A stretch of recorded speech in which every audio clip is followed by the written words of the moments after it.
Yes. Deranged. Al wat ik zei. Okay. Mensen mensen wat niet Afrikaans praat niet met naar hierdie luister. Ik denk French is baie erger. Facts. Everybody hates the French. Anyways, Including the French. dit het het daai op live Twitch stream gesê. Anyways, ladies and gentlemen, welcome back to the Brass Gasconade. We'll be with you in a moment. Let's roll that intro.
Okay, ladies and gentlemen, we're back. I'll be with you in a second. I'm just got to do a little bit of things, so please chat amongst yourselves about whatever.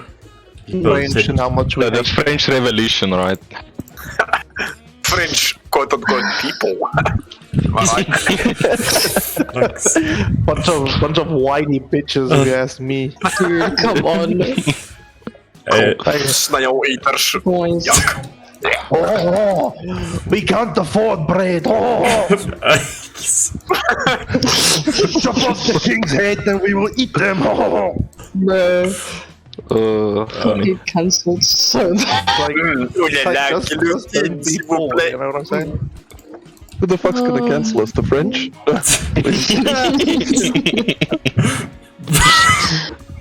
My guys, I can't. I can't. These two. Fucking terrible, bro. To be honest, the only thing that they will ever the only battle that the French would ever see through is like a cancel war where they just want to like get new politicians or anything, kill anyone else. Fireball, just wait till you get their cheese involved in the dispute. Then it's over. He is cancelled. Okay. Anyways, I think I am ready. No, I'm not ready yet.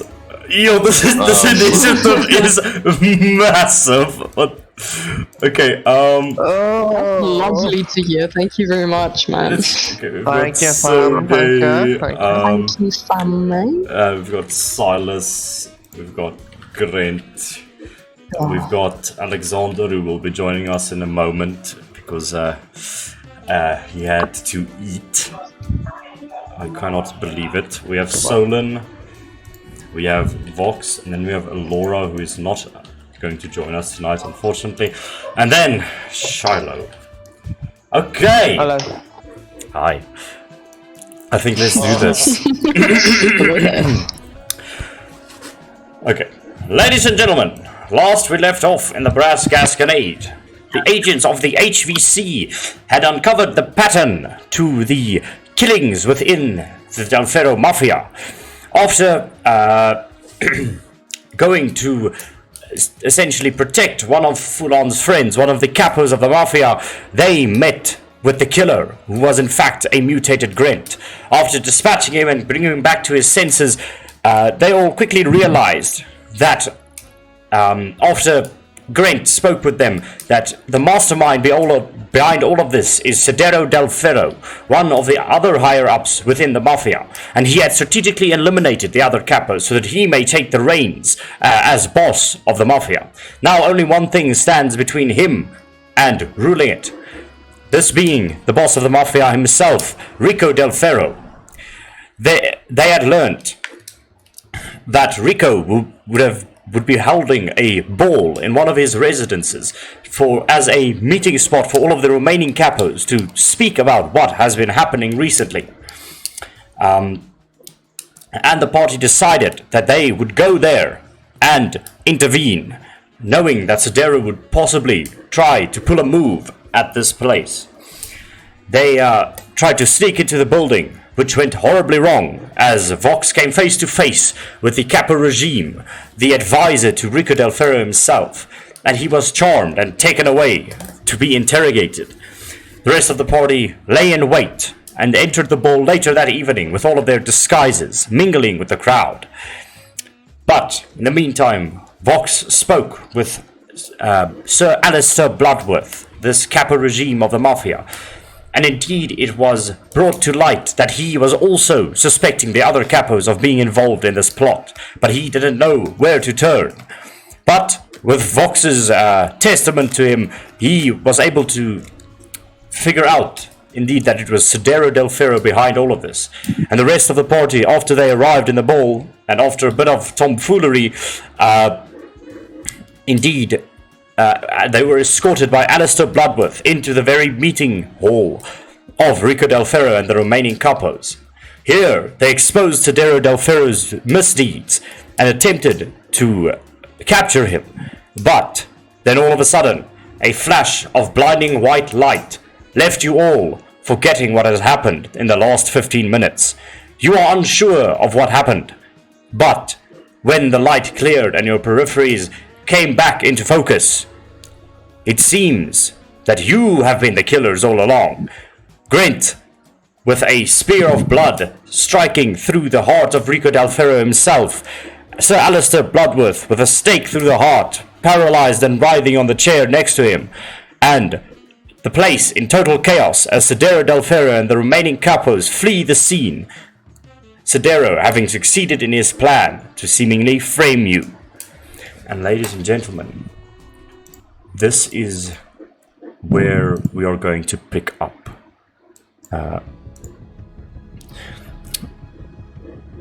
Blinding white light covers your periphery.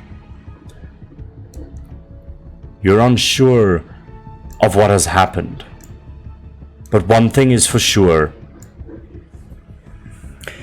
and that is that something is missing within your mind. Something is wrong. And as your view clears, Grant stands on the table with a spear of blood striking straight through the heart of Rico Del'Ferro. Sidero Del'Ferro runs out of the door. He screams, "It was them! They are the killers! They have been trying to sway us! Kill all of them! We are in a grave danger! The future of the mafia is in danger! They're inside of that room! Tear them to pieces!" As he runs out with the rest of the capos. I'm gonna give you guys a moment here. The doors shut as Sidero and the rest of the capos run out. What do you do in this moment? You know there's scuffling, people are screaming, running outside. You hear footsteps of guards rushing the ballroom that you were in previously. What you will do in this moment as you all gaze upon Grant with a spear of blood striking straight through Sidero Del'Ferro's chest, him laying lifeless. What the hell just happened? I don't know. Brent?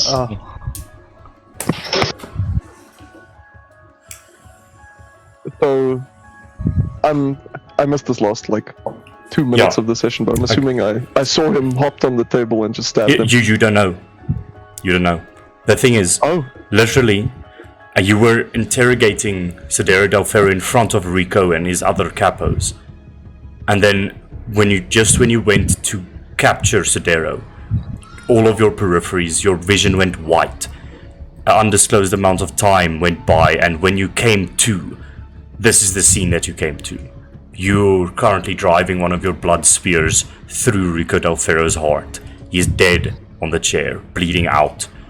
And there's almost no explanation for what has happened. This is not what you intended, this is not what you wanted to do. You never even consent to doing this. It's not like you don't even remember jumping onto the table. You're just on the table with the spear straight through his heart.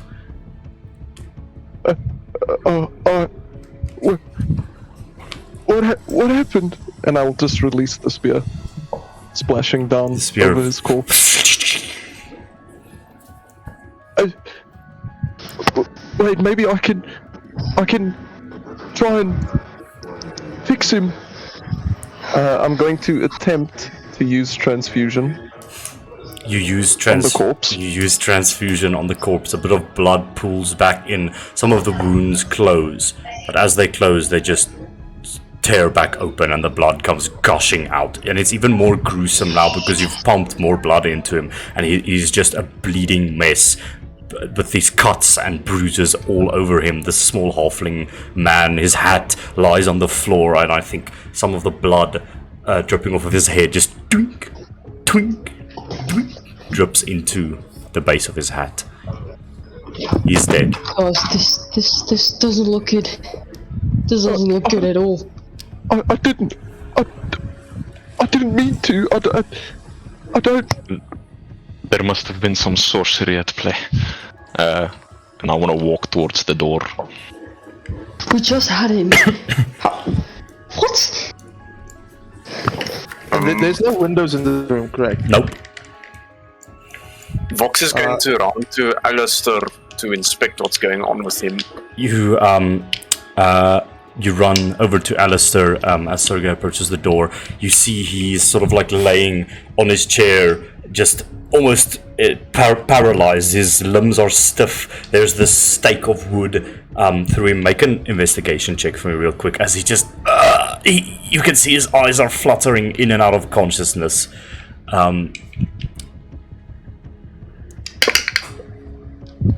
It's a 13.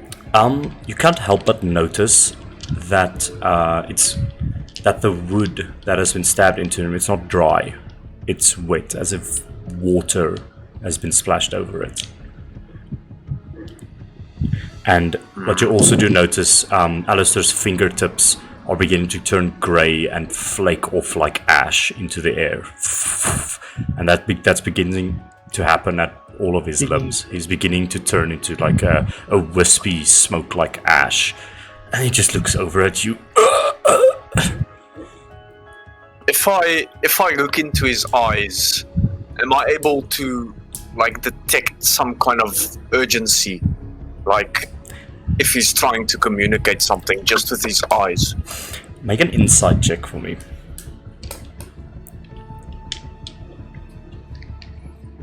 Alright, that's a 25. Yes, he is trying to tell you something. I think, but I think he looks at the stake in his heart, maybe telling you to remove it. He wants to tell you something, but he cannot. I think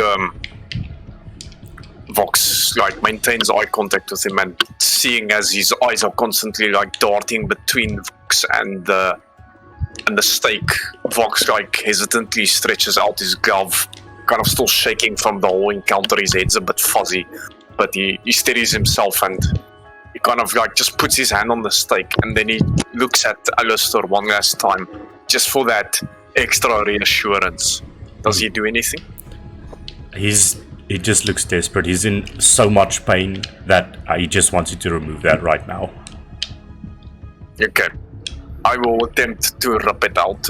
Easily enough, you this wet squelching sound as blood comes pouring from his chest. He takes a breath. Listen to me. Sidero will look to kill me. It may look like I'm dying now, but if I can get back to my resting place, I will be able to survive. But I assure you that Sidero is headed there right now. Go to the southwestern side of the city. There's another one of these mansions decorated with the crest of the Del'Ferros. There you will find a coffin. You must protect it. Please, keep me alive. I want to see that man dead. If it is by my own hands or yours, I wish to help you. And he begins to flake off into ash, and he completely turns into a cloud of silvery, smoky ash that drifts into the air, and it sort of writhes around, and it floats out of the door, almost going through like the keyhole and the like edges of the door, and it almost becomes translucent, and it escapes this room. Keegan, can I maybe make an intelligence check on this wall? I want to figure out if how strong it is, and essentially I want to see if 4 sticky bombs would be able to maybe make it weak enough to break through. Okay, make an investigation check for me.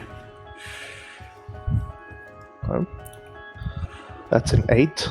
I'm gonna use inspiration. Okay. Because fucking hell. That's a D20, right? Yes, it's just a reroll. Fuck. That's 13. Remember, you re-roll the dice, so it's going to be 5 plus your intelligence, or plus your investigation now.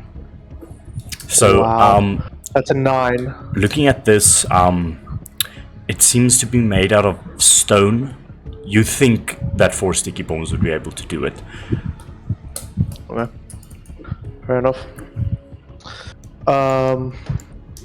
Knowing that there's like a horde of people outside, I just want to see what are the 2 barbarians doing.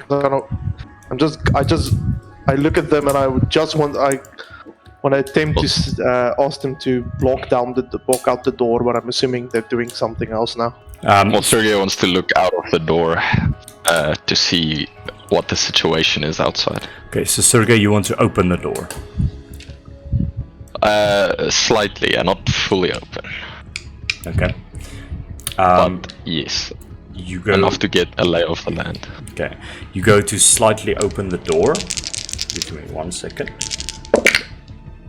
And I die. What's your armor class? Oh, 25. No. 17. 17. Okay, you're gonna have 3/4 cover, so you're gonna add 5 to this. So your AC is 22 right now.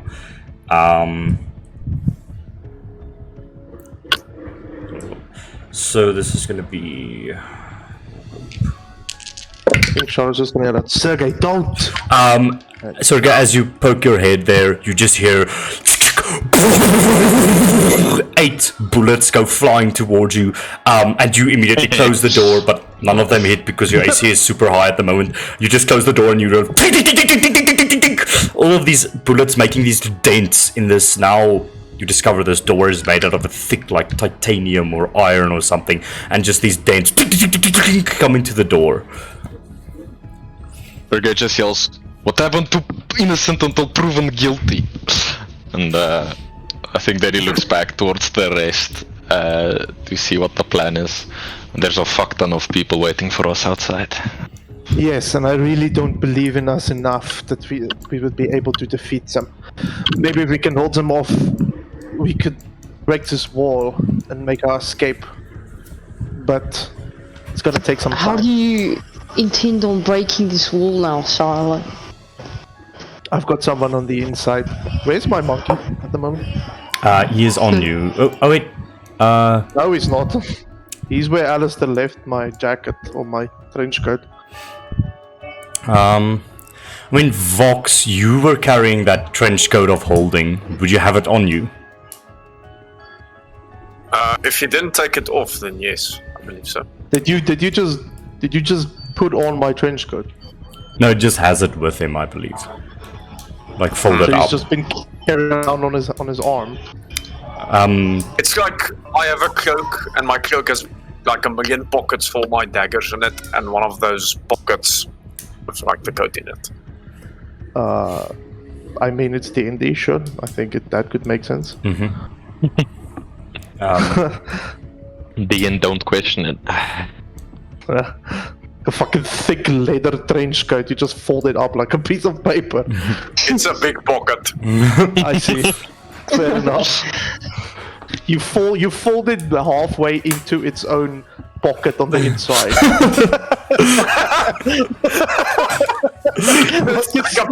like a snake in its own tail. It's like the steady postage stamp. Just ask, Vox, wouldn't by any chance happen to know where you left my coat? He's not expecting you to have it on you at all, because that doesn't make sense. Vox remains motionless, just standing there like Dracula, and just beneath him the coat just falls onto the floor, like and he just kicks it towards you. Okay. Yeah, Shada's just gonna proceed to take everything out that he needs. I think Clockwork, he just whistles and Clockwork comes running out. How much time do you have left? Would I have time to plant the bombs yet? Or what's happening? Basically, you're giving them time to prepare whatever the fuck they're doing outside. So you can take more time, but it's gonna have consequences, is what I'm telling you. And while he does that, can Alexander and Sergey try and move the big ass table and like flip it over against the doors? Way ahead of me. I think Charlotte turns around, wants to give you exactly that command, and he just sees you're already doing it. Get on fucking table. Alright, and Grant just like kind of straddles Rico's body as he gets off the table. They can have Just like dragging him. Make an athletics check with advantage, so okay.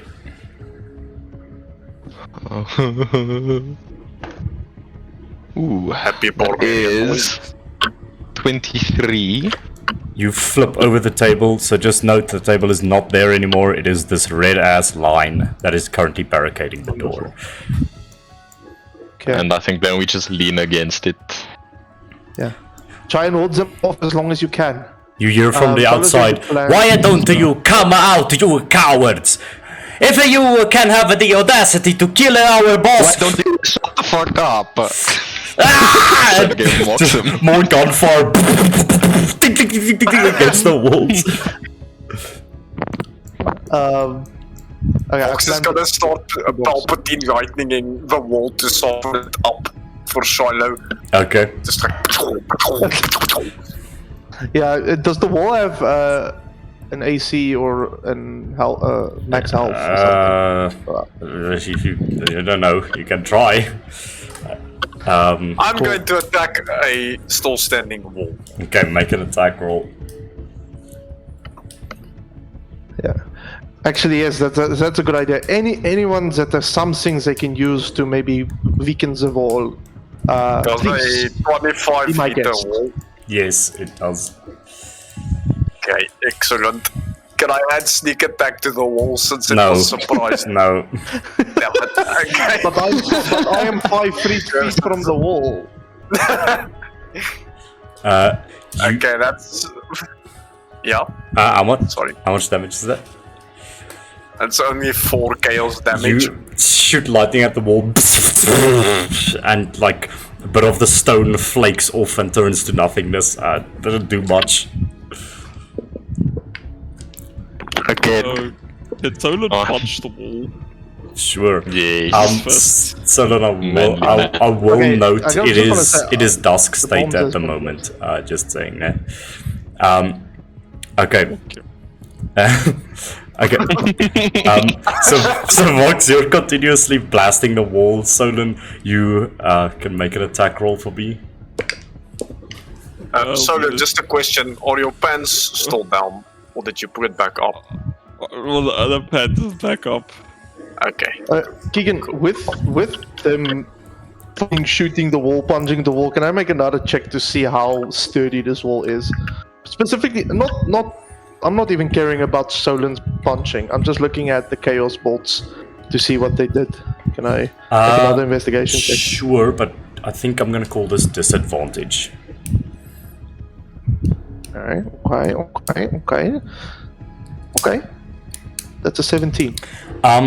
With a 17, I think as Vox continuously blasts that one area with lightning, just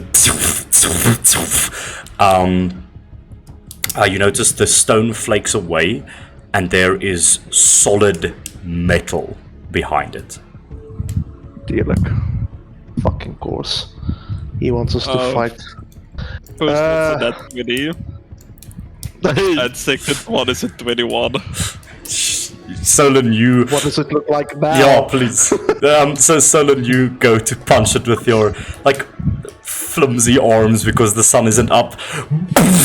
And some of the stones fall off, and you just... Fuck! You just grab your hand, and, this is one of those things where a natural 20 is going to work against you, so I'm just going to roll a little something real quick. Your hand breaks, Solon. Your hand breaks. Of course.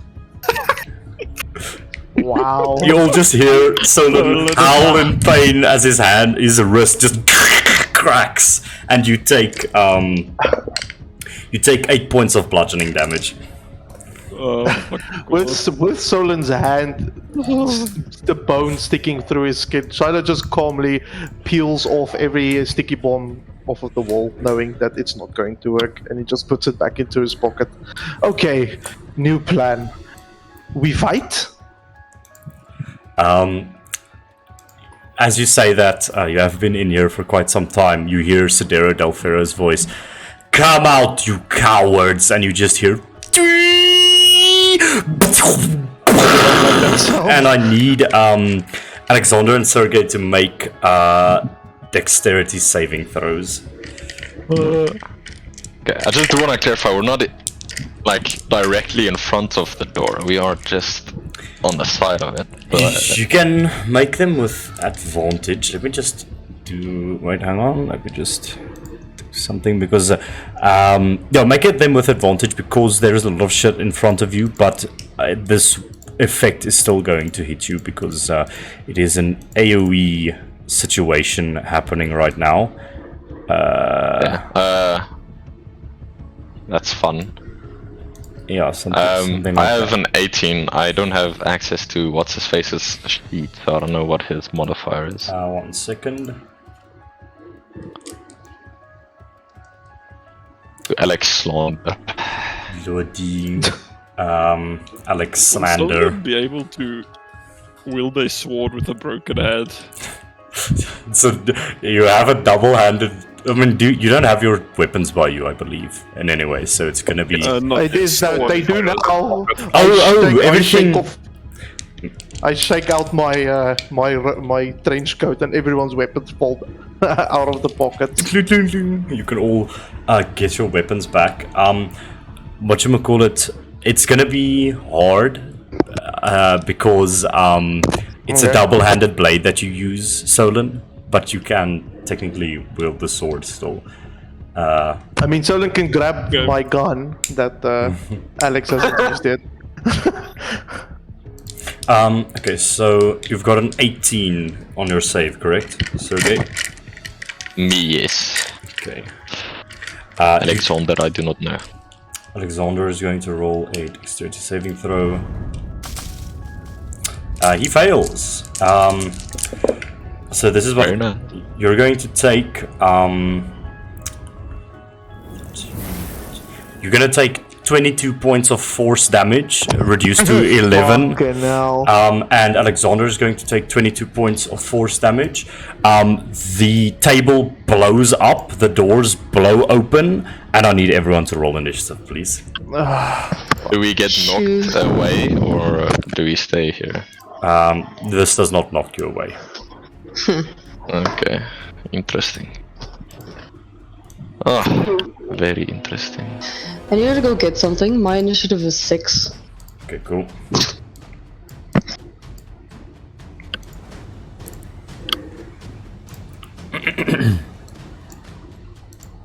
Mine's 8.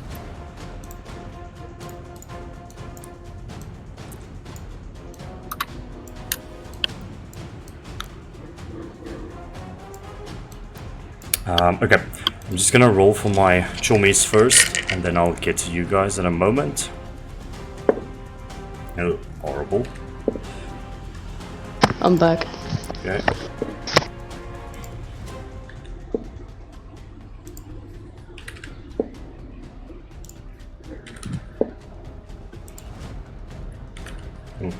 That's not good.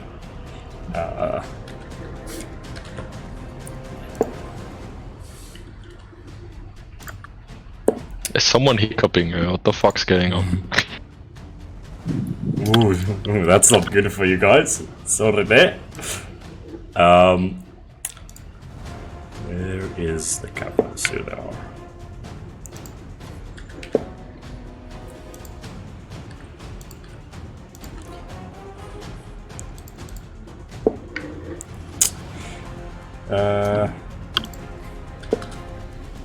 Ew.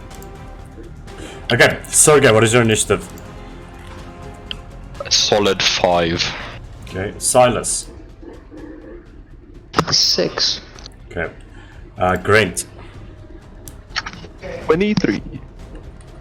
Alexander is not here. One moment. I can roll for him, you'll just need to do the modifier. Yeah, just do that. But he got a 13 for now. Solon. Okay. Net 20 for 23. Cool. Vox. 8. 8. Shiloh. 15. Okay. 15 for you. I'm just gonna check for Laura real quick.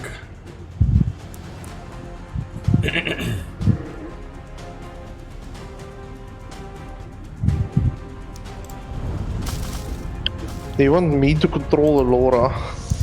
You could. It's gonna be easier because... Okay. First up, so this door currently does not exist anymore. Guard number 6 is going to go. He's going to walk up 1, 2, 3, 4, 5, 6, get onto the table over here.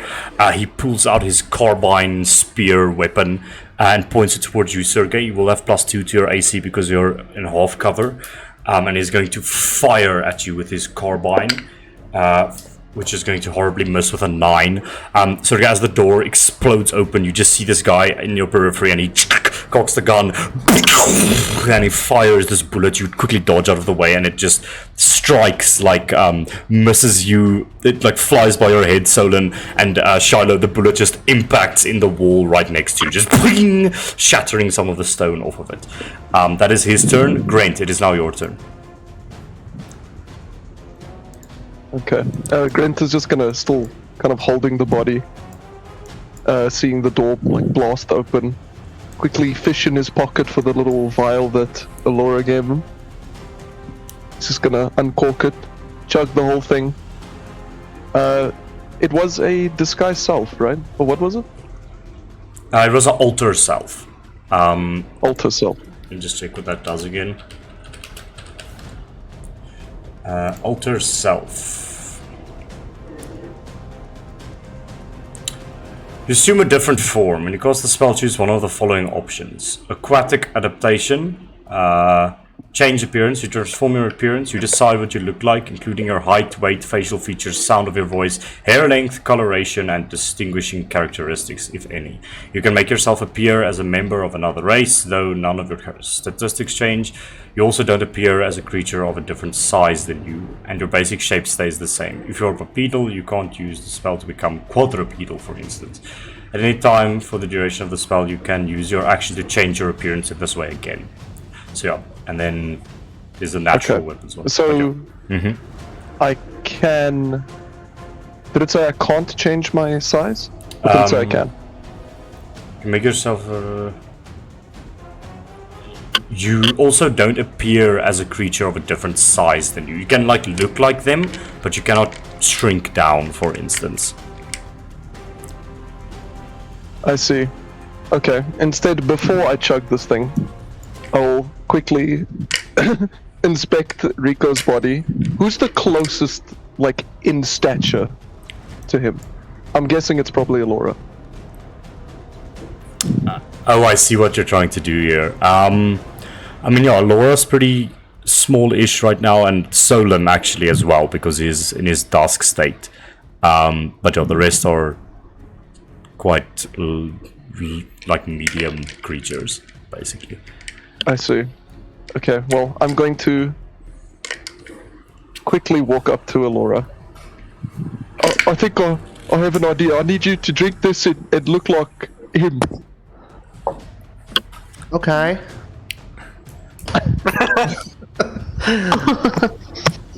Okay, Grant. Yeah, I think Alora does that on her turn, correct?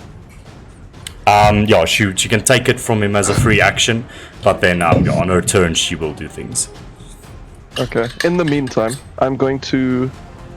Did that blackout phase? Did that cost me a spell slot?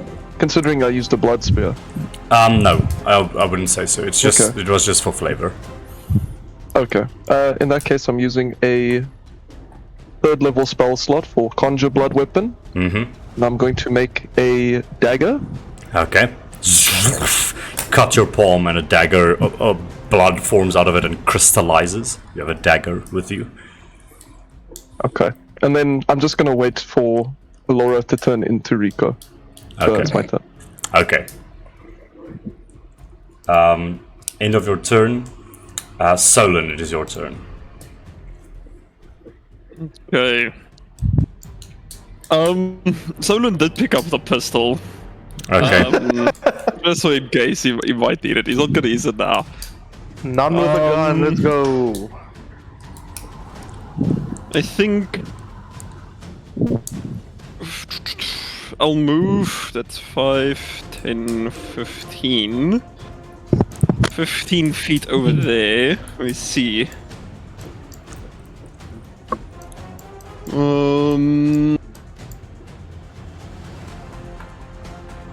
Okay.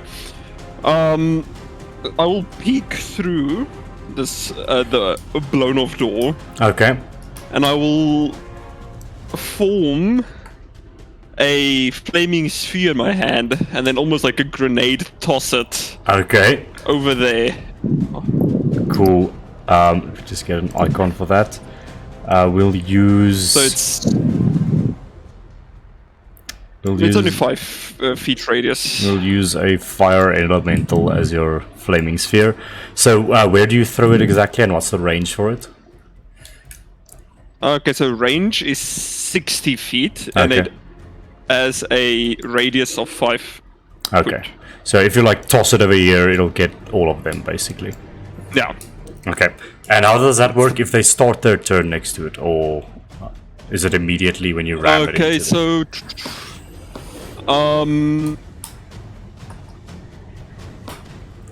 so any creature that ends its turn within 5 feet of the sphere must make a dexterity saving throw. The creature takes 2d6 fire damage, or half on a successful one. Okay, just check. I think there's also one. And then I can use a... I think if you use it to ram someone, then they immediately take the damage. Just check. There should be something about that.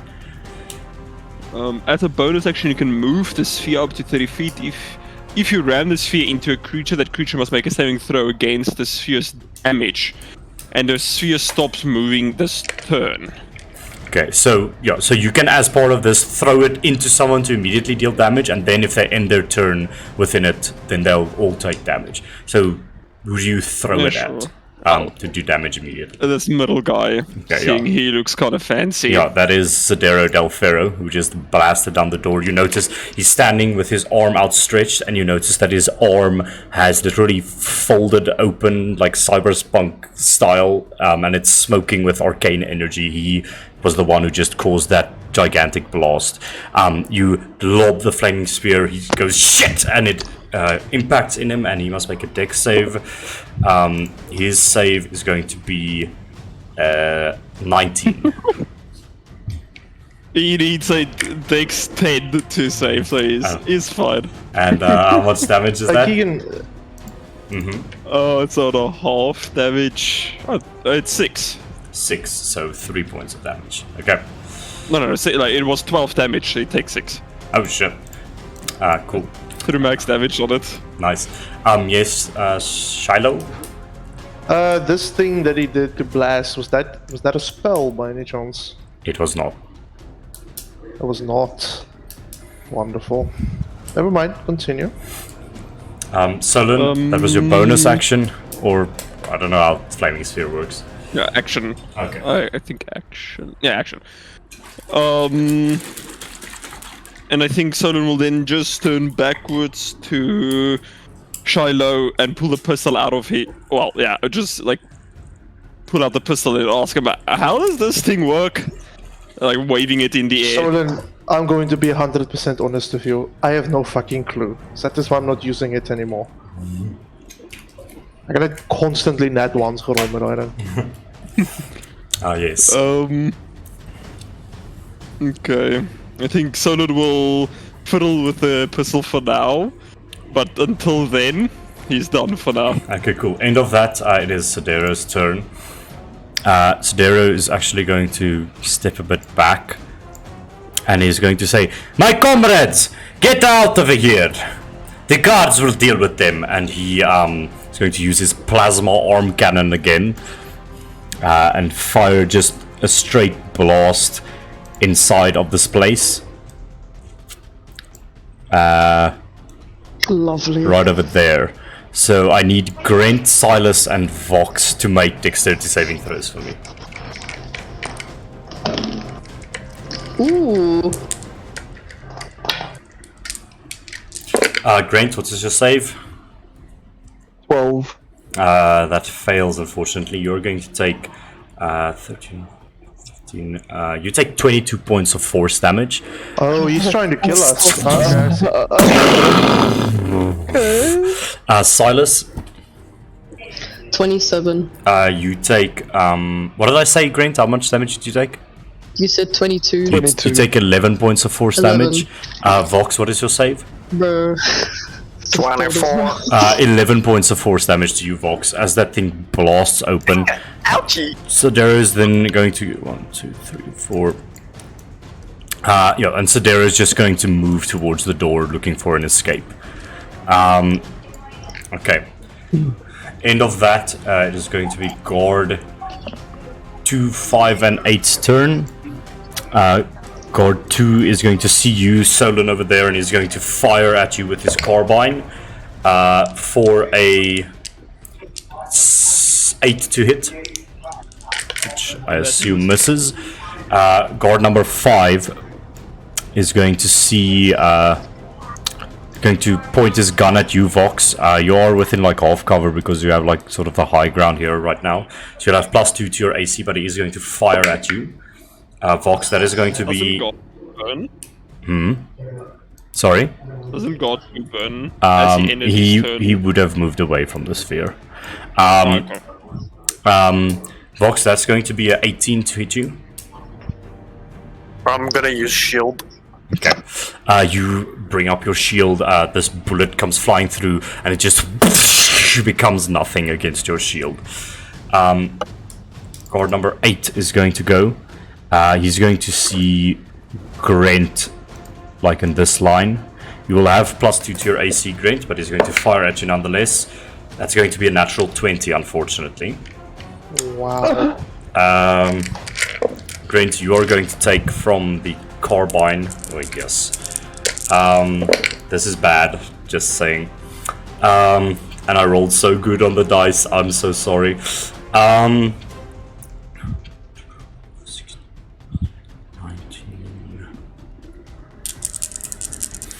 Grant, that's going to be 21 points of piercing damage. Hold on a second. Jeez. How far away is Grant from me? You're fine. I'm going to notice Grant about to be turned into putty, and I'm just gonna hold out my fist, and the sapphire ring is gonna glow, and it's gonna emit a swirling kind of like mini tornado around you, Grant, and it's going to absorb 10 of that damage. So you only take 11. 11 points of damage to you, Grant. Okay. As that shield of wind comes up, the bullet still pokes through and grazes you, but it is not as bad as it could have been. End of that, it is going to be the 4 capos' turns. They're all gonna fucking run, so they all go out of the door. And, Yeah, I appreciate that. Can I don't know if I can do this now, but can I sort of, I don't know, inside check them or just see, like, are they running because they're afraid of us, or are they running because it seems like they're in on it with Sidero? make an insight check.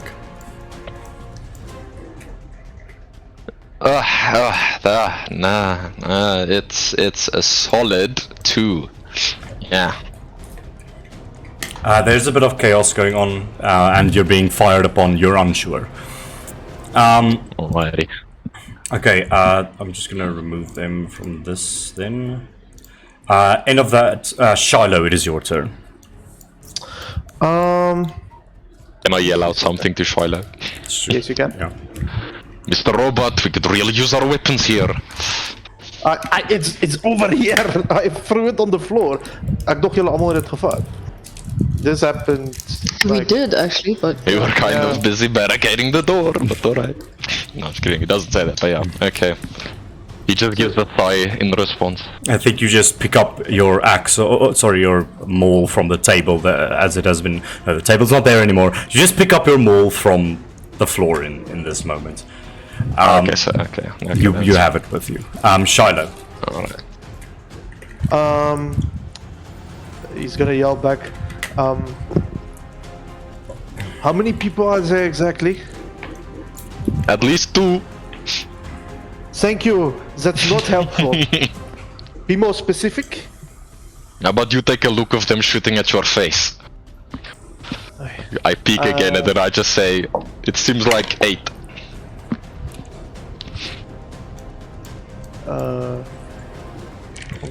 I'm just gonna move until I have a good look of all of these people.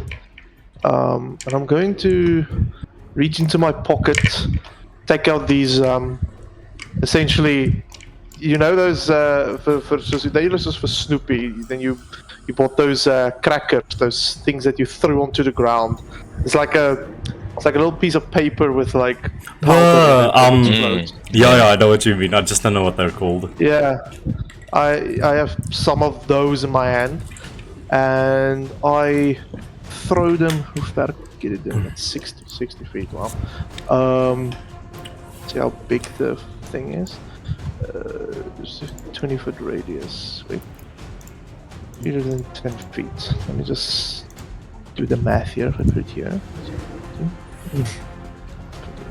Need a 20-foot radius. How big would the 20-foot radius be? Door. Yeah, I think that would. Yeah, I think that would be better. How? You know what? No, I'm not gonna do 20-foot radius thing because want ons big boy traitor is this guy, right? The halfling. The halfling is here, my guy. He's ran to the door. I'll just put a name on him. 50. Okay, so I can throw it to here. Throw it to here. No, I'm gonna do the smoke thing. No, it's gonna be too big of a risk if I only do it for this guy.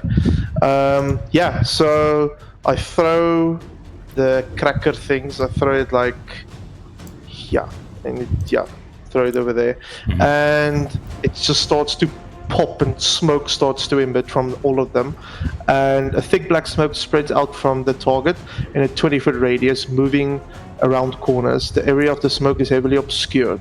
The smoke persists for 1 minute or until strong wind disperses it. Okay, so this you yeah, throw out big this black smoke. device, these little bombs go off, and this whole area, the sphere of dark black smoke encompasses this whole area, effectively blinding anyone within it or behind it. And everyone's like, "What is going on? No matter, keep on the shooting!" I would suggest that we think of a way to get out of here as soon as possible. Because whatever that thing he's using against us it's very deadly. But we can't just let him go. Unfortunately, we can't have our cake and eat it too at this point. Keep I it say with our exit Alistair. is straight through. I agree. As Not gonna lie. I have an Sergey idea, like wait. gets his shoulders warmed up, holding his maul. I agree. Well, that's- Not gonna lie. Yes, well, that is the only exit, so that's what I meant. I just mean We that... can maybe just walk through them. If Alora looks enough like Rico here, maybe they'll just let us go. What are you talking about? Ek weet nie of ons hierdie conversation mag hê in hierdie tyd nie, maar... Yeah, it's fine, go for it. I mean, do they know he's dead? If not, then, I mean, Yes, well, I mean... Wait, how friend would they was know? a They haven't job seen set him. out. Yes, but He- they were... Well, they're probably goons of Sidero, so they won't. If someone Believe wants us to, either way. if someone wants to make an insight check to like gather a bit more about the situation Silas will you're in. want to. Okay, Silas will want to. okay, go for it. Make Please. an insight check in this moment. That will be a 19. 19 insight, you know, and this is what you gather from what Sidero's plan was in this moment. Maybe it wasn't you that was supposed to be the scapegoat to be framed, but nonetheless, he changed his plans up when you all fucking barged into the whole meeting place. So what he did was, he purposefully let it look like you killed Rico in front of the 4 remaining capos. Remember the Dragonborn and there was an Elven lady, those 4 people that sat Yeah. by the table, they all saw you kill Rico. Even if there's a blip in their memory or whatever, they all saw you do it. So you gather that if you're going to try to attempt this, it's going to be very hard to do because they know the quote-unquote hard facts. Okay. Look. Grant, that might have been a good idea, but it's not gonna work. The other capos think we killed Rico. Alright, it's not gonna be easy to persuade them, and I don't think it's gonna work, frankly. I don't care. I don't think Saldero's like goons, and even him or the other capos are gonna give a shit. Right now, we look like murderers of the mafia. The boss of the mafia. It's not gonna help if we just let someone like look like him. Because the other 4 capos already saw it happen. We need to get to Sildero. Or just go and These gloves. protect Alistair's coffin? Was that right? We just... Come on out of there! Bargain. You just hear bullets flying through the smoke. You detect that this situation is getting a bit heated. I'm gonna continue the initiative in this moment. Yeah. Gord, We can't I just want bargain, to use we my need to bonus go. action, yes, Charlotte. and yeah, Clockwork is going to kind of start flying. Clockwork is in position of all the sticky bombs, by the way. Okay. He's just going to go. But this is flight speed, 30 feet. He is going to fly 50 feet in this direction, so it's 15, 18, 20, that, and he's going to use his action to throw one sticky bomb right in the middle of the smoke. Okay, just in the middle of the smoke. Okay. Yeah, just randomly, because he can obviously not see anyone. Yeah, so he's yeah. just going to throw one in. Make a dexterity check for me for the monkey. Let's see how lucky he is. 30. I think it does a +4 on dex, so that's a 16. 16. I think you throw it right over here. That's pretty good with a 16. Ooh. It's very nice. However, you don't know that because there's smoke, but yeah, you get it in a Yeah. nice position. Okay. Yeah, that's my turn. The monkey, by the way, is like he's not hovering over the smoke. He's just like On the that outside. Alistair Boy cannot. Yeah, he's just like looking into this wall of smoke. And yeah, that's my turn. Okay. End of your turn. Guard 4 is going to go. He's going to sort of like come like barging out of the smoke over here, and then he's going to move up by the stairs, and he's going to take aim. That's through like this area, and he's going to see Alexander there. He's going to blast him with a 10 to hit. It fires. Alexander steps out of the way. Shiloh, you will also have to step out of the... Oh, you don't step out of the way, but the bullet nearly hits you, and just it hits the wall behind you. Cool. Okay. At the end of that, it is Alexander's turn. Sergey, what would you like him to do? I forgot I was controlling him. But he is gonna bonus action rage. Okay. And he rolls a d8, right, when he rages? Yes. I have that here. He'll just need to tell me like what condition happens. Okay. I rolled a 3.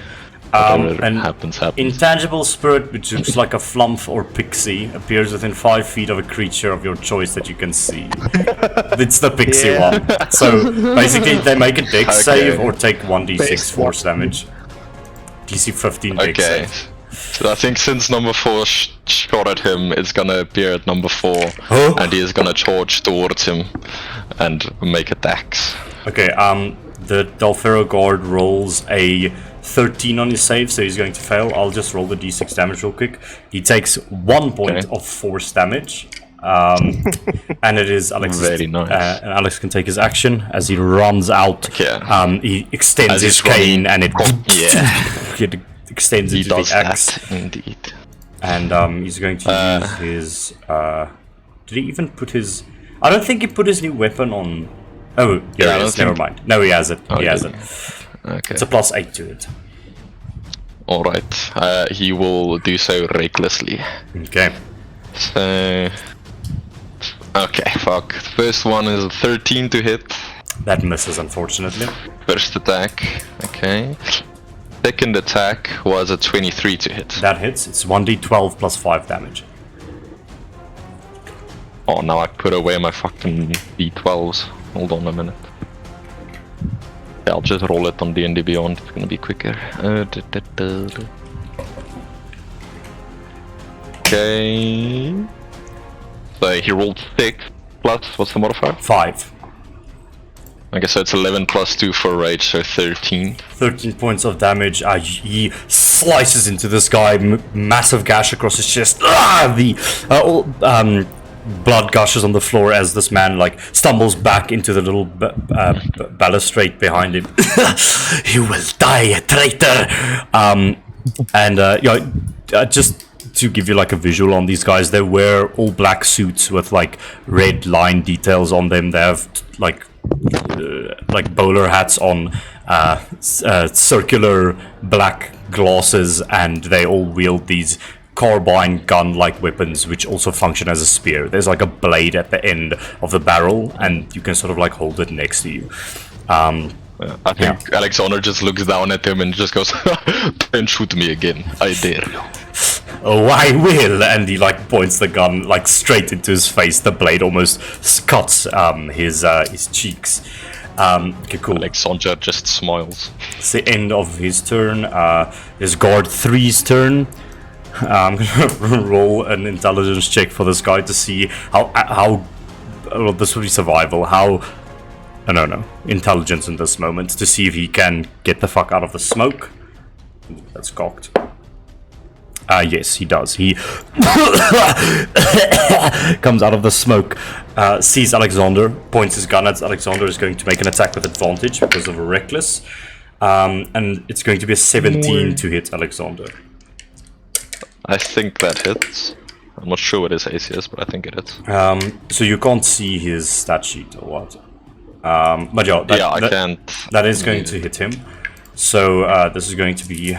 These guys deal a lot of damage, and I just rolled 2 6s. 12, 13, 14, 16, 19 points of piercing damage to Alexander, which is halved to 9. Alexander's on 29 HP. That is this guy's turn. Guard 7 is going to go. Where is he at the moment? He sees the smoke appearing, and he's going to sort of walk around here, these tables, and jump onto this table. And unfortunately, he's going to see Alexander and take an attack with his carbine, which is going to hit again. And Alexander is going to take 9, 10, 11, 12, 13, 14, 4, 5, 6, 7, 17 points of damage, reduced to 8. Alexander is on 21 hit points. You'll watch Alexander run out, slash this guy, and just get riddled with bullet holes. Very nice.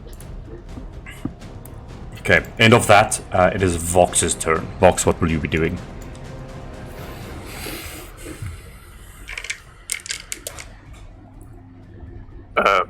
Sweet. So, can I make a perception check to see where Sidero is? I would say... Or do I see him? You don't see him now. What you saw was he was here in the middle of the room with his guards. He blasted open the door and ran backwards towards this door, and he blasted you guys again. So you can't currently see him. When you look into this main hall room, there's just a massive plume of spherical dark smoke covering most of it, and you can't see him. Okay. I think Vox is smart enough to make the assumption that Sidero is making a break for it.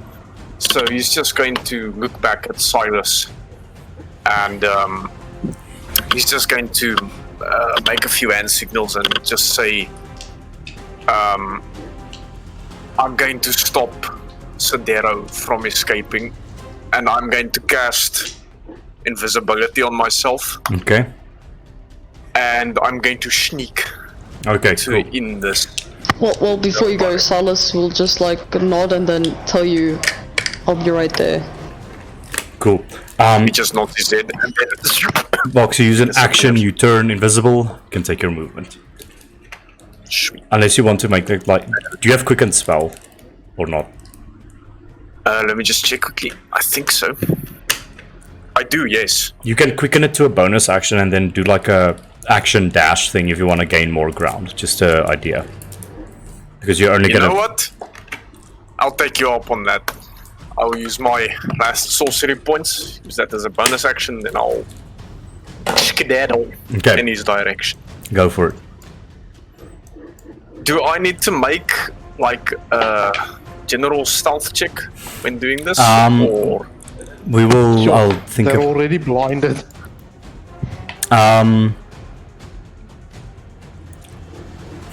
Okay, yes, I think make a stealth check.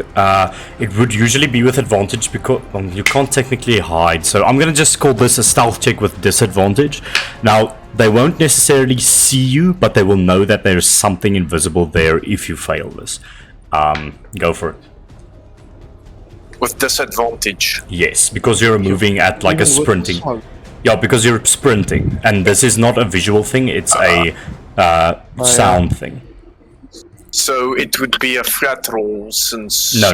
It is disadvantage because the thing is, you cannot technically hide as a bonus action or action or something. You're not taking the hide action right now, and yeah. So it's just with disadvantage, just to see how perceptive they are actually. Okay. That's 23. With disadvantage. Yep. Yeah, Vox, you run past them, jump into the smoke for a moment, jump out. They're so focused on what is happening in front of them that they do not notice you.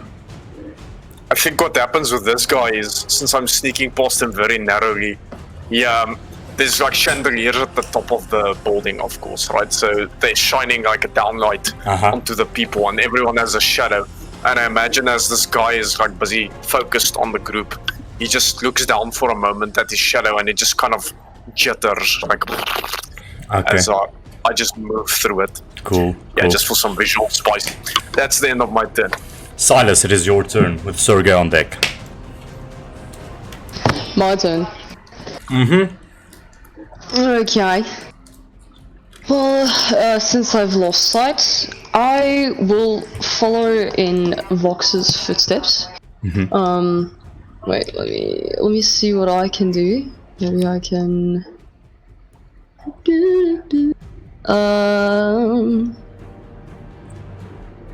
As I run, I guess let me just walk first.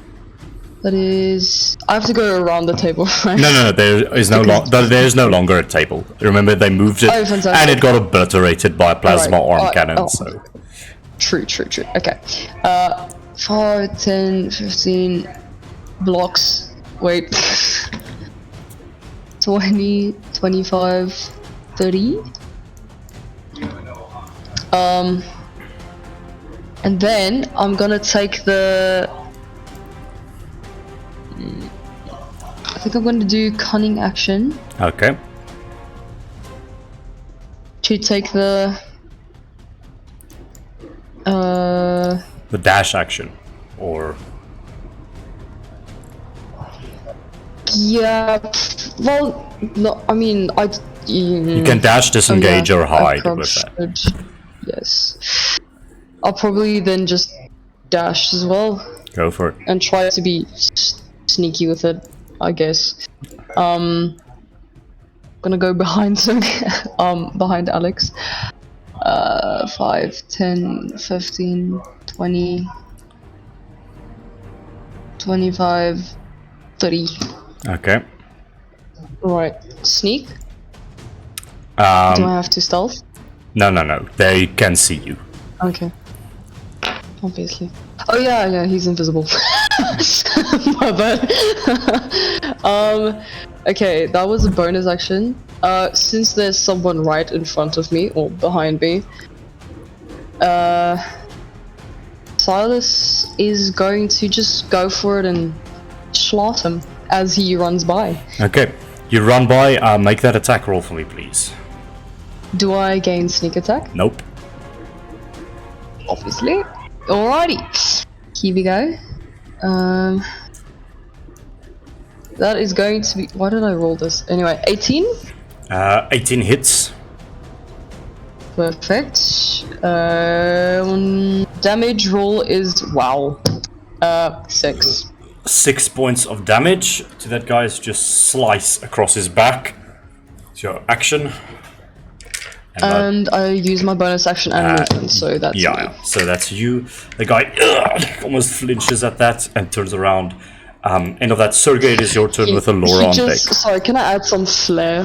Sure, go for it.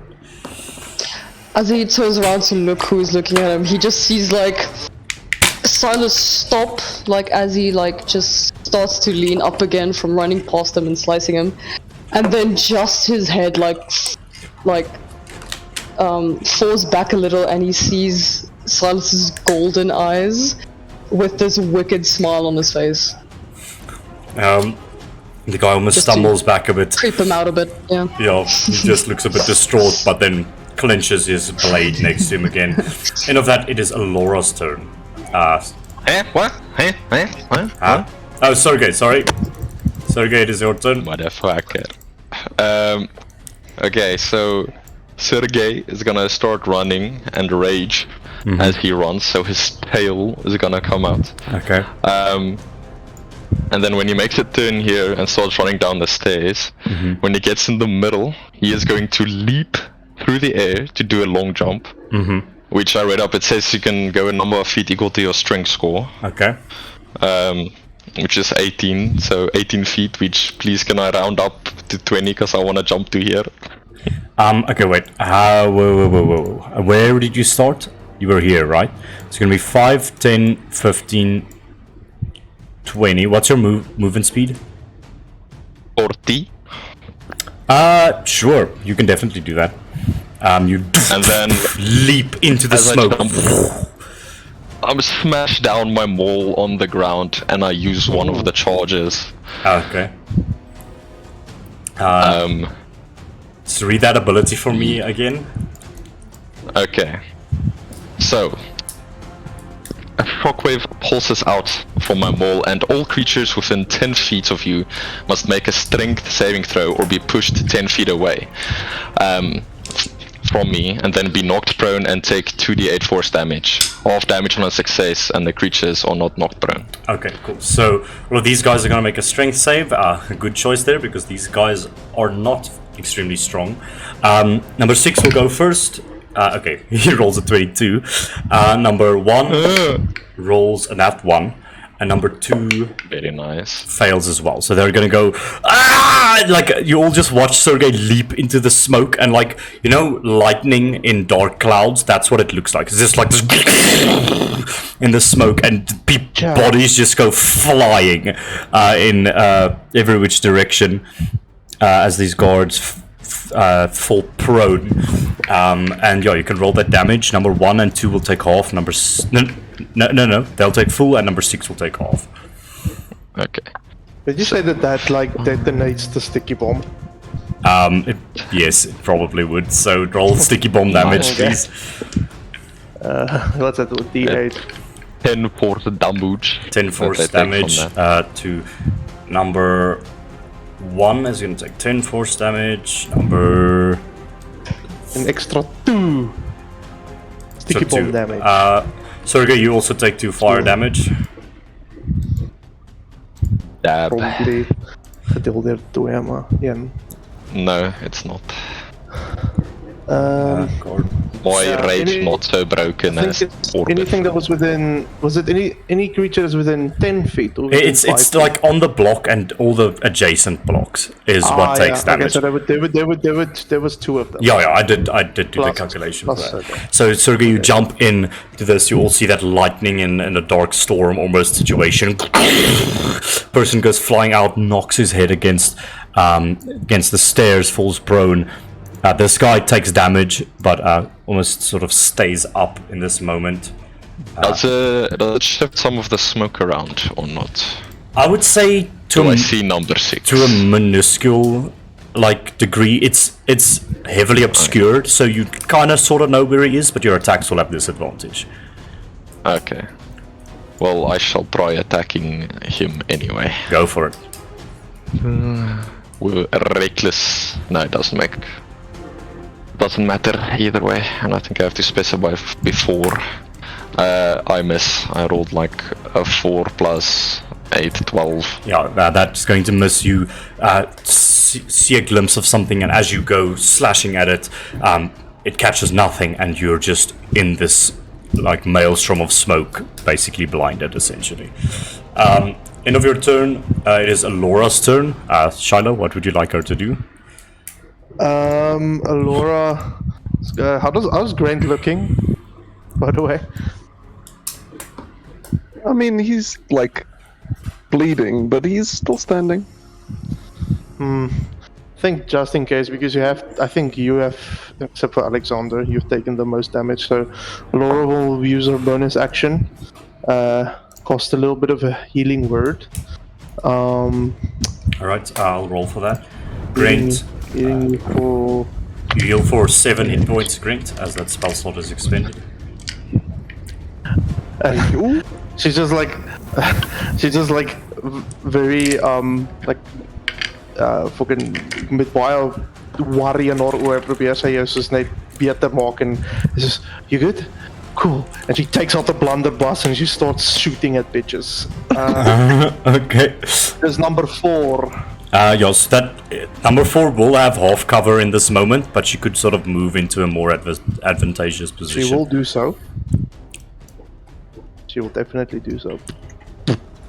How's that? Sure. That's fine. Because I'd imagine she'd like walk over here, fire, and then walk Yeah. back behind cover. So yeah, make that Yeah. attack roll. It is blunderbuss is +5 to hit. That's a nat 20. Oh shit! roll 4d8 +2. Yes. You heard Grant, you bastards. Fucking nukes him. That's 22 points of damage. How does Alora absolutely mutilate this guy? She relieves his shoulders from his head. No, so as Alex is fighting this guy, Alora just goes, "You hurt Grant!" And like his head explodes. It doesn't even go rolling somewhere. The bullet hits it, and it just and blood goes pouring on Alexander. And this guy just like stumbles backwards and falls over the railing, dead. That's her turn. Okay. End of that, it is And Gord. a mutter under his breath, like, Jesus. Guard number 1 is going to go. He's prone. He gets up from prone. And he's just gonna look at this rolling smoke and aim his gun into it. And it's like everything goes silent for a moment as the smoke rolls. He's trying to see something. And then he sees Sergei sort of going for that hit on number 6, and with that disturbance happening, he's going to fire with disadvantage at Sergei. That one. So his gun jams, and it just like, and the front part of his gun blows up, and he can no longer use his carbine function on it. So I think the fall damaged the gun a little bit. I'm just gonna put a slash. His carbine is broken. He just goes, shit, and he like takes off the blade from the gun and just holds it. And that's. I think he will actually move around here to sort of give backup to his friend, and is just going to hold the blade. End of that, we go to the top of initiative. It is Guard 6's turn.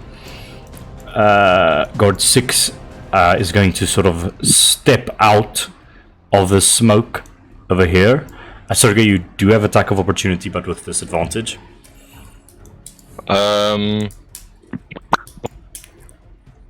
No, I wanna save my reaction. Okay. He's going to do this, look around a bit, and he will just say, "Come. It does not help that we are trying to shoot them in this smoke. We are basically blinded. Into a better position." And he's going to go 1, 2, 3, 4, 5, 6 over here. But just before he goes, he's going to fire at Alexander with advantage. That's not good. Natural 20 for Alexander. Second one for this game. And I roll double 6s again. 12, 13, 14, 15, 16, 17, 18, 19. 25, 30, 34, 37 points of damage to Sergei, which is going to be half. Alexander. Alexander, to 15, 16, 17, 18, I believe. Sergei is on 3 HP. Alexander is on 3 HP. As that blunderbuss just basically wrecks his whole shoulder, nearly missing his heart. He is profusely bleeding. And he's going to try and get to a better position around the smoke. End of that, Grant, it is your turn. Solon on deck. Well, plan abandoned. I think Grant is just gonna run into the fray. 5, 10, 15, 20, 25. Can I use my last 5 feet of movement to just step over the balcony? Yes, but I'm going to require acrobatics check here. Sure. Nat 1? Okay. You fall prone on the ground, and you take 6 points of bludgeoning damage. Wonderful. Okay, so action. Can I action dash to stand up? Yes, you can. Okay, cool. I'll do that. Awful. And Fuck.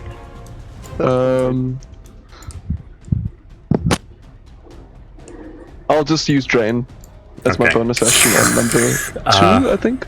That's number 3. He's gonna make a con save, correct? Let me just see. Yes. 15. That is equal to the Yeah, so he save. succeeds. He makes it then. Yeah. Yeah, just check. Does it do half So he damage? takes half damage, I think. When? Yeah, half. So I rolled 9. He takes 5. 5, and then no, it would be 4. He's gonna take 4 points of damage, number 3, and you heal for half of that, right? Or something. No, full amount. Okay, cool. Yeah. 4 hit points of damage as you just suck the blood out of his already bleeding body. End of your turn. Solon, it is your turn. Okay.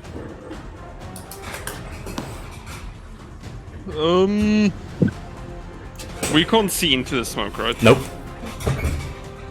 And you can't see anything behind it as well. Okay. So 5, 10, 15. I will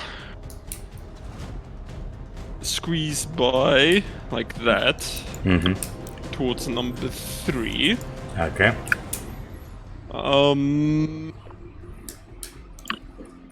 And I shall attack him. With your blade. Yeah. I'll You have attempt to wield. You have disadvantage on this because your hand is broken, but you will have advantage because of Silas, so it's a straight roll, please. Okay.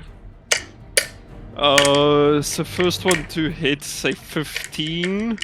That And hits. second one's a 12. Second one misses, but the first one does hit. Okay, I'll add some smite damage to the first one. Alright. But I'll first roll, so normal damage is 7. Okay. And then smite is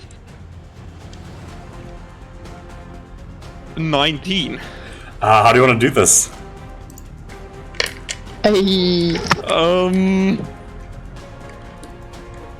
I think the initial hit's not what got to him.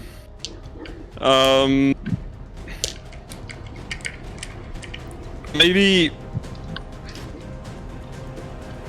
it was just like a clean cut on his shoulder downwards to like his stomach. And that's when like the smite would have activated when his sword was like halfway through his body and just seared him from the inside out. Okay, so you come running out almost like Trendomir, dragging your blade behind you because your one hand is destroyed, essentially. You run past Alexander and almost leap off of the stairs, and you slice into this guy from the shoulder to the stomach area. You're not quite strong enough right now to get it all the way through, but he like looks at you, and in that moment you pulse energy through it, and he just general grievous death scene, like fire out of his eyes, out of the wounds, and he just and he dies on the spot. Yeah, and let me check something.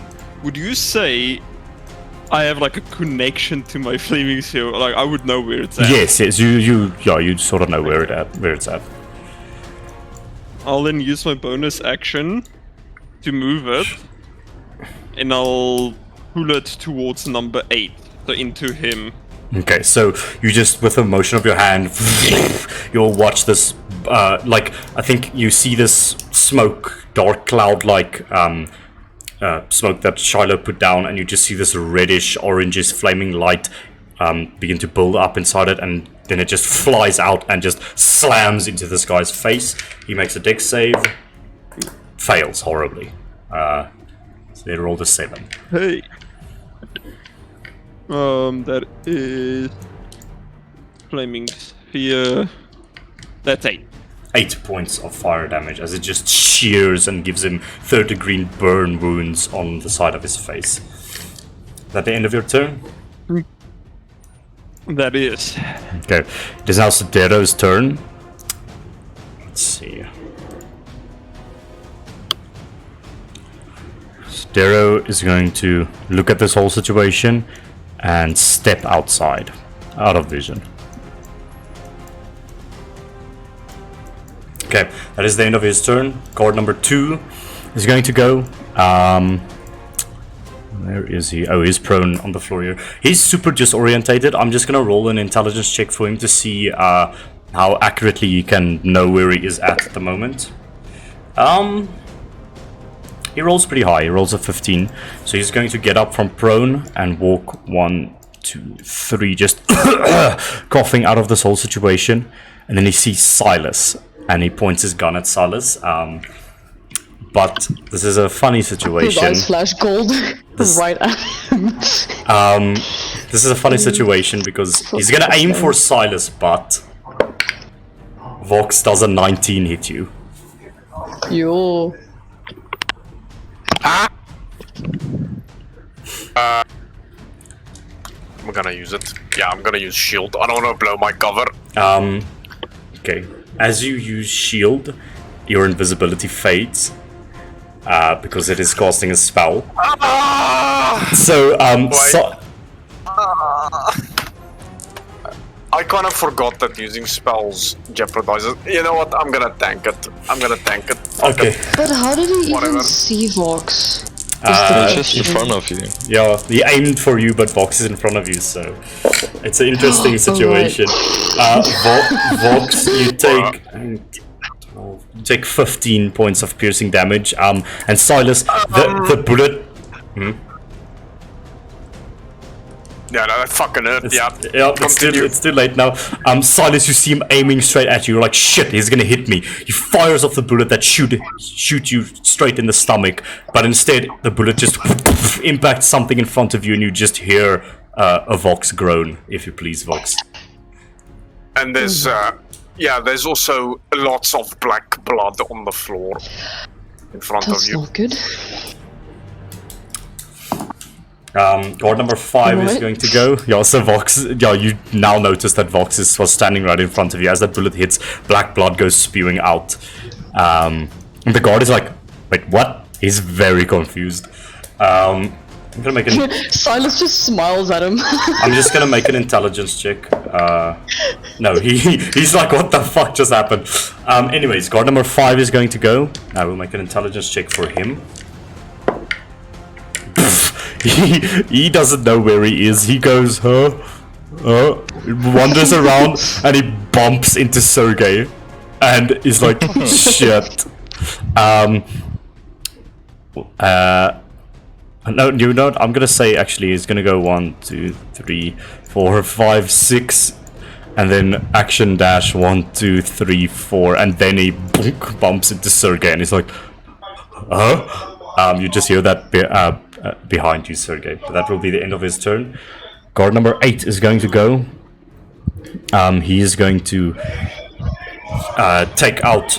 He takes his carbine, but he's actually going to run closer towards you, Sergey. Silas. And he's going to slash you twice with his carbine blade. That's on the edge of his gun. Alright. First one to hit is a 11. And Miss. next one to hit is even more horrible than that. He goes slashing at you, and you just ting ting parry. Silas is standing still and just like moving his upper body. Cool. End of that. would feel Shiloh, it that's is your really turn good. with Alex on deck. Yo, already. Shiloh's just... What was that? Sorry, mate.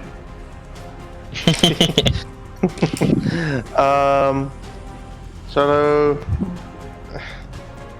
I've got any fucking map. He's going to... There's only me and Alora in the room. I think then he's just going to speak to Alora.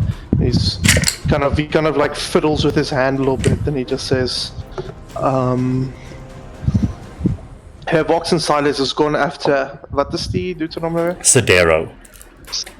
Has gone after Sidero. Let's give them some cover. Boop, boop, and he like fully emerges. let's move to here. I shoot at number 1. Okay, go for it. Does a 10 misses, correct? Indeed. Wow.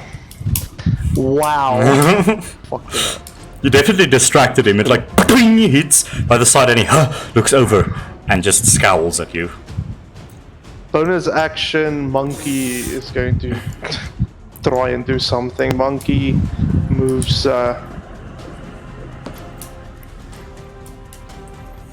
Monkey just. He just tries to show me up once again, and he's going to shoot at the thing. So I just imagine this forced bomb blast fires. The guy looks at you and he's like, huh? Scowls, and then a monkey just flies in front of you, completely obscuring you from him. And he's like, what? And the monkey opens his mouth and just blasts him. Roll to hit. I think this hits.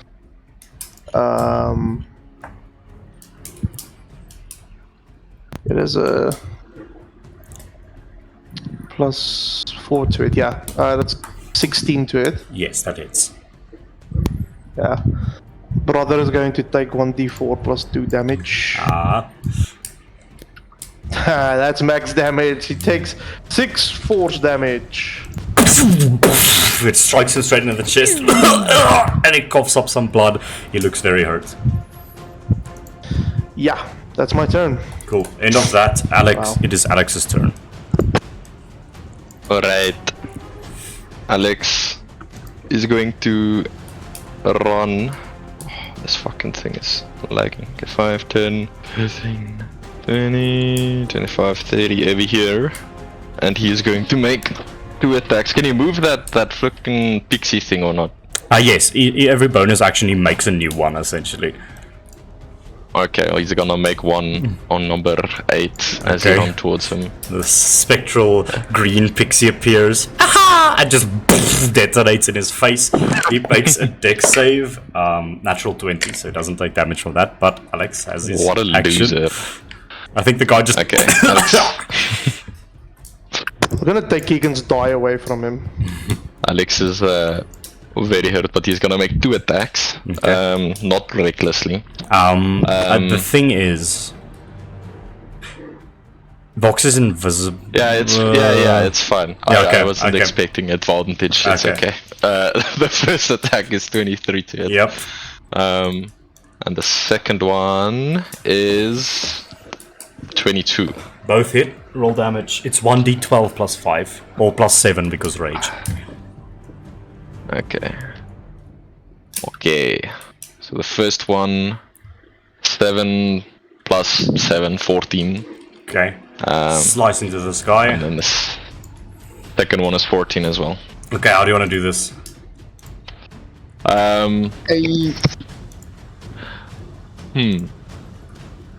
Okay, well he made 2 attacks, but we're just gonna say he made 3. Okay, he chops off first, slices down, chops off his right arm, slices back up, chops off his horizontal slash to chop off his head. Awesome, just the guy looks at you, looks at his 2 arms, and you just lob off his arm before he can complete his scream. He falls dead to the ground. And then he looks at number 7 and number 2 menacingly. Okay. With a smile. With that, you notice the front door opening up, and this massive, like 8-9 foot jeez. man wearing a all black suit with red detailing and 2 massive augmented machine-like arms by his side as a Del'Ferro augmented just walks into this place. And he's going to survey the area, looking at all of this. And he's going to take, seeing all of this shit happen, he's going to use his movement 1, 2, 3, 4, 5, 6 to get over here. He just walks over the tables, just knocking them over with his just massive frame. Just he walks over, towering above Alexander, and is going to use multi-attack to do Thunder Punch on Alexander. Reaction. He's gonna die. Reaction. Absorb element. That's on yourself now. It's only if something hits you. But unfortunately, I don't know how to say this or sugarcoat this, but that's a natural 20. On Alexander. Just die, confirmed. Make online die. Fuck it. Alexander is going to take a fuck ton of damage. So that's gonna be 14, 19, 24, 30, 37, 41, 48. So he dies outright. No. 52 points of thunder damage. And he, Oh, hell yeah. and he, fuck, he goes flying 15 foot back, shatters the window. Windows aren't large enough to go outside, but the window shatters, the glass shards fall on him, and he falls unconscious and prone on the ground from that. And as you watch, as this guy, like, he tenses his fist, and these mechanical noises resonate within his arm, and when he punches, there's just this, like, the sound of thunder, just when he strikes Alexander, and Alexander falls unconscious to the ground, and he turns towards you, Silas, and he's going to walk beside you and just bring his hand up from above and try to squash you with just a normal attack. Lovely. With an 8 to hit, he goes to strike you, and you just dodge out of the way, and he just cracks the ground beneath you. And he just looks up at you. Silas like draws his eyebrows in, looking mad pissed at this man. He just says, "Where do you think you're going? You are all fugitives of the mafia. You will die here today." With all these like mechanical noises as he speaks. It's almost like a weird auto-tune in his voice. It's the end of his turn, Gardner. I'm guessing it won't even help talking to you, right? No. Guard number 7 is going to go. Seeing that Silas is occupied with that guy, is going to go over here. And he is going to use his carbine on Solon. Solon, that is going to be a 14 to hit. That hits. Oh shit. Oh yeah, you don't have armor on. That's true. 13. That's true. He's going to strike you with the carbine bullet. You're going to take 10, 13, 16 piercing damage. End of that, Vox, it is your turn with Silas on deck. Yeah, Vox thought he was home free from this whole debacle. And then his innards just got incinerated by that projectile from that one guy. And he's literally, at this point, crawling towards the door, basically, with his 4 HP left. And, you know, he's gonna man up. And he's still going to put the mission first and chase after Sidero. Okay. Go for it. Once again, risking his life in the process. So I'll just action dash. Okay. Are you gonna disengage, or are you just gonna run for it?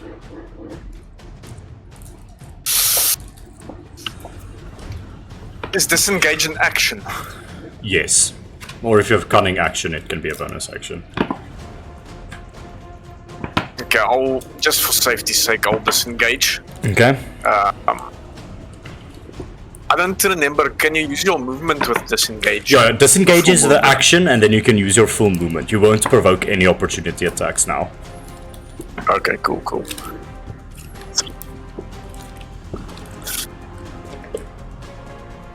Okay, then I'll use my movement. Whoa. Other door. You cannot, when you disengage, you don't get movement. Disengage is doing the not opportunity attacks, then you must use your actual movement to move. If you follow me. Oh, damn. You don't get Okay. extra movement. It's just not opportunity attacks. Lovely. Okay, then I'll just chill here, I guess. Okay, make another stealth check with disadvantage for me. As you have now moved. I'm gonna use equalize because if I get caught, Yeah, okay, fair enough. it's Jover. That's a 18. Yeah, you don't seem to be noticed in all of this chaos. Cool. End of that, Silas, it is your turn. Okay, so Silas is standing there. And would you say this man's legs are spread apart a bit? I mean, he's Perhaps. sort of standing in a powerful stance at the moment, but it depends on what you want to do. I want to slide underneath him to get to Alex. Sure, make an acrobatics check for me. Just for flair. Just for flair, you know? Oh, should I risk it? Let's risk it for the biscuit. 14? Yeah, that's good enough. He goes to perfect. grab you, like, basically, what's that thing where, like, Yeah. you know the meme with the hand in the foreground? Like, is that like the vibe check meme or, I don't know. But anyways, he tries to, like, grab you, and you just underneath his legs, and Smile and slide under him. and he looks back at you. And as an action, I'm going to hit Alexander with a rock. Okay, you slide and you go with the Rock of Healing. I just check the Rock of I'm Healing going as... to... Charges, yes. Yeah, I yeah. know. I'm going to use 2 charges this time. Okay. Okay, And that is going to bring him to a hit point. okay, cool. So Alexander comes back to consciousness as you just bonk him on the head with the stone and it heals him a little bit. And bonus action. I am going to...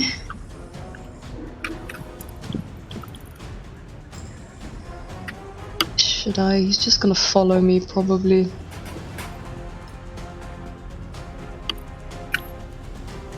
Yeah, okay, good luck, Fox. I'm going to bonus action Hexblade's Curse on him. The big guy. Yes, the big guy. And how does that look again? Can you put some spice on it, please? Okay, so this is a new thing. Like, I used, like, it once, but a really long time ago. Usually I only use Hex. So Hexblade's Curse, I would say, as I slid underneath him, Silas took out a dagger no one has seen before, and just nicked his Achilles heel. Just like a tiny nick, you know, like a paper cut, almost. And from that paper cut, you could just see, like, this gold, like, type of smoke go up his leg, but, like, as if it's a vein in his skin. And the more it moves up into his body, the more greener it gets. This green, sickly moss color. And envelops him for a bit, and then quickly disappears into his skin, and now he's hexed. He can cough a bit, yeah. What are you doing to me? It does Silas smiles, and his eyes turn like a golden green this time. Don't you dare mock me! He's angry. Is that the end of your turn? Yeah, I reused my action to heal him. Cool. So, bonus action and movement. I will use my movement again. And I will just go here. So I'm just gonna go around. No, I think it turns Like, around. sliding my sword. Yeah. I'm sliding my sword on the ground, like going to him. But yeah, can turn around and then poof, I'm You there. a little rat! When I get my hands on you, I will turn you into a paste! As he tries to grab you, as you, like, just deftly jump around him. End of that, Not even there, baby. it is Sergei's turn with Allura on deck. Okay, so Sergei, feeling number 5 bump into him. He gets a little grin on his chinny chin if he had one. And he will just, like, swing around and try and attack the bra with his maul. We'll do it recklessly for advantage. So it's a straight roll. Yes. Go for it. First one is a 26 to hit. Yep. A Kandu is even better, 27 to hit. Yep. Let's go. Roll that damage. Roll it. Alright. Alright, so that first one, so that's 7 plus 5 is 12, plus 2 is 14. Alright. Bludgeoning damage for the first attack. You just hear second, groan of pain. Continue. and the second attack is also 14 bludgeoning damage. Well, I think you rolled like 14 4 times in a row now. But in other news, how do you want to do this? I first a swing from below in the groin, knock him a bit in the air, and then I swing it back around, and I hit him on the head when he's at the top of his apex and just smash him into the ground. You just baseball him, so you're hitting him downwards, so it's just and you'll just hear these violent crushing sounds and the life leaving a poor soul of the mafia. He's dead. And he will slowly make his way towards the last gunshot he heard coming from this direction. Okay. But he will stay in the smoke for now. Cool. End of that, it is Alora's turn. I think I'm gonna do the exact same thing I did last turn. Maybe heal someone up a little bit. Who's closest to Alora at the moment? Still Grant. So Laura's gonna follow Shiloh's lead and also just come out looking over the balcony. It's gonna heal Grant a little bit with Healing Word. However, what's the... No, I'm just gonna heal Grant, I think. So that's a bonus action. Mm-hmm. I'll roll that for you quickly. I'll just roll that. And, Grant, that is 8 points of healing for you. Danku. And yeah, she's gonna see this fucking thing, and without hesitation, she's going to shoot at it. The big guy. The big guy. Go for it. That's 20. Come on, let's get another nat 20. Oh, but that's a natural 18 plus 5. Yeah. 23 to it. That hits. So that's 2d8, right? Yes, 2d8 plus... That's 2, yes. 2d8 plus 2. Thing takes 13 points of damage. Blacks, Alora putting in work. That's... Bro, blunderbuss. Oh, yeah. yeah, that bing, hits into the machinery of his one arm, and it almost like... It sounds like a Bucky engine that hasn't been started for like days on a cold day. It just starts smoking, and he looks over at Alora. She hits something vital in there. That's action and bonus action. Any movement left, or is she just gonna chill there with the high ground? I think, yeah, she's gonna stay in the back. Yeah, Cool. stay there. It is now guard number 1's turn. His blunderbuss is fucked, so he's just gonna follow his friend's lead. 1, 2, 3, 4, 5. Do I hear him moving, and can I make an attack of opportunity? Failed. Tail Your tail, yes. You can. It will be with disadvantage, however, because you are blinded, but you can. It's fine. I shall try it nonetheless. You can make it reckless if you'd like. No.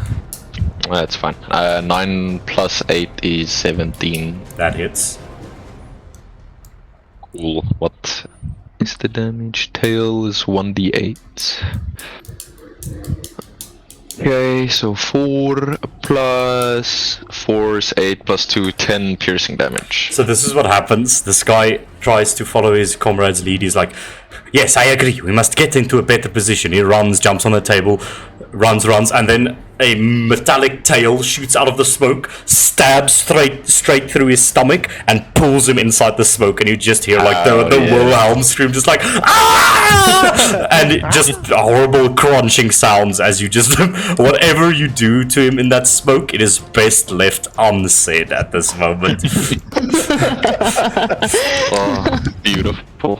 And I think this guard is like Jeffrey. And he just like gets, and he just stands like back against the glass, like shaking a little bit. Okay, cool. At the end of that, Vox, as you're running towards the door opens once again, and a 8 to 9 foot tall gentleman in an all black suit with 2 mechanical arms walks straight in front of you, and you just have to stop right in your tracks over there. And is going to survey the area, looking over at this side. Now, Vox, I'm going to need a stealth check with disadvantage from you, because he's going to try and walk like this line, and he's going to walk straight through you essentially. So I'm going to call the DC for this is 20 to be able to evade him without making any noise. So, I forgot that my power turns off at 6 o'clock, so I'm on my phone at the moment. Okay. Quite a rude surprise, but I will load up my D&D Beyond. I'll get back to you shortly. Okay.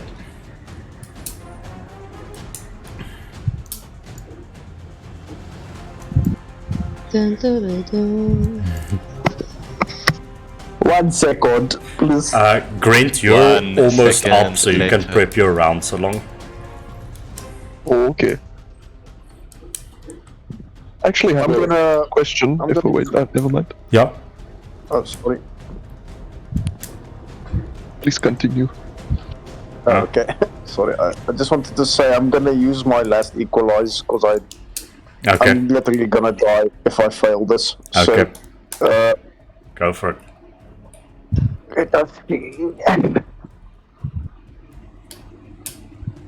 oh, sweet. Okay, that's a 28. What? Look, so this guy walks in, Vox, you stop dead in your tracks, and you see him walk straight at you, and you just deftly just dodge out of the way for a moment as he just walks through the space. So it was 1, 2, 3, 4, 5, 6. He will use his action, seeing that his comrade here is doing shit over there. He will use his action to dash. Just side eyes Alexander on the ground, busy dying essentially, and he'll just walk right next to you, Solo. Does Alexander do attack of opportunity, or does he just leave him? Yes, he does do attack of opportunity. Okay, go for it. Okay. I'll do it reclusely. 19 to it. 19 does hit. Okay. And you said it's a D12, right? D12 plus 7 because rage. Well, he got knocked. So. No, he's up. Remember, Yeah, silent. but he loses rage when he gets knocked. Oh, that's true.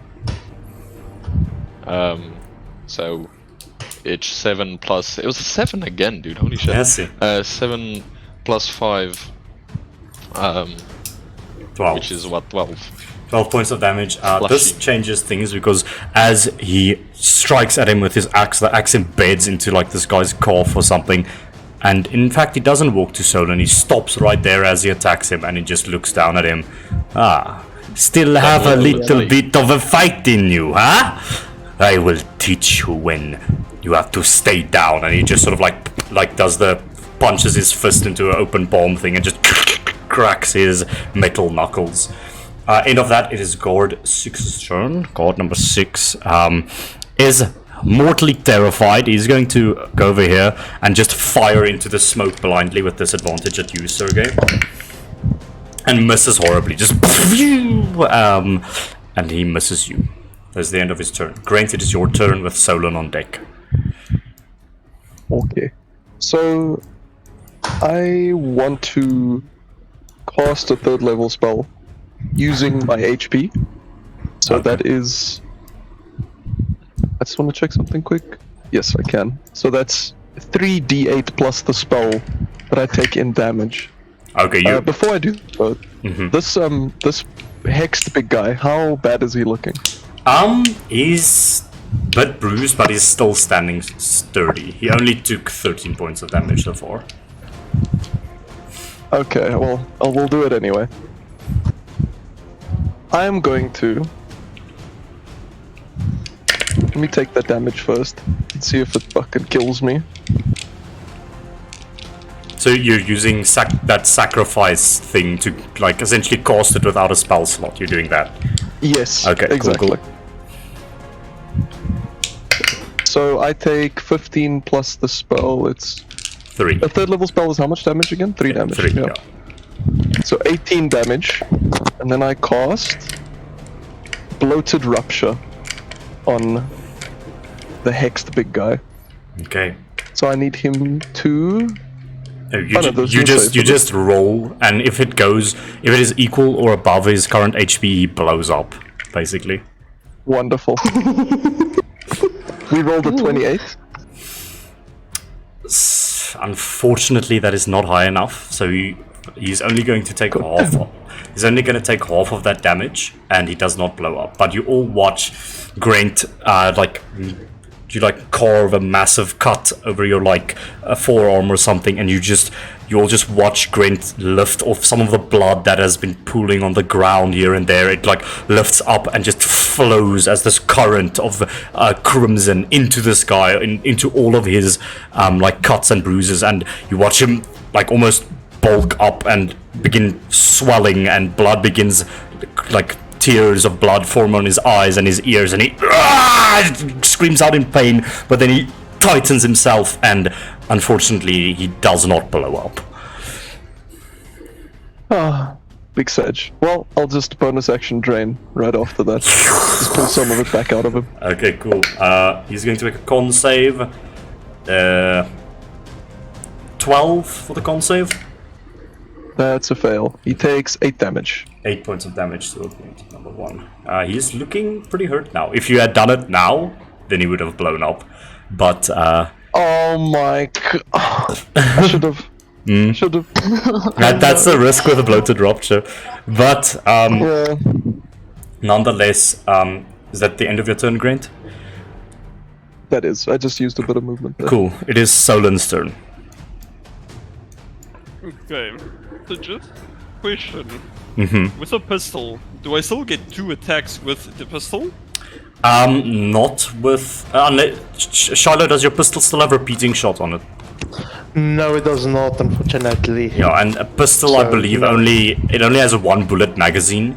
So, and since you're not proficient with guns and wada, it's gonna be 1 attack, and then you have to essentially use an action to reload the gun. If you were a gunslinger, then you could use one of your attacks to reload it, or if this gun's magazine was bigger, then you could fire multiple shots after each other, but this is just a normal pistol. So, no. Okay.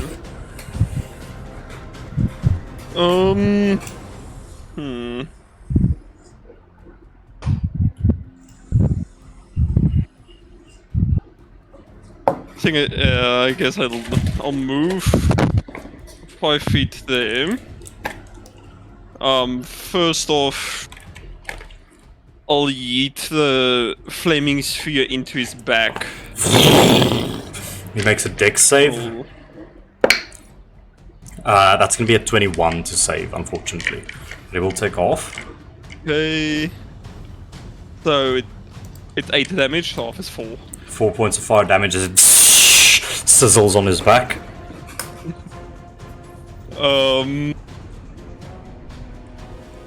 Wait. Just quickly read.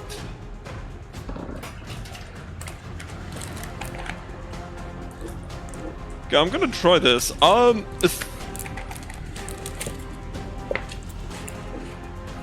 I will use the blade. Mm-hmm. And I'll use it for its thunder wave. Oh shit! Yeah. Okay. That's a. So I will try. There's a 15-foot cube, 15 right? foot cube. Yeah. Okay, so you can sort of like what the fuck? Sorry. You can like rotate this as you'd like, but yeah, that's sort of how it looks like. So you must just check. You might get Silas into that, and it's obviously gonna get Alex, but you can still do it.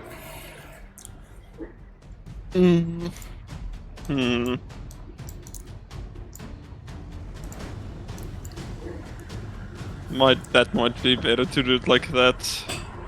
Then Alex is the only one getting hit. It's okay, we'll throw a rock at him. Yeah, sure. I'll do Thunder Wave. Okay, cool. So you take out the Attaway great sword that you stole after murdering one of the nobles. And just for reference, it's like this sleek, like light metal blade, I believe, and it has almost this, like, these windpipes at its hilt, and they like whistle when you like wave it in the wind. But as you do this, it almost sounds like a trombone or something, like, whoa! And as you just hit it against the ground, just Oh, what the? just That's a good ass sound effect. That was good. Holy shit. and just this crash of thunderous energy shoots out, shattering the windows. And what save must they make? Should be on the blade. So it's a con save. Okay, DC. I'm gonna guess it's my DC.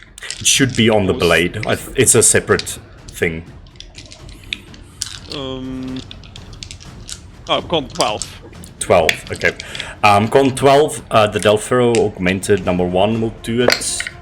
Natural 20, unfortunately. Number 2 fails, and the guard at the back fails. So number 2, number 7 takes full damage, and they're knocked back, I believe. Yeah, so knocked back 10 feet. This guy just smooshes Alexander against the wall. I'll just also make the con save for Alexander. And you can roll the damage so long. Guess it's 2d8 thunder damage. I didn't hear earlier, is Alexander knocked unconscious? He's now up, but this might change things. Okay. Can I add smite damage to this? Or No, this is a spell, effectively. Okay. It's 12 damage. Plucksome. Okay. So Alexander is knocked unconscious, even with half damage. But augmented number 2 is going to take that 12 damage. He's looking a bit hurt at the moment. Number 1 is going to take 6 damage. He's also looking a bit hurt at the moment. And guard number 7... he has not been hit yet, but he will take 12 damage and is looking pretty hurt as just everything flies backwards. Windows shatter, and yeah, unfortunately, Alex goes unconscious. Okay. And I guess I can do one attack. No. Or is that like... No, it's a spell that you're using your action for, essentially. Okay.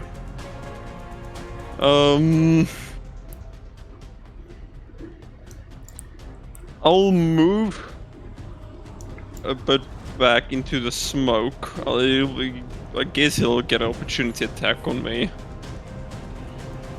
No, it's fine. I'll stand where I am. Staying where you are, it is Sidero's turn. He does something outside. You don't know. Guard number 2's turn. He is going to run past you, Vox, over here. He's going to pull out his carbine. I think... He's whipping his cock out. Seeing all of this shit happening, he's just gonna... I'm gonna roll d6. 1 to 2, it's gonna be Silas. 3 to 4, Solon. 5 to 6, Grant. Lovely. Silas, it is you. Lovely. Let's go. 21 to hit.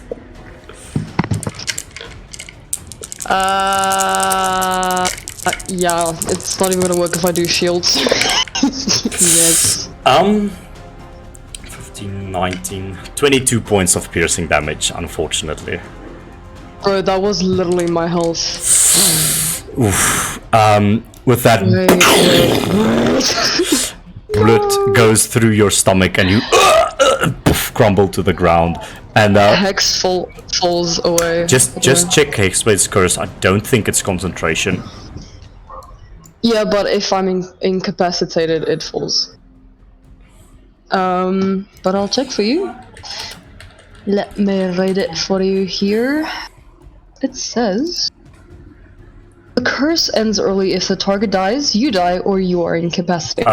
Okay. So unfortunately your Hexblade's curse fades. Yes. Cool. But End of that, Shiloh, it is your turn with Alex on deck. Okay. Charlotte's just gonna move. There we go. That. It's gonna.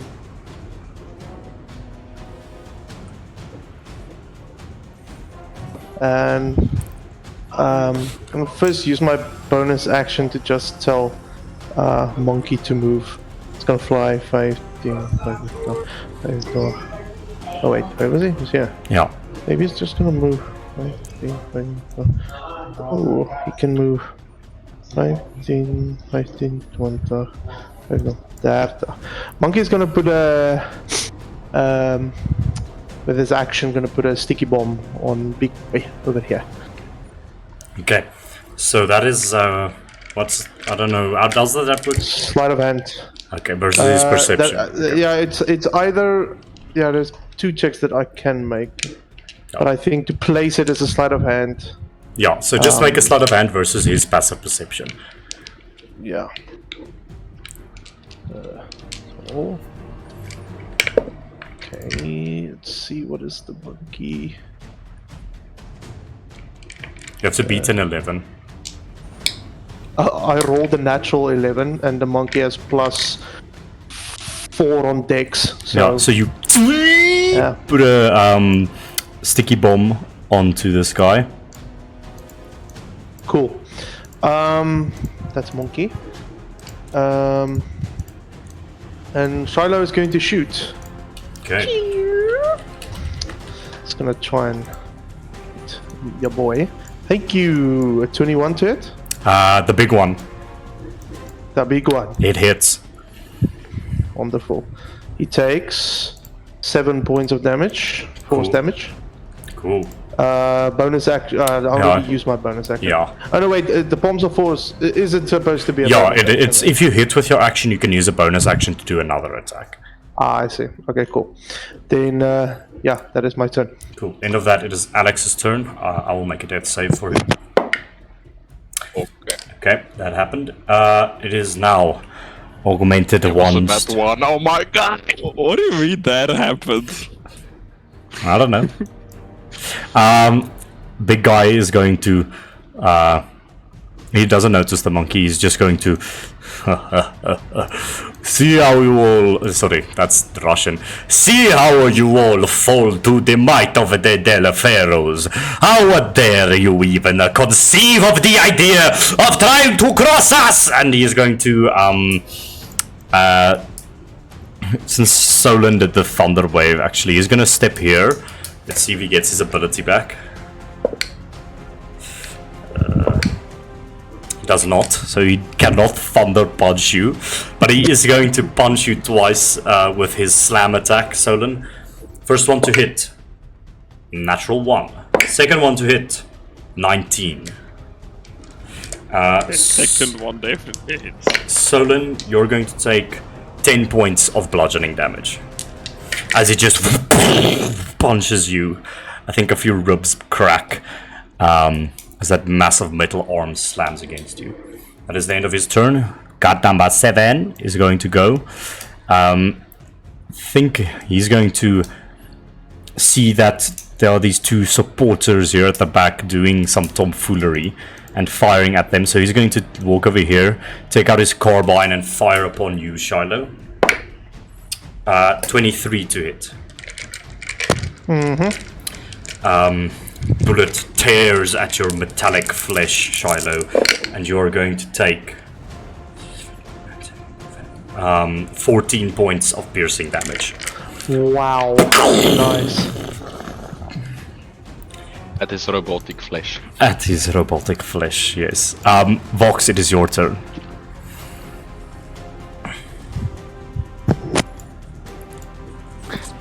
Cool beans. I assume the door is still kind of left open from Yeah, everyone that's- just barging. Yeah, it's like waving open and closes like on its hinges. Just, yeah, it'll be easy to open. Okay, cool. I can't see the map now, but I'm pretty sure there's the entrance, so I'll just use my movement to slither out the full 30 feet. And then, as soon as I'm outside, I'm going to make a perception check. Okay, you step outside, opening the door. Make a perception check for me. Okay.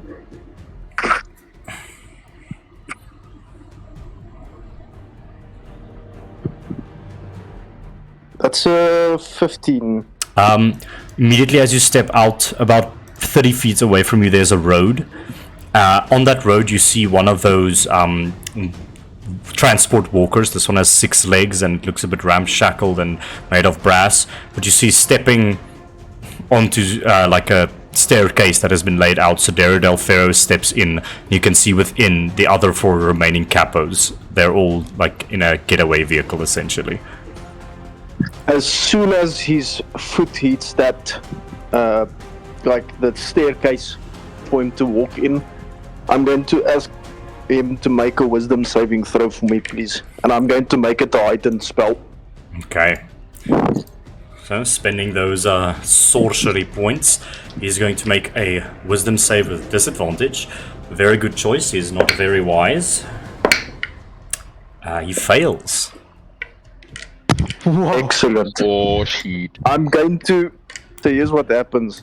Essentially, just as he gets in the walker, he just becomes stiff as per the effects of hold person. And then if he looks back in the direction, Vox just kind of materializes from the top to bottom.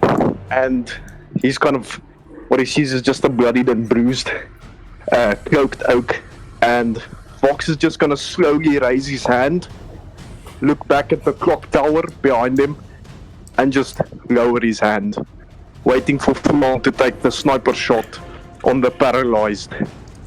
Oh, shit. I should probably add Fulon to the initiative, eh?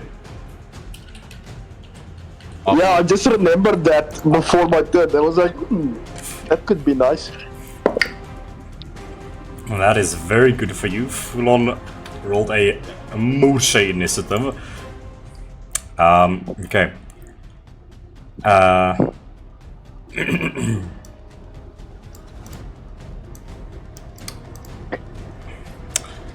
Cool.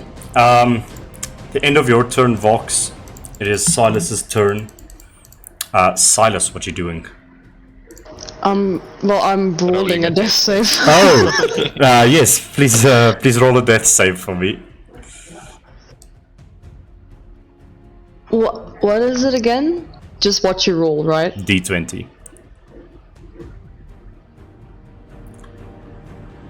Fail. Shit. Okay. 1 failure. What did you roll on the dice? 8. Okay. Come on. I'm sorry. I'm accidentally moving around the whole interface at the moment. Okay. End of your turn. Surrogate, is your turn. With the Laura on deck, what you doing? Kirk steps out to where he last heard a gunshot. You see And then this he looks man around. mortally terrified against the wall. There you are. And he walks towards him. And he is going to make 2 attacks. Reclusely. Okay. Make those 2 reclusive attacks. His mole. 26 to hit for the first one. And 19 to hit for the second. Yep. Shit. Okay, first attack does 11 bludgeoning damage, Okay. and the second attack does, you're not gonna believe it, 14. How do you want to do this? Wow. I think that Sergey just runs up to him and just squishes his head against the wall with his maul, Oof. and his body just slinks down. Yeah. A big splat of blood. Splats against on the wall. ground. He is very much dead. 15. And then I'm going to use the rest of my movement to move over here. With the intention of like going to this side, but do I see like Vox? Yes, I think you do. He's just standing there with his arm stretched out. And I see Mr. Bitchface paralyzed. I think so, yes. Question. Okay, I turn my attention towards them. And that will be the end of my turn. Cool. End of your turn, it is Alora's turn. Laura is going to cast healing word towards Silas, bringing him back. Arigatou gozaimasu. She's also going to shoot. I think maybe we have here? Wait, how am I brought back with how many? I'll roll for you. healing word. Just roll for 7. Okay. 7 hit points. Thank you. I think maybe Laura will try and take out some of these other yokes. And she's going to shoot for number 7. Okay, go for it. It's that's an 8 to hit. Unfortunately, the bullet goes wide, shattering the window, and the guy flinches away Was from it that. Shiloh? So just stares at her. Anyway, that's Laura. Next up. Augmented number 2's turn. He's going to crack his back a bit, but it sounds like mechanical, almost like a steel spinal column rearranging itself, just like. And he gets up off of the wall, and he's just going to go. That was a mistake, and he's going to go. Oh, oops. Going to Oh, by the go. way, Silas is playing dead. Yeah, he's like going to move around over here. You know what? 1, 2, 3, 4, 5. He's gonna go for the supporters in the back line. So Can I get yeah, opportunity Grint attack? and Solon, you have opportunity attack should you choose to use them.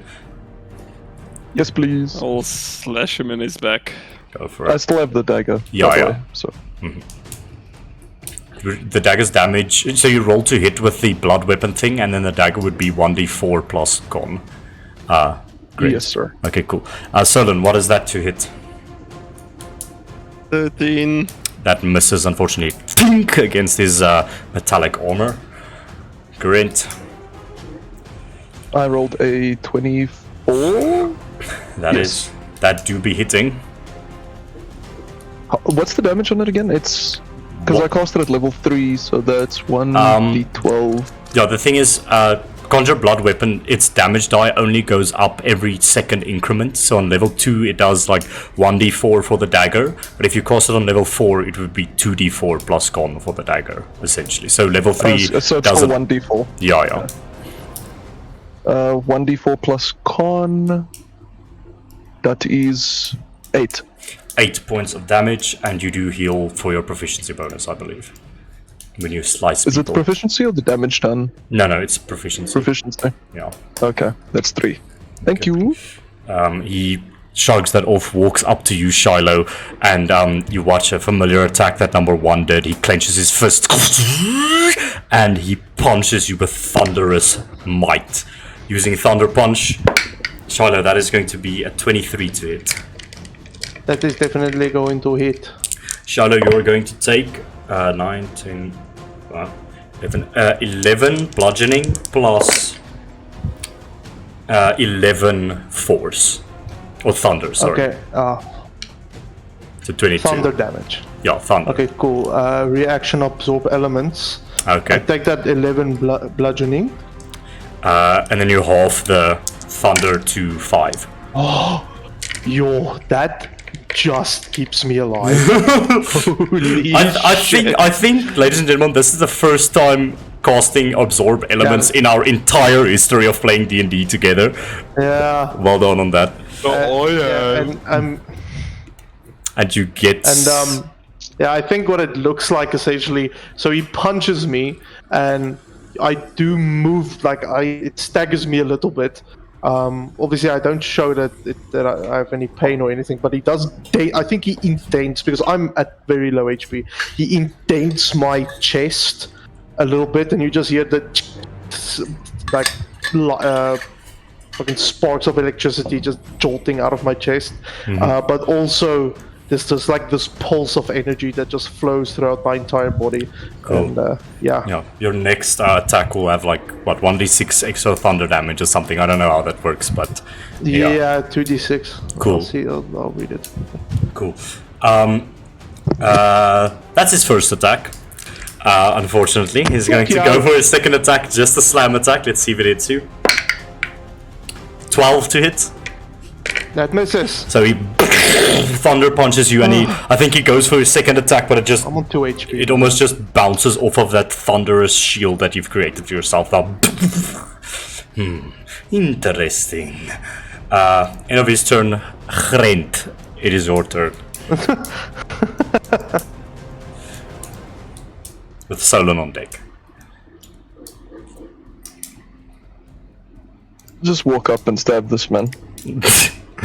Okay, go for it. You have advantage. I'm like on the bottom step, so I'd imagine I'm just slashing at his calves or his heels. Yeah, go for it. 1. Okay. So bonus action, I'll just drain, I guess. You have advantage on the attack now, because of flanking. Do I? Oh, yes. Oh, of course. Nat 2? Okay. Well, I'm still just gonna use drain. He rolls a Online die. He rolls a natural 20 on his save, so he's only gonna take half damage. Hey! That's 9. He takes 4. I heal 4. Okay. 4? Yes. Cool. It's augmented number 2. Okay. End of your turn, Solon. It is your turn. No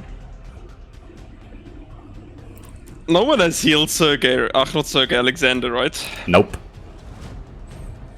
Talk. Oh fuck, Keegan. I forgot to use my my bonus action on my turn. We'll get to I that. haven't had a turn. I just absorbed elements. Yeah, Never yeah. mind. Solon, what you doing? I'm thinking...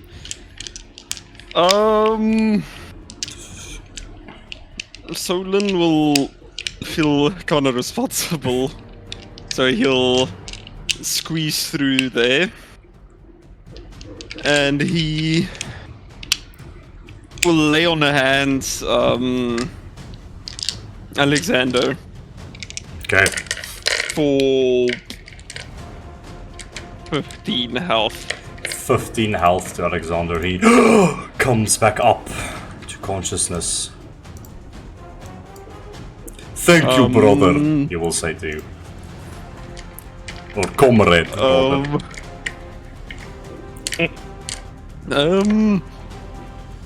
Yeah, sure, no problem.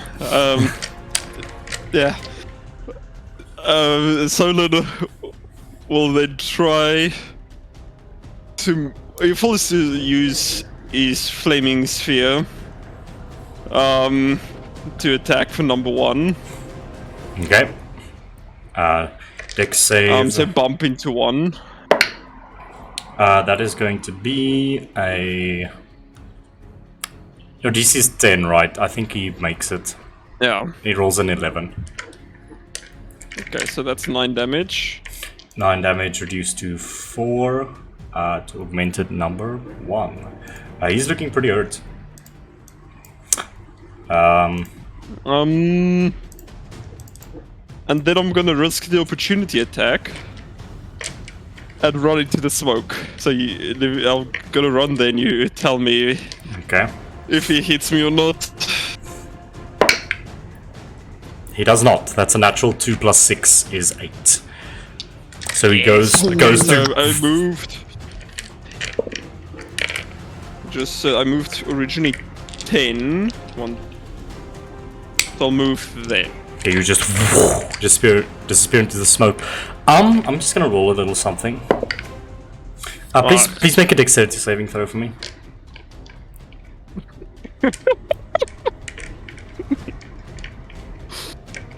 Oh, dex save. Oh, that's a 17. You step into something. You're not sure what it is. It almost makes you slip, but you're fine. Okay. Oh, okay. The end of your turn. I'm just gonna do this because he's up again. It is That's a bit of a shitty situation. It is Fulon's turn. At the end of your turn, it is Fulon's turn. He is going to take out the Soothsayer, and with Vox's instruction, he's going to blast with advantage. Isn't it an auto crit since he's paralyzed? Only if it's a melee. He still has to hit, and I think only if it's a melee. But he is going to hit Sidero with a 20, and with full sneak attack damage in consideration, Sidero is going to take a lot of damage. Let's see. 8, 15, 21, 23, 25,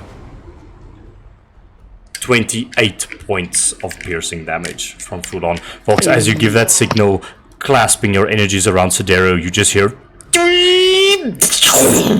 and a beam of white light strikes through the right shoulder of Sidero as he takes that big amount of damage, and he's looking pretty bloodied after that, and he just writhes in pain as this happens. It's now his turn. At the end of his turn, he's going to make a wisdom save. Let's see if he can get out of this. He does not. He's still paralyzed. It is now Guard 2's turn. But you will hear Sidero say, he's like, he can't really speak, but he's like, trying to signal someone within the walker that he is in. Anyways, Guard 2 is gonna go. He looks behind him, seeing all this chaos coming, and he sees you approaching, Sergey. Takes out his carbine and is going to blast you with his carbine for 10 to hit, and he horribly misses as you just almost like move your head to the side and the bullet just hits the wall. That is his turn. I think he's going to back up a little bit and stand on this table. It is Shiloh's turn with Alex on deck. Shiloh is going to... It won't give Clockwork advantage if I shoot this guy first and then I'll let Clockwork do a sleight of hand check, right? No, it wouldn't. Okay, well, Shiloh's going to shoot first anyway. Let's see if it hits. 15 to hit. That misses, unfortunately. Your forced blast fires off, and he just brings up his massive metallic armor, and it just bing, clinks against it. Okay, bonus action. Monkey is... It's gonna try and put another sticky bomb on your boy. Okay. Do that sleight of hand. So I have to beat an 11. That's a natural 19. Yep. Another sticky bomb is attached to this guy. I think Charlotte's gonna have to... Wait, where am I at the moment? Oh, fuck. Yeah. Yeah. That's my turn. End of your turn, Alex's turn. What are you doing? What is he? How hurt does Big Augmented number 1 look? Fucked up. He's like in single digits at the moment. Okay. Alexander's gonna stand Fuck's up. sakes, really? Wow. And he's gonna move here, and he is gonna make an attack against the bra. Go for it. with advantage, right? Question mark. Prone. Yeah, not in this situation. Silas is prone. But Achilles' heels exist. Squeeze me. Okay, fine. It was an 18 to hit the first one. It hits. Okay. Ooh. I'll just roll the damage. Maybe it kills him. And me. I got sticky bombs. Oh well, Alexander. Oh wait, it's That's a sticky D12. bombs. I almost rolled mine. I almost rolled 2d6. Oh, first off, he also fucking rages. Firstly, shit. Oh, okay. Bonus action. I forgot. Yeah. Okay. And he rolls an 8, whatever that does. 8. A bolt of lightning shoots from your chest. Another creature of your choice that you can see within 30 feet of you must succeed on a con save or take 1d6 radiant damage and be blinded until the start of your next turn. Who looks the most hurt between the other big augmented number 7 and number 2? Numbers. Okay, let me just check for you. Augmented 1 is fucked. Augmented 2 is slightly fucked, but hurt. Guard number 7 is more hurt than augmented 2. Actually, he's just gonna shoot it at number 2. Okay. Try and blind him. Make a con save. That's gonna be a on the con save. I think it's a 16. No, 15 on the con save, which is his DC, I believe. Yeah, so he succeeds. Okay. Anyway, the attack does 17 damage against. Yeah, Big boy. yeah. How do you want to do this? The guy as Alexander runs around, he's just like Yeshu's back, and he fucking just chops into his back, and I don't know if the sticky bombs explode then. No, they don't. I just Unless you target the sticky bomb specifically, but otherwise it's Okay. That's not gonna be very No, fucking he smart. he didn't know they were there. Yeah, so he makes one attack against number 1, then he's gonna swing the axe back around, trying to hit number 7. okay. Where is my D3? So this guy, you slash into his back, you sever something in his spinal column, and he just falls to the floor with 2 sticky bombs, tink, tink, tink, tink, tink, falling onto the ground. And okay, so for the second attack, I rolled a nat 20. Okay, Okay. can we maybe spice it that like when I hit the big number 1 and I swung it back, his body like got stuck to the axe, and then him with the axe, and then hit number 7, and Sure. maybe sticky bombs explode. I don't know. Sure, we'll roll something for that, but you stab the axe, almost hooking him like a barbed fishing line or something, and just you'll watch this massive feat of strength, Alexander pulling this probably a few 100 kilograms guy in a loop around him, and he just whacks number 7 into the wall. Roll that crit damage for me, please. That is 20. 20 points of damage. This guy gets absolutely mutilated behind the body of this massive augmented Del'Ferro soldier, and both of them lay dead and smoldering on the ground. And now I'm gonna roll for the sticky bombs. You actually Maybe leave the sticky bombs, because I don't want to waste them on someone that's already almost dead anyway. no, there's I'd rather a use them Well, on it's a someone. chance now. Like There's a it's full- not choosing to do it. there's a lot of force happening here, so I'm gonna roll a luck check. You obviously we don't want them to be exploding now, so under 10 Yes. it's gonna blow up. Cool guys, don't Wonderful. forget explosion. This is bad because I rolled a natural 1 for your luck check. Shiloh, please roll that sticky bomb damage.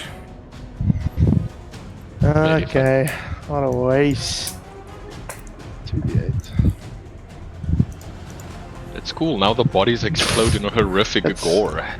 That's like 15. Bollywood. Exactly. That's 15 damage, force damage. That is exactly Alexander's HP. It He gets knocked down with a smile on his face. blows He is up. happy. He is knocked. He is knocked out as that explosion just detonates in this corner, and he falls to the ground. End of his turn. Did it at least kill this guy, or was he already dead? What, number 7? Oh no, he was killed on impact with the attack, the Nat 20 attack, and then the bombs just blew them to bits, including Alexander. But yeah, Vox, it is your turn. Excellent. Seeing as there's a massive hole ingrained in his chest at the moment, I reckon, from the sniper shot, I intend to enlarge it 2 times by hitting him with my own little spell while he's still paralyzed. So, let us see.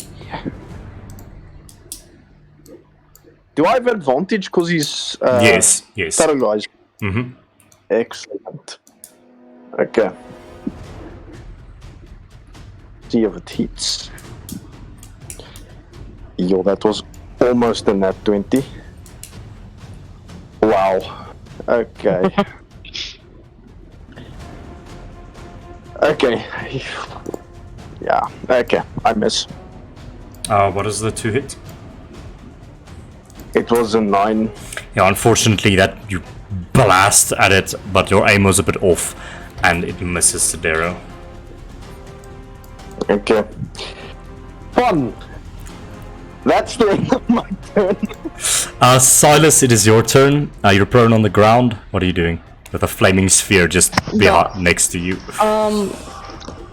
The what? Oh, the fire bubble. Alright.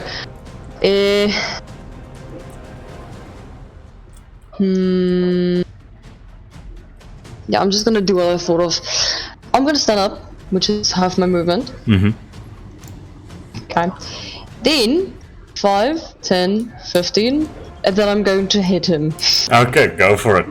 But actually, no. But if I have any cool bonus actions, no, that's fine. Yeah, I'm just going to Schloss and DOS. Okay, go for it. That is going to be 13. That misses. Dink against his armor. Scheiße. Okay, I'm gonna use my another attack. God damn it.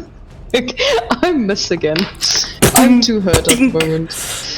Unfazed, he continues to pummel towards Shiloh. That is the end of your turn. Sergei, you are up with a Laura on deck. Okay. Sergei slowly up, well, not slowly, but he walks towards the Sidero, and then he first wants to attack and aim like behind Sidero's knees to get them to buckle, for him to drop to his knees. So you're trying to knock him prone? Just like on his knees for now, not like prone. Okay, sure. So like if someone walks behind you and then like, you know, your leg bends head and then you like buckle forward, yeah. Mm-hmm. Just basically want him to buckle to his knees. Okay, go for it. So that's the first, it's a 25 to hit. Uh-huh. Okay. And I'll just roll the damage so long. Automatic crits, right? So yep, if it hits, it crits. That'll be 4 plus 5, 9 plus 7, so 16 bludgeoning damage for the first attack. Mm-hmm. Then I wanna, because he's a halfling and it's a bit small, I wanna like slam down on his feet or lower legs to try and break them so he can't run away. Okay, so what was the damage for the first one? Sorry. Fuck, what was it? 16, I think. 16. Sorry, I just want to get that. Cool. So you buckle his knees. He and paralysis falls to his knees. Yeah, second attack is a 24 to hit. Yep.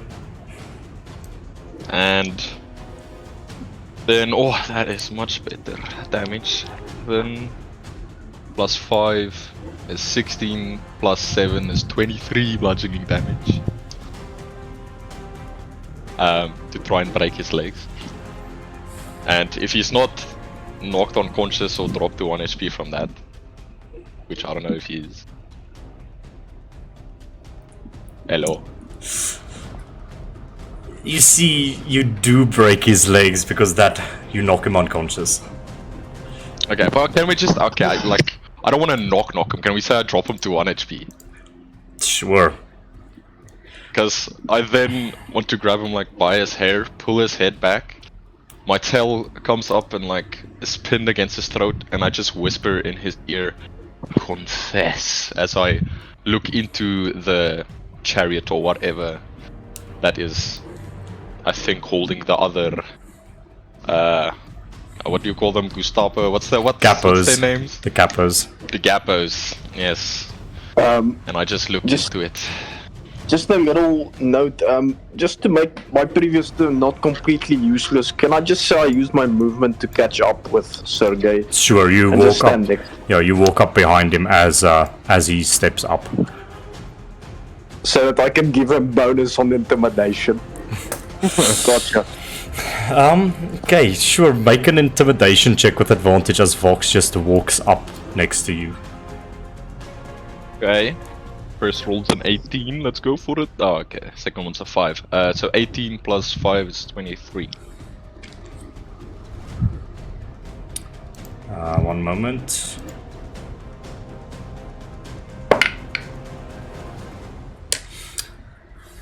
Okay, still paralyzed, so he's trying to speak, but at the moment he is unable to do so in his 1 HP state.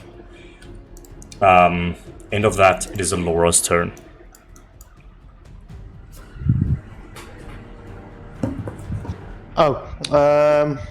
Yeah, Alora is definitely going to heal Shiloh. I think. Does she have? Not the incapacitated Alexander. No. I mean, Understandable, have a nice day. I mean, we have Solon doing that shit, so Laura's just going to help me out a little bit Wow. because I'm. Dolan's in I'm deep shit. almost already. Listen, Someone's running for his own life. listen. I am a Laura now, okay? And I am a Laura now. yeah, You have no problem. she's just gonna walk up to me and cast Cure Wounds at 2nd level. Okay, she has 1 spell slot left after that. Cure Wounds for 6 hit points. 2d8 plus 1d8. What is it doing at 2nd level? This is 2d8 plus 4. Yeah. Okay, I'll roll for 2nd level. 15. 15. But, plus 4. That is 19. Yeah, no, I already calculated it in. It is 15 in total. Okay. 15.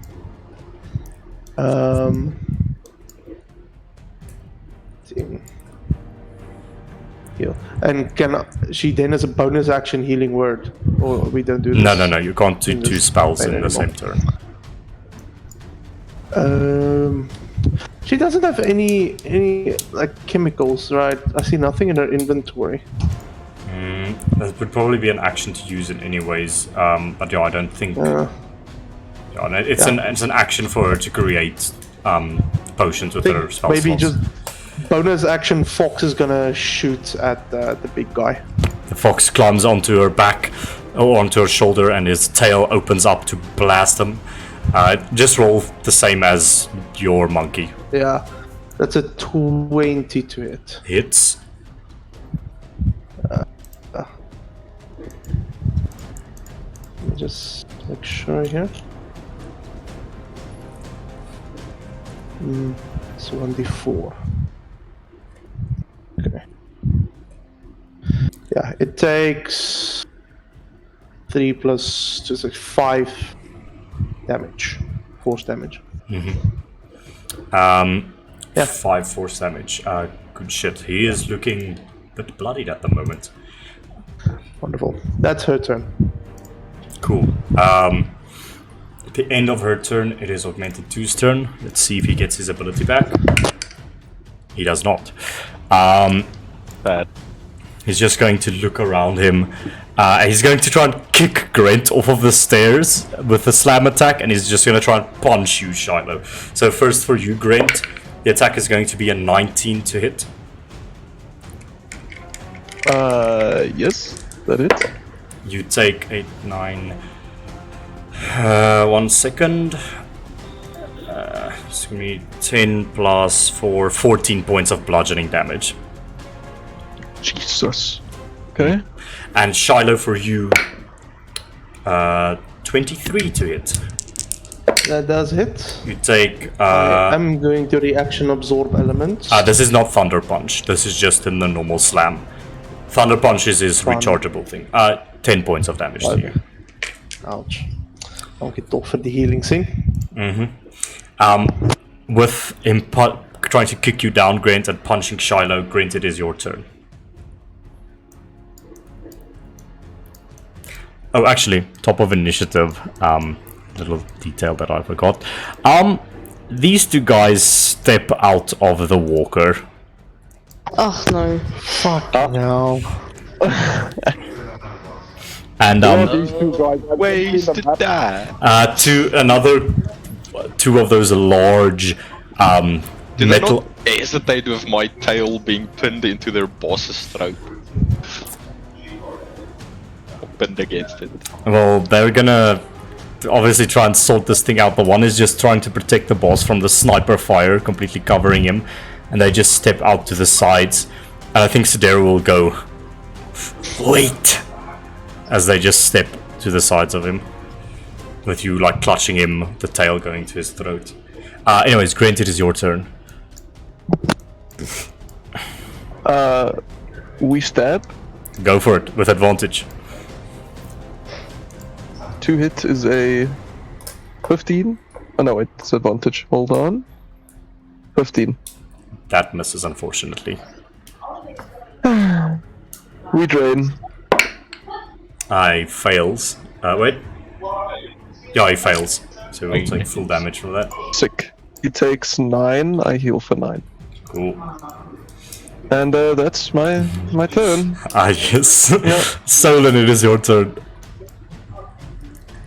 Okay. I will move back out. Okay. So I think as I'm moving towards number 2, my flaming sphere will also move towards him. Okay, we'll make a dex save. I will succeed on the dex save. So you can roll that damage, it will be halved.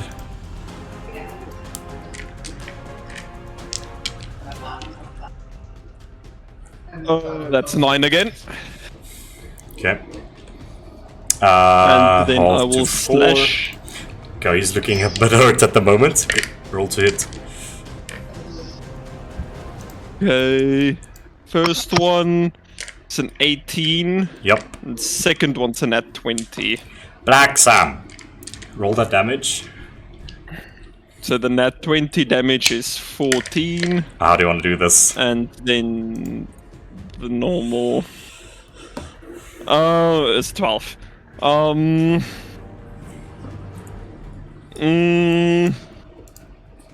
think maybe Solon slashed at his like back of his legs, like almost incapacitating him, and as he fell down onto the floor, Solon with his second hit just pushed the sword through his head. Ah, wonderful. His head cracks like a coconut and he dies on the floor. So action and then bonus. Last 2 10 foot of move, and I'll just move like this. Cool, cool. End of your turn, it is full on, but seeing that you sort of have a grip on the situation, but these two large guys have just stepped in to cover Sidero, he's going to hold an action for if shit goes down. It is Sidero's turn, and I think I'm going to just change the music for this brief bit of dialogue. He's just going to go... no, this one. He just says, wait! And he just sort of looks at Vox.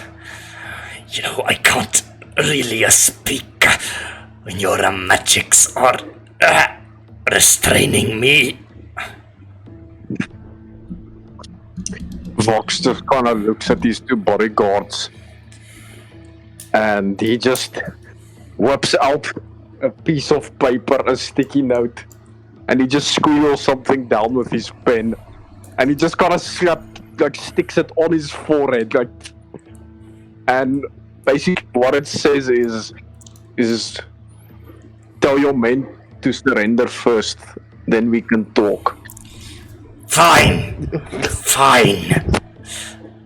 And he just says, stand down! Get back into the carriage! And they nod, and I don't understand, boss. We could crush them right here. And he just goes, well, you're not the one with the spike to the throat. Get inside! And they, alright. They get inside with the rest of the capos. Okay. As soon as they are properly in the carriage, then Vox will drop his paralyze.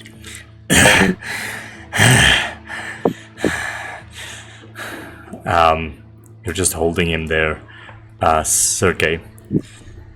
And he just goes, alright. Fucking Just looks at all of you.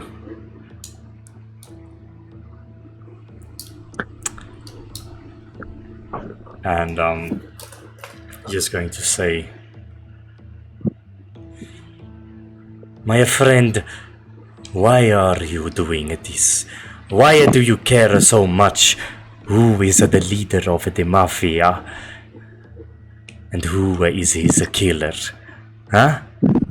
Why have you come to intervene with my plans? Why? I just pull his head back a bit more and the tail a bit deeper. Stop changing the subject. Pon less. Looks about. Fine. I was the one who orchestrated all of the killings on the couples, huh? Is that what you want to hear? I was the one. Kill him. Are the rest of the capos in the carriage with him? Yeah, they're sort of looking at this whole situation. Just roll a dex check for me, please. Sergey. This is very Just a important. straight Straight dex check. What? I didn't roll a nat one, you did. Shut up! Not a nat one. Okay. Maybe. So I'm just gonna let him complete his little thing. He's gonna go, I was the one who killed Rico Del'Ferro, huh? I orchestrated the whole thing. I mutated your little friend. You know, he's quite the unique individual. Takes to the bleed quite wonderfully. The perfect bloodhound to search out any of my enemies. But let me tell you a secret. You're not going to kill me here today. And as you go to strike him, Vox, your and Sergey's visions go white again. Nah, man. He was holding mind static. Okay, and I was holding my tail against his throat. Okay. And Wasn't he kind of restrained though? you don't know how you don't know how his mind static works because you have not seen. Does he not shoot? He was holding an action. Surely the range of that isn't so far. Of his spell. It is, I was about to say I wanted to look away because I was suspecting he was gonna do that again. So this is what happens. From Foulon's point of view, he sees you have the situation under control. There's a white flash in your location, and then all of a sudden, you two just are unresponsive. Sidero gets into the carriage, and bleeding profusely, nearly dead, they drive away. Nah. Little that. I just want to say something. Yeah.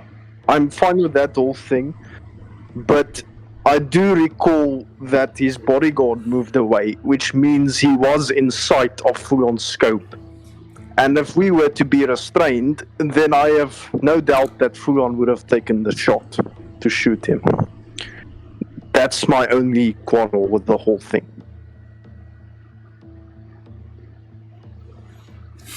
Okay, hang on.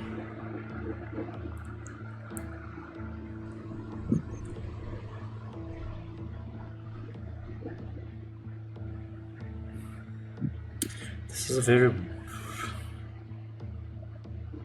interesting situation.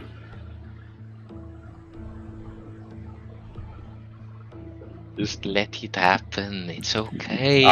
Just let it happen. Okay. So Let our intrusive thoughts win. I mean, it would have been fine if his bodyguard was still standing there, but he was kind of exposed. So, yeah. okay, sure. So as mind static, like a camera flash goes off, your eyes dilate. You're unsure what happens, but you do hear a loud cracking sound as Fulon takes the shot. And we will move on from this initiative. And I'm going to tell you what happens in just a moment. But for now, let's continue with the battle on the inside. Shiloh, it is your turn. What are you doing? I shoot, I guess. Go for it. Wait. I do not shoot. Damn, I don't really have any good spells. No, I do be shooting. Okay, go for it. And that's my turn. Question mark? I guess monkey shoots too. Go for it. So, monkey hits with an 18. Yep. Question mark. Yep. 1d4. It is 6 points of damage. Okay. With that, That's my turn. Alex is incapacitated. Weapon smile on his face, that is important. Fair enough. Vox, we're Wait, gonna. did I not have advantage? No, it's a ranged attack, so technically you would have had disadvantage with Palms of Force. The spawns of force count as like.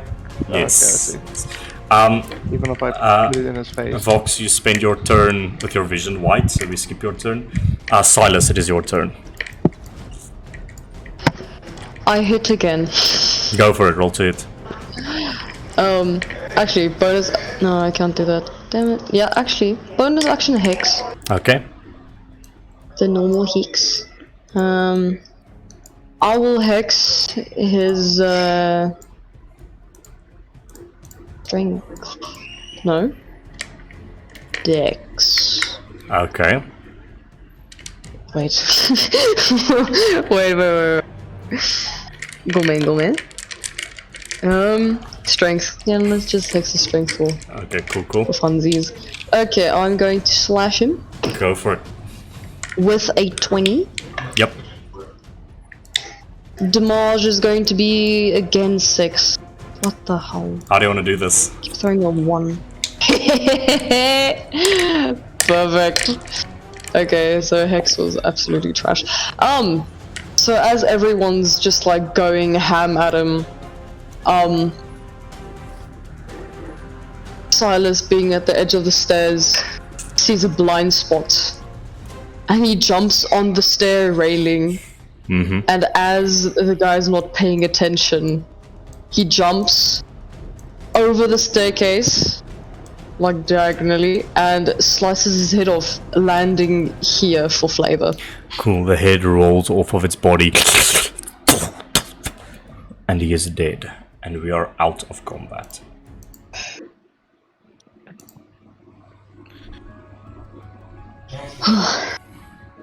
Jeez. I think Okay. Where's Vox then? Silas definitely runs for the door first because he knew where Vox was going. As you all begin rushing over there, I think someone will rev Alex real quick. You all run towards the door. We're going to I'll take. do it. Laura just. I'll hit him with a rock again. You all Or just. that can happen. Who's doing the healing? Never mind. I'll hit him with the rock, then we don't have to waste the spell slot. Okay, I'll hit him with the rock. You hit him. How many charges? I'm just gonna do one. Okay. Yeah, he gains 1 hit point. As Alex comes up, you all immediately rush for the door, knowing that is where Vox and Sergei had went before. And we are going to take a 5-minute break real quick because I really need to go to the bathroom, and then we will see what has transpired here in the road in front of the Del'Ferro residence. We'll be right back, ladies. And my headset needs to charge.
Ladies and gentlemen, we are back.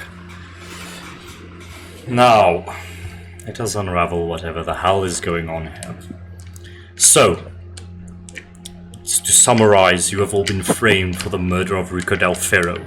Sidero Del'Ferro has fled from the scene in order to make this whole story believable, setting all of the guards upon you as you fought your way towards him, choosing the violent approach rather than escaping. And, with much vigor and almost dying, you fight your way through these augmented individuals, these many guards of the Del'Ferros, and eventually Vox and Sergei got to Sidero Del'Ferro. Restrained him, and Sergei forced him to confess what he had done. And he did so. And Sergei killed him, slicing straight through his throat, but not before Sidero could get off a mind static, which left Sergei and Vox in a daze. The rest of you defeat the remaining guards, you bring Alexander back, and you all are running towards the front door, correct? Yep. Cool. Yep. As you run, you burst out of the front door, and what you see is Sergei and Vox standing, staring in front of them, like unresponsively, and Sidero Del'Ferro dead at Sergei's feet with a massive gaping hole through his throat. You see a few 100 feet off in the road one of the transport walkers quickly making its escape from this area, just almost striding as it runs off into the road much faster than any of you can run. What do you do as you emerge on the outside? By the way, Sergei and Vox, you're essentially incapacitated in this moment. You're just standing there looking at a white screen. Flashback. Can Solon... I'm gonna try, but Solon, can he, like, hold Sidero's body, but also at the same time cast Lay on Hands, but also, like, make ready to restrain him if by the chance he comes back to life? Would that be possible? Someone just always wants to bring back those who try to kill us. Yeah, you all see. Kan hom gebruik vir informasie. You all see Solon run around and try to heal Sidero. Does anyone intervene, or do you just let it happen? I don't even try anymore. But Charlotte does walk up to his body. Solon, as you push that holy energy into him, Silas, sorry. Silas will just put like a cloth over his face so that he can see or really okay. talk for now, you know, and bind his hands. Just gonna roll a little something here.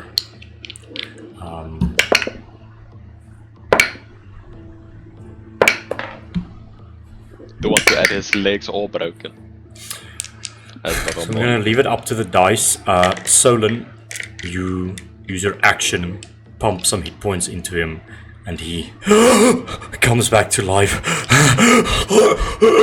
breathing very heavily from the hole that is still in his throat. And he looks around to see if he gets his ability back. You see him desperately trying to... I can't see, his eyes are closed with the cloth I put over it. Oh, did you put the cloth over his eyes? I thought you put it on Yeah, yours. I Okay, put the- okay. No, over his. Solan's Okay. also restraining his hands. You know, easily enough, his strength is garbage. You restrain his hands. Let me go! Let me go! Take this thing off my face! Ah! What is so Sergei and Vox there just standing there? Yes. Shadow just say, "What have you done to them?" Nothing much. They'll be fine. Just give them a few minutes. I don't like that. Not at all. Can I slap Vox in the back of the head? You do that, and Vox, you immediately come to your senses. You blink, and the Seeing whiteness. that, he does the same to Sergey with a backhand. Both of you come to your senses, and you see the restrained Sidero with a cloth over his eyes. Do we lose memory of the past 10 minutes? Yep. So we don't remember basically the entire fight, we just forget. I think. I think you remember like a fight. I think you remember like a bit of the fight and maybe a bit of the conversation inside that room, but you don't remember coming out here and killing Sidero. That was unnervingly easy. I usually Oh, we will got him. all the Good time, job. so... In a Yeah. Fox is gonna punch him through the face. What, Sidero? Yep. He goes unconscious. Congratulations, Fox. Uh, Well done. I Ren like your style. would Fox like to... confusedly looks around at you all, not remembering what the fuck happened. Grant is just gonna like step up to him and just use transfusion on him. Okay. Just pumping him full of blood, bringing him back. Heals for 12. Stop this! If you're going to kill me, then do it! What are we doing? I'm He going needs to be to- knocked unconscious. We need some information. I'm gonna step on his broken leg and like grind my heel in it. What is the point of this? You got me! Alright! He's like moving around, trying to rip himself from your grasp, but with the blindfold and Solon, you're all just holding him there, he can't do anything. He becomes silent. You know, So, and Grant's just gonna like pull his collar closer. I wanted to ask Rico some questions, but then you made us kill him. And now those questions fall to you. Ah, the one and the only magnum opus of the Doctor. What could you possibly want to know? Just why? Why me? Don't think of yourself to be a special or something. You just happen to be a little street urchin that we have found by chance. You had an aptitude toward the bleed. It mutated within you exceptionally well. Never before have we seen such a results. A breakthrough, if you would call it. I'd say just a bit of unluck is on your side, eh? But it depends on how you see it. Don't you enjoy the powers that we have gifted you, huh? No, not really. But I only have one more question. Where can we find this doctor? You are asking the wrong person. He's not under my employ in any sense. He wanders about the city, conducting his experiments in all manner of different places. On you, on the other residents through the products he and his organization distribute to the commoners. You won't be able to find him, nor can I tell you where he is. Can I make an Who else is insight check? working with you? What did you say, Sergey? Who else is working with you within the mafia? I am at no liberty to answer that. I feel that my mortal coil is reaching its end. So I step on his other broken leg. I think you still have a little ways to go. Talk. Well. We're not gonna kill you. Oh no. I'm gonna find a nice cage. Lock you up forever. Sergey rises. If you guys don't, Who if do you you? guys don't mind, right? Can Silas cast charm person to find the truth? Also, can I make an insight check on the things he said about the doctor? Hoyle.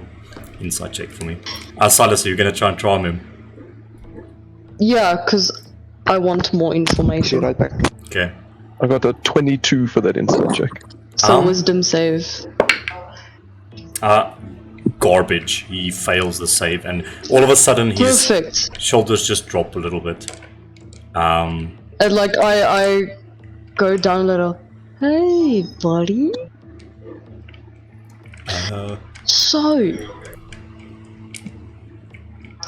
I need you to tell me, right? I kind of forgot their names. Within the mafia, who's working with you, mother?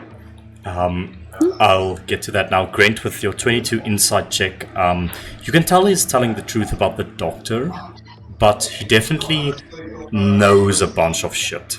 Like he doesn't know a lot about the doctor, but potentially he might know more about other members of the mafia, whoever he's working with, that type of shit.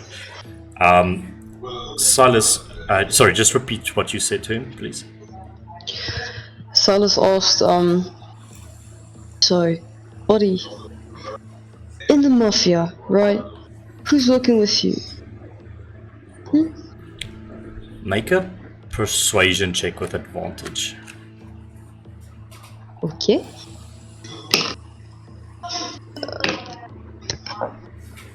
Cocked. Give me a second.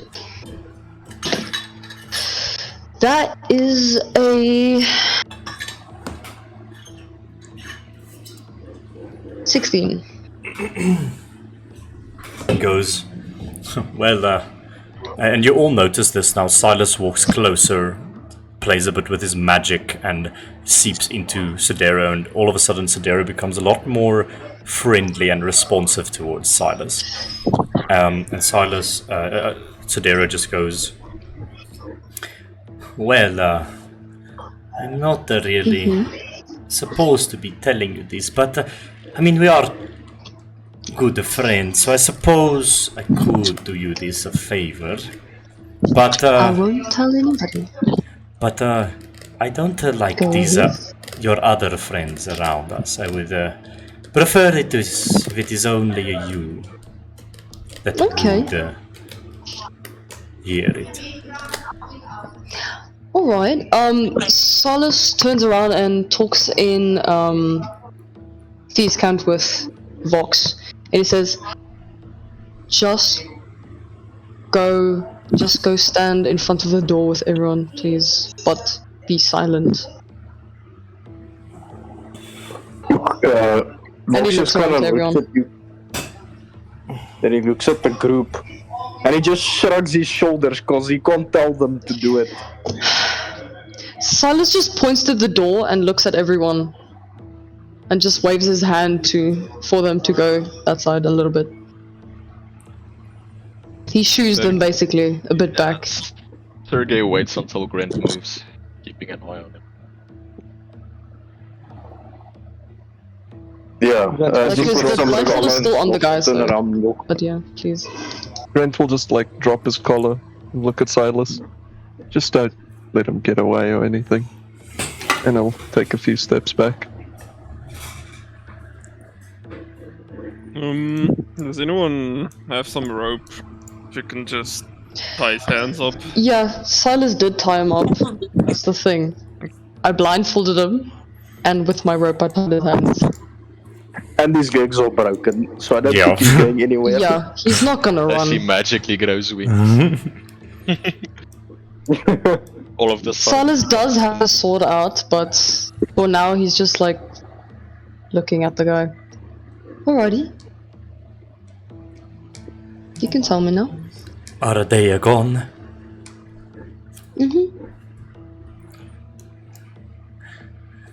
Alright, here's the thing.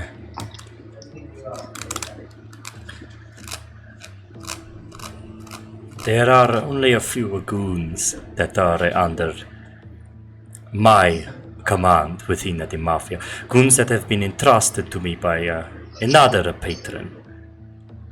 But the whole taking over the mafia, that was sort of all on me. I would, after Rico's death, I would have become the boss of the mafia, and then finally we would be able to wage a war against the nobles. There's a... Finally. You see, there's a lot more people that I don't know all of them, but we are allies in this fight. You see, it is not only the mafia.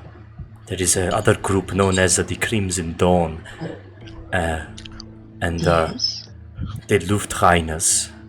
And there are others, but I'm not really at the liberty or of knowing that information yet. The boss says that it is best kept confidential until the time is right. The boss? Yes, Of course. I don't really know who he is, but you see, he has given me a lot of gifts.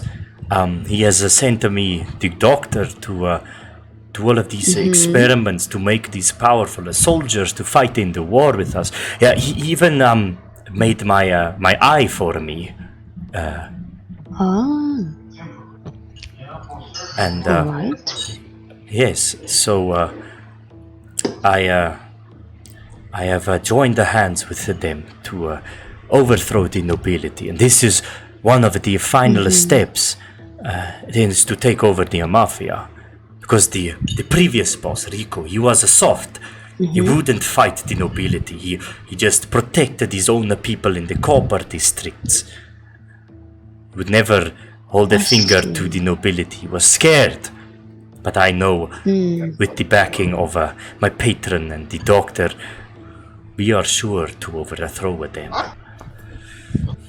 And do you know what your patron's name is, by any chance? I don't know his My real dear name. friend. I only know by his alias. He's a genius, this man. Like I said, he was the one who constructed my bionic eye for me that can erase people's memories. His name is the Clockmaker. What an interesting name. Huh? I know, right? It's a bit pompous, I mean. But he's quite powerful. My friend, is there anything else you need to tell me that might put, you and me in danger?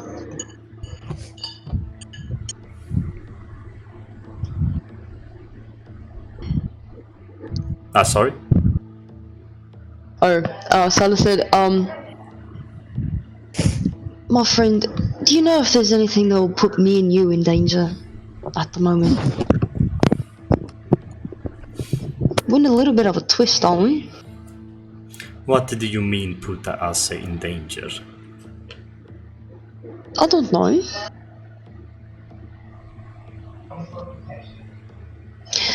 He turns to Vox and signs to him. Is there anything else you guys wanted to know? You are responded with what questions have you asked him? You can all hear this, by the way. Yeah. Yeah. You're not that far away, so... Okay, so it's just around the corner. Okay. You're literally standing a few feet away. He's blindfolded, so he thinks you're you're. standing a few feet And his trusted companion Silas has assured him that you're gone. So yeah. Yes, exactly. Okay. So, no sounds, just sign. That's like, don't talk, just sign to me. Is also what he says. Stay quiet. Just give me a second. Then about the rest of you.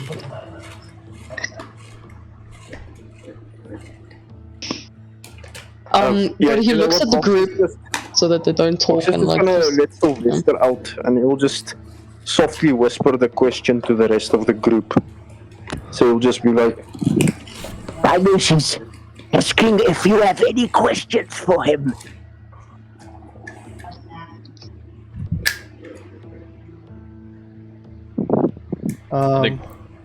Yeah, no, Shiloh doesn't. Sergey points at Sidero, then like runs his thumb across his throat, tickling kill, and then just shrugs at the end of it. Vox signals back to Tigers. What are they going to use the temple for? Question mark. I have another question for you, my friend. Can I ask you? Sure. Do you know about any underground activities, perhaps? Oh, you are quite observant. Am I? You see, my boss, I don't know where it is located, but he assures me that when the time is right, you know, the pipelines and the things down there, and the next moment you hear and there's a bullet hole that just blew up his head, and he slumps to the ground dead. And you look over and you see standing on a roof nearby a crow-masked individual with a massive sniper rifle, just with a Silas big, glares his soul out. just this big. Immediately runs to this man. He's quite a ways away, but he just stands there for a moment. The moon, or rather the Vulcan rings, just illuminate his figure as his massive billowing cloak just waves in the wind. How many feet is he away? Like 200. Okay. The cloak just billows in the wind as the barrel of the gun is smoking. He just cocks his head and he leaps off of the building out of sight. Okay, Grant is going to attempt to follow him. He's going to cast Adrenaline Rush on second level on himself and just beeline straight for where this man was. Okay, you all watch Grant run. What do you all do? Can I try and stop him? Grant is running, what are you guys doing? I guess. Silas is Wants to going run after after Greg. him, but he doesn't. Yeah, Shiloh also doesn't. Because the guy's very far away, we're not gonna catch up to That him. is very far away. So you just... But I'm going after Grant because Silas doesn't want to leave Grant alone. So Silas will go. Laura also chases after them. Okay. Yeah. Yeah, then Sergey We're not also leaving run after Grant him alone and again, attempt so. to tackle him. If I somehow catch up, I don't know what the Adrenaline Rush does. Just before we cut to that scene, can I just do one more thing with Sidero's court? Vox is just going to walk over to his corpse and he's just going to feel for his pulse just to make sure he's dead, but assuming there's a bullet hole in his head, it's pretty clear. Then Vox is going to take out a dagger and he's going to cut out his bionic eye from his corpse. Okay. And take it with him. Okay, so Vox, that's gonna take a moment. So you're gonna have to stay back and then catch up with the people. But, That's fine. okay, so you'll go rushing after Grant? Well, yeah, me, Yes. And if I somehow catch up, I want to attack. Sergey, and Okay, so everyone except Vox and Solon, Shiloh. Alex, Yeah, Shiloh, Solon would- and Fox. Solon would chill with Vox in this Okay. case. So Solon, Vox, and Shiloh, you stay behind as the rest of your crew just runs into the city. Yeah. Grant, you're heading this. Make a survival check for me, or an investigation check, as you're going to try and track this individual through a few thin alleyways and going by just the visual of him jumping off of a building. I mean, I can help him. That's help action? Yeah. No? I'm gonna say for the first one, no, because Grant, you just bolted and Okay. everyone is sort of trying to catch up to you now. That's true. That's okay, true. Grant. Yeah. Okay, that's a 10 for the survival. At the moment, you're finding no trace of this individual. You're going through alleyways, trying to sniff his blood, but for right now, you're unfamiliar with him. Yeah, you don't know where he is. Okay. For also to activate sense heartbeat in second level. Trying to find someone whose heart's beating a bit fast, running or something like that. Okay, cool. As that Did is we catch up with Grant? yeah, I think by now, Grant, you stop for a moment, do that sense heartbeat to try and figure out where this person is, and you all now converge by Grant. So I tackle him. Sure. Make an athletics check versus Grant's athletics or acrobatics. Right. I'm gonna say I would have raged to get the left form legs. Because I'm assuming adrenaline rush increases his move speed or whatever. Yes. So to try and keep up out of rage, then chosen the legs. Okay. Okay, well that's not up. Anyway, 19 athletics. Grant, athletics or acrobatics? Let's do athletics. Okay.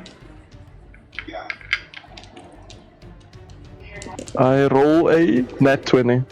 You ain't catching this bitch, motherfucker! So, Sorga, you go to tackle Grant, and Grant just like in rugby when like the guy's running with the ball, he just knocks the people away from him with like his right hand. Grant just like chin checks you with his open palm, and you just fall and tumble to the ground next to him as he just goes zooming.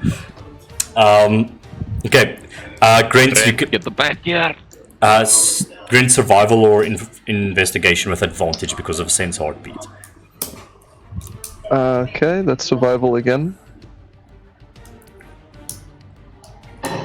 That's a 22. Okay. I think you sense a bunch of heartbeats around you, but there's a specific one that is moving around, beating much faster. I will try to make my way towards it Okay. as fast as I can. Cool. Silas is following. You're all just running. As this is happening, we go back to Vox, Solon, and Shiloh. What are you all doing? Shiloh, seeing we're just watching the other people just run away, and Shiloh kind of like rubs his forehead in frustration, and he glances at Vox, and he says, Vox is just squatted on the ground before you in front of his corpse, and you just hear it down. and yeah, I think I go up to you and I just say, "Hey Vox, a word?" Vox just slowly stands up, and then he just kind of turns around with his mask. It's a bit ominous, but there's a bit of blood splatter on his mask, and he just eyeballs you, and he just kind of stretches out his closed hand to you, just kind of waiting for you to take something from him.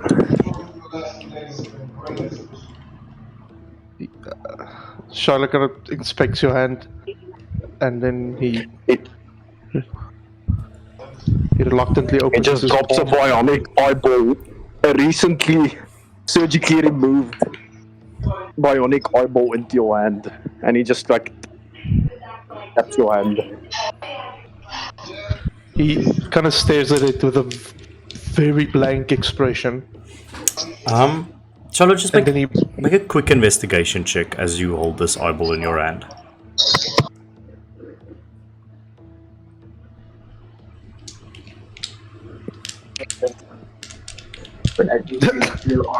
That is a 6.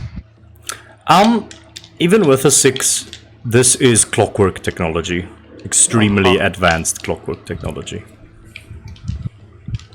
And then, yeah, he ponders a little more, staring at it.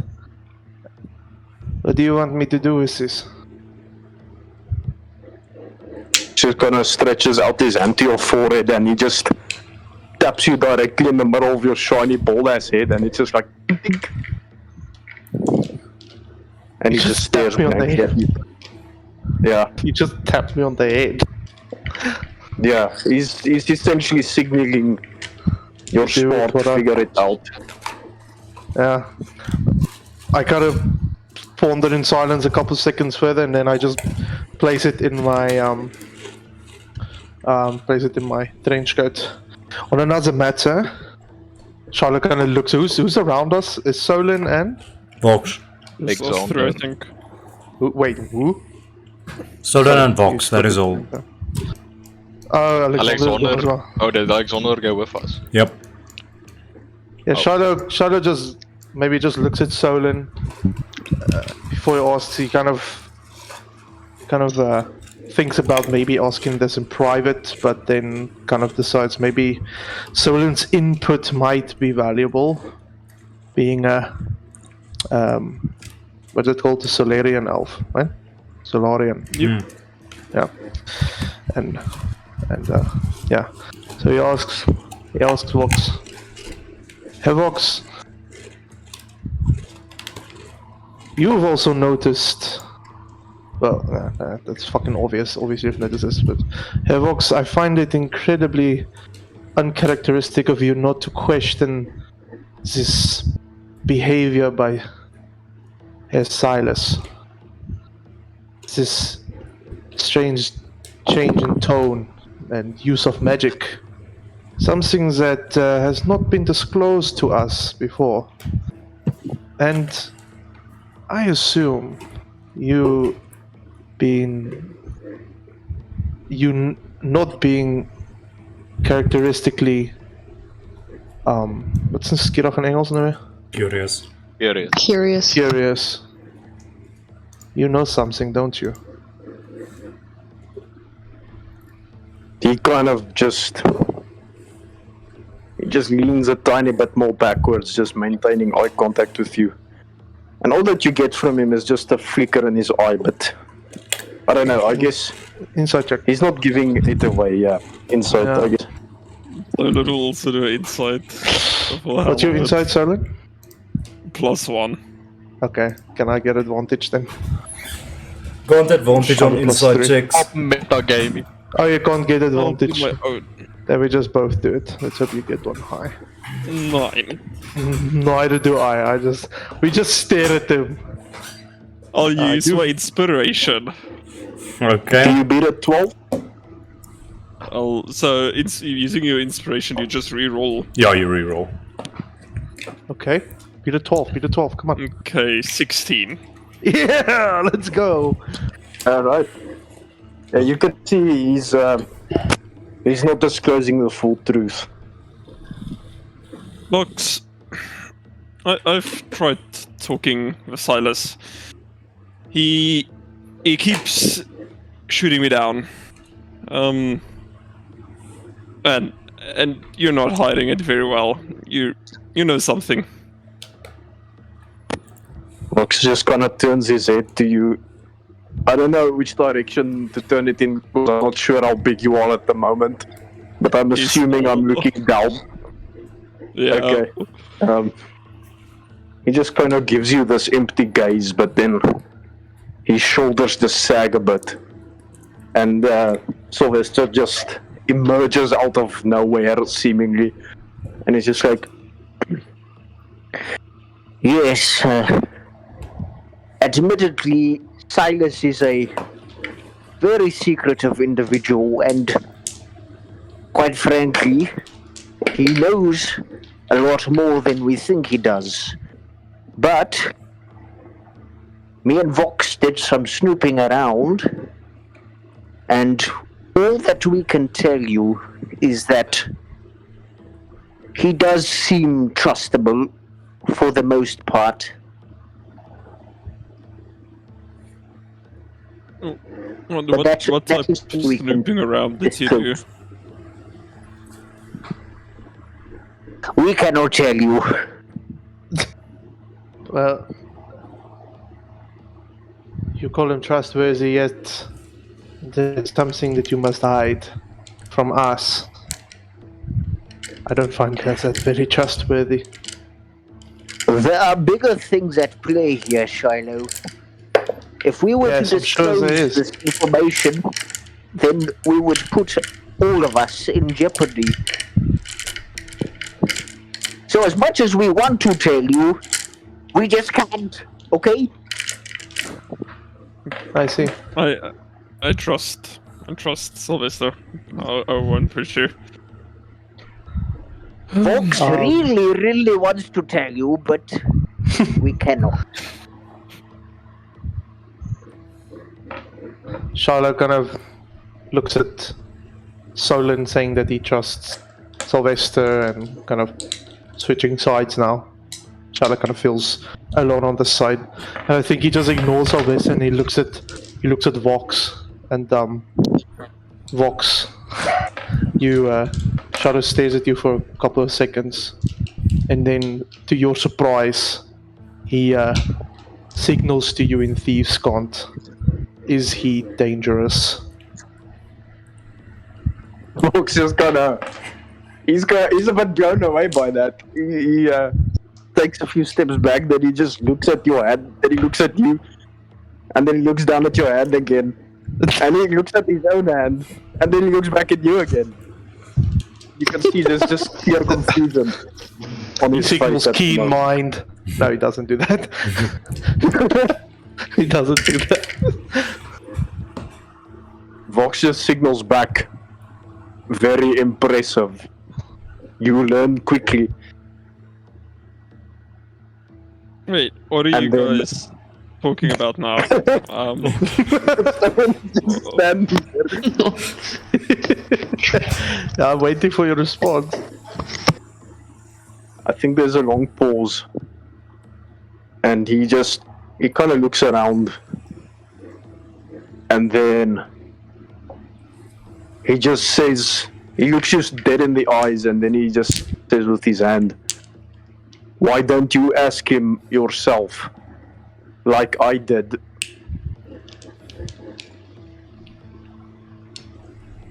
I'm still here, you know. What are you guys saying? Just a moment, Solon.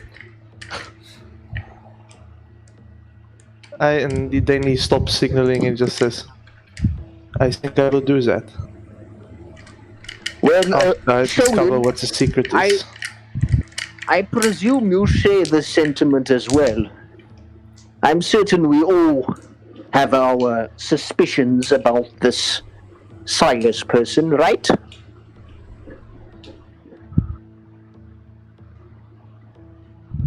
He's speaking with you, Solon. Oh. I wouldn't have suspicions. I've just got questions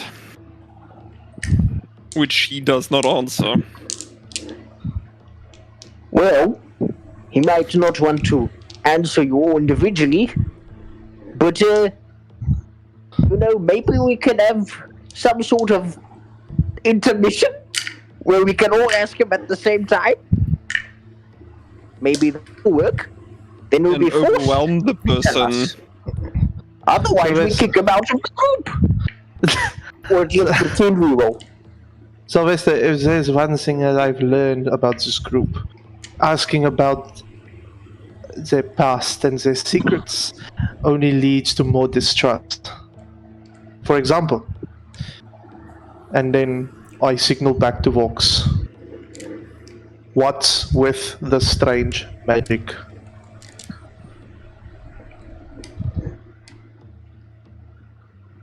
Vox just says, "I don't know." Fair enough, I guess. I think Shiloh kind of. Can I make an He- insight he check on says, that, on that signal? Can I make an insight check? I want to Sure. see something. Yeah, sure. He also just says after that, while you're scanning his body for lies, he just says, "I want to know too." I rolled a dirty 20 on that insight. What does he get, Fox? He is completely truthful. He has no idea.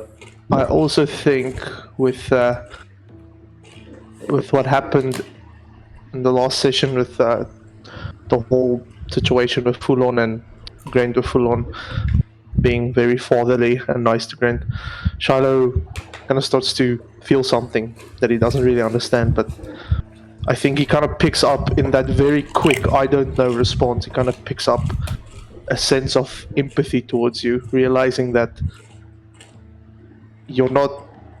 It's like a sense of you're a victim, and something happened to you, and he needs to be mindful of that. But he kind of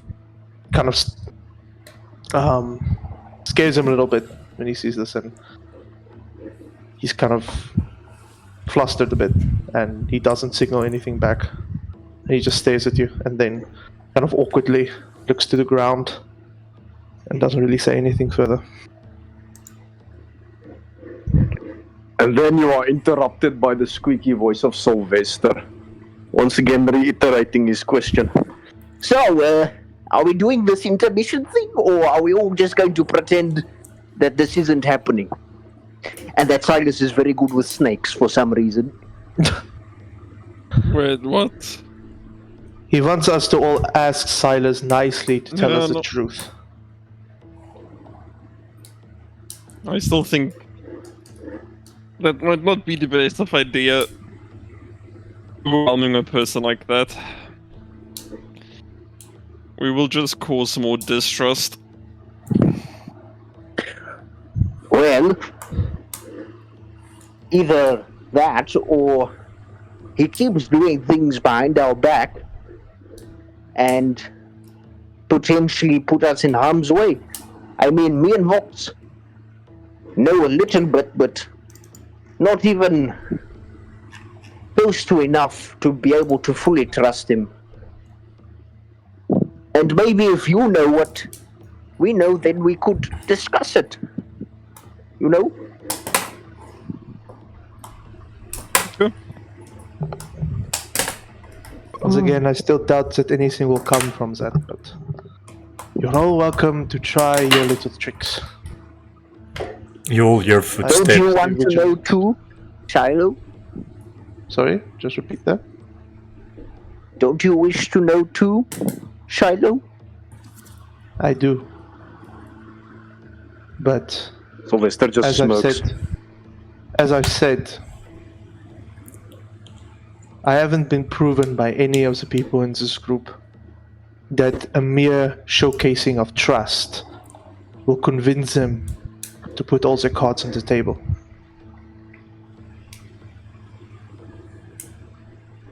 And you all hear footsteps approaching. I'm not done. No, I'm done. What are you all standing around here for? Didn't the others run along to catch that sniper guy?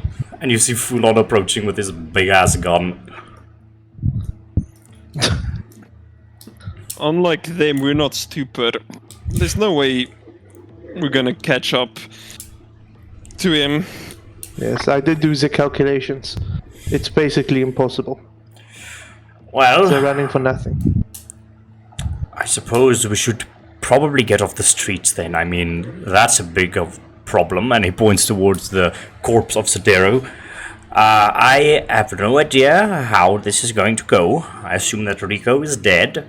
And now Sidero as well. And Mafia is essentially leaderless. So I am unsure of the future. But I think right now, at least Sidero isn't in control of the Mafia, which is a good thing. So let us regroup, find the others, and think about what it is we ought to do next. Just before we disembark, I think Vox just signals to Fulon in Thieves' Cant. I think we're at least in the clear. All of the other members found out that Sidero was behind the plot. That is good. I believe we should try and contact them on another day to speak about all of this. But for now, let's find everyone else and reconvene. Is Sidero he's still alive, or is he dead? Oh no, he was shot. Oh yeah, he was shot. He has a yeah. Head was shot off. Yeah. That's unfortunate. It seems they Yes, well, were in league with the Luftreiners, indeed, which does pose a threat. I have a feeling that these Luftreiners are much more connected and powerful than it may seem. Shall we be off then? Charlotte just nods. Right. And you begin walking. Just gonna say, we now go back to the rest of the party as they're chasing Grint. You're running ahead once again, trying to detect this guy's heartbeat. And I'm gonna ask for a last investigation or survival check, please. With advantage. Okay. I'm just gonna roll something here. Ooh, 21. Even with a 21, this guy rolled extremely high for his stealth. That racing heartbeat that you detected, you run into an alleyway where it is, and there you just see a individual, a hobo of some sort, who has like a cut mark over his one arm, and he's just like heavily breathing. And you know that this was the source of that racing heartbeat, and in fact not the other person. And you seem to have lost this mysterious sniper. I think Grant will just kind of like look around out of breath, walk up to the hobo. Sorry, did you... calm down. Did you see anyone run past here? Anyone? Oh yeah, of course, the fucker stabbed me in the arm! Stabbed you? Yeah. Where did he go? I'm up! I don't fucking know! And he looks up into the alleyway to the roof of the building. And my sense heartbeat is still active, so I guess I know there's no one No, there. you don't detect anyone in the radius. Yeah.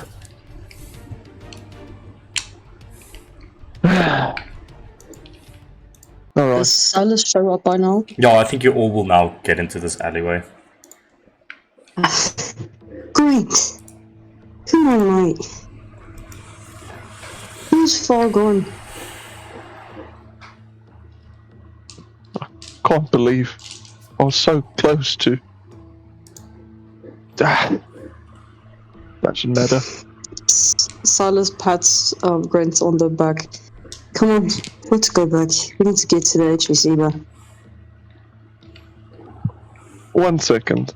Can I just look at this hobo one more time and just do an insight check on him, just to make 100% sure that this is not the guy that I'm looking for? Make an inside check. 12. It's a hobo.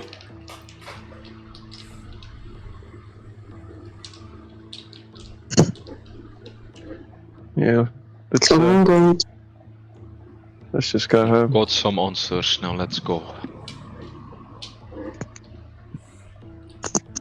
Yeah, I guess. There's no way we can bring him back, is there? Like regrow his head? Unfortunately not, mate. He's going for good. Yeah, it went out too easy. Let's just go home. Grant just kind of stomps off. I think he's probably lost, so he probably just walks in some random direction. And Silas pulls him towards the right direction. Oops. Come on.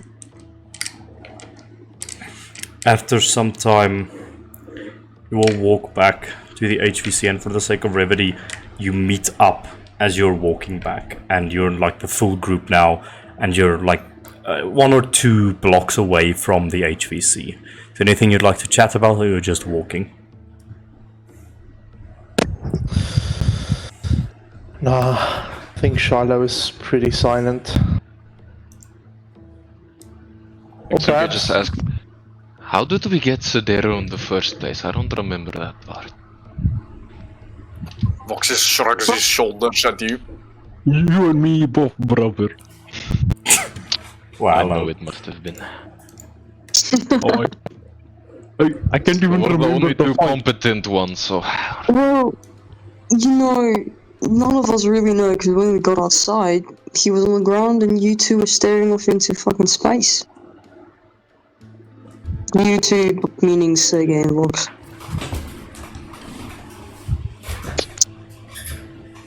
Before that, Are you, no one knows. Is Shiloh holding the eyeball thing? It's in my actually, you know what? I think if you look back, Shadow's like walking at the back of the group. He is inspecting the eyeball as he's walking with you guys. When you ask that, I think Vox just points back towards the eyeball. And then he shrugs his shoulders. Yeah, that's the problem. Erased. He waves in front of his eye. He possessed very powerful and intricate technology, and he was able to do. He would have been able to do a lot of damage to us all. So, whatever you did, Vox and Sergey, well done. You might have saved our asses. Kind of puts the eye back into his change code. Wow. Sergey gets Look, he's very smart praising hearing. people. Yeah, hearing Shiloh say thanks. Look, he's praising. Vox Maybe waits you're for the becoming more punch, right? human, Charlotte. Have you never heard of give credit where credit is due? Not with Merely you. being. I. He smokes. I give And turns credit back where and it is hits. deserved, and I give judgment where it is deserved. It is up to you what you get from me. Sure, right. He just like grins at you and then continues walking in front. And Charlotte gives you a couple of seconds stare, thinking about the conversation he had with Vox back there. But guy continues to walk in silence.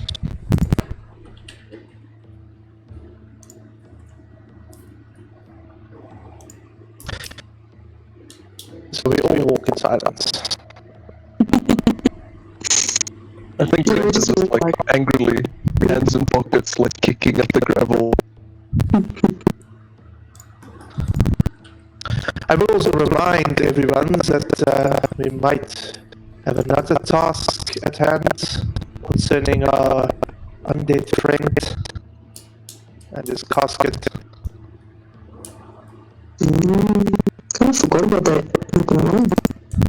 Now, it's not in danger anymore since we, well, as far as we know, unless, of course, the lackeys of our dead friend back there still aims to carry out his plan in some way, shape, or form. Could we have gone there instead to where the coffin is? Because he did tell us to go there before we backed off. I mean, we're going towards the agency now. I think to make it more accurate, the moment you say that, Vox stops in his track, and you can just see with his body expression, he's like, "Oh fuck!" and he just stops walking in another direction. He's probably going to be fine. We have some time now. He marches off. You should have just kept my metallic mouth shut. So you're going to where Alistair's casket is.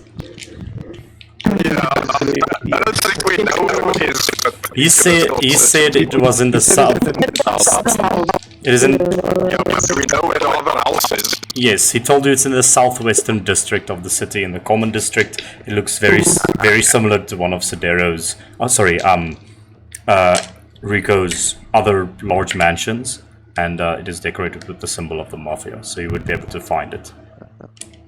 Oh, good. Good thing I have keen mind, so I have I'm okay. They don't take it away. So you would be able to find it, but I'm gonna tell you now, it's on the other side of the city, and I think at this point you see a bit of sun rays poking out on the horizon. You have been up all night, but you can go there.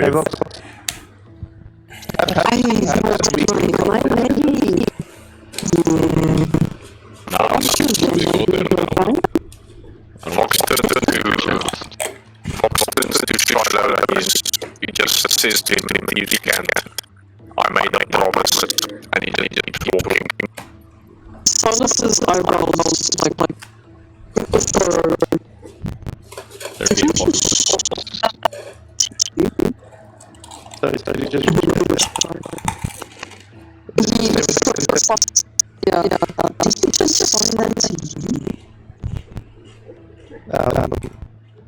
Charlotte, sorry to you.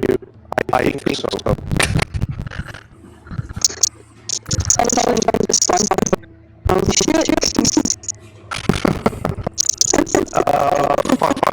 I guess I don't know what I'm doing now. Because I don't want to race. But the opposite for it is with my 4 HP.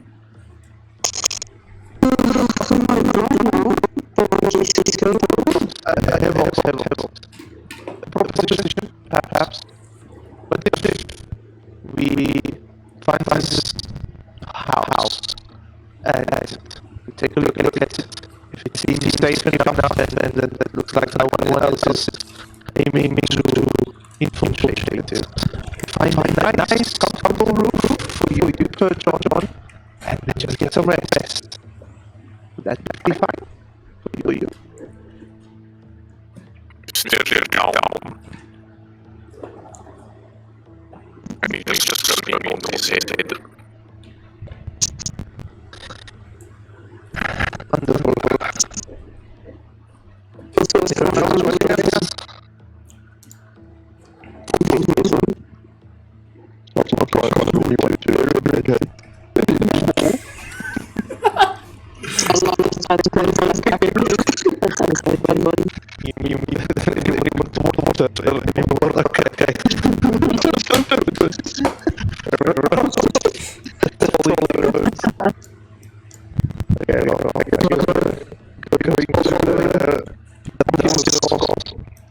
Okay.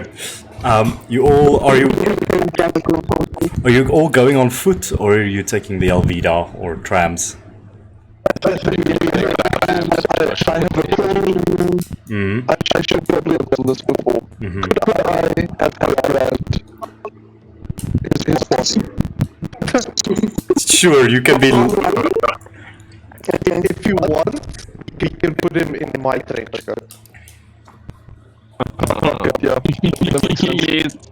Okay, Shadow, you have the body of Sidero. Sidero in my inventory, just give me a Headless body. I think just for the sake of it, Bill also just took a moment to gather up all the shrapnel from his head, just like scooping it into his hand, and also just chuck that in the pocket. Yes. nice. Body of Sidero. How much does he weigh with you? Not a lot. It's a halfling. Like, not a lot. Ah, of course. Okay, I'm just gonna add it anyway. Let's just do this. Okay. Cool. And that is the thing now. Okay, you all make your way. If you're using trams, I'm gonna say at this point it's a gold piece for each of you to use the trams because it's very far. What a rip. How do we pay?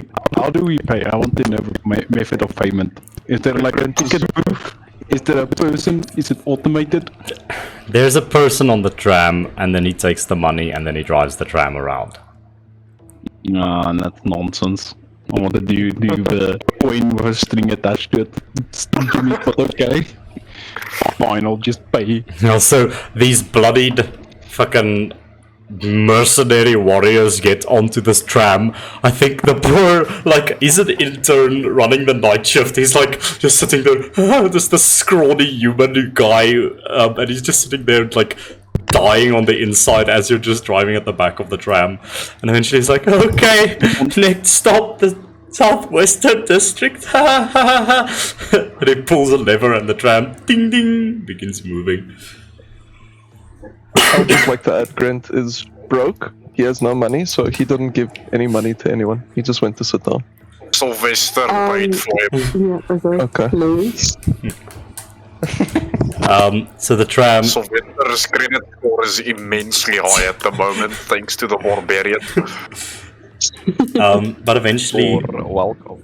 the tram makes its way through the city. The twin suns begin to rise. It's about like 4 going on 5 in the morning, and eventually, ding ding, you're sure stop. Is there anything you guys would chat about while sitting in the tram, or are you just going? We get a short rest, sorry. Yeah, you'll get a short rest from the tram. How long is the ride? Like a few hours. It's on the other What's side a of few the hours? like 2 or something. hours. It's on the other side of the city. Okay, short rest. But yeah, if you don't want to chat about something, we can just continue. I mean, Sylvester did suggest a little intervention. Everyone is with each other now, so On a public transport! I mean, there's only one scrawny that's the bitch best. driving- That's the best place to do it publicly in front of everybody. So you're all sitting. I mean, sure, if you guys are... I think you all are sitting. He's gonna use this feature for spell slots. Okay. So you remember you can't gain spell slots with the feature. It is when you cast the spell, you can choose to sacrifice blood instead of a spell slot. That's how it works. No, but I have arcane Oh recovery. yeah, you have that. So yeah, you can get spell slots back. Yeah. So yeah, you're all like sitting in the back of the tram, like the cool kids on a bus, and it's just sort of like slowly driving through the city. What do you talk about? What do you do in this 2-hour drive? Silas with eyes all closed, like he's looking like he's taking a nap. But he's awake, but like just chilling. I think Shiloh is inspecting the eye. No, I think Fulon is also sitting of- there, just cleaning off his gun a little bit. Can I make a technology check on the eye? Sure. I wanna see if there's anything. I mean, obviously it's a robotic eye, but does it have any other properties that might be useful in its current state? Sure. I want to see that. Mate, do an investigation or technology check for me. 24 technology check.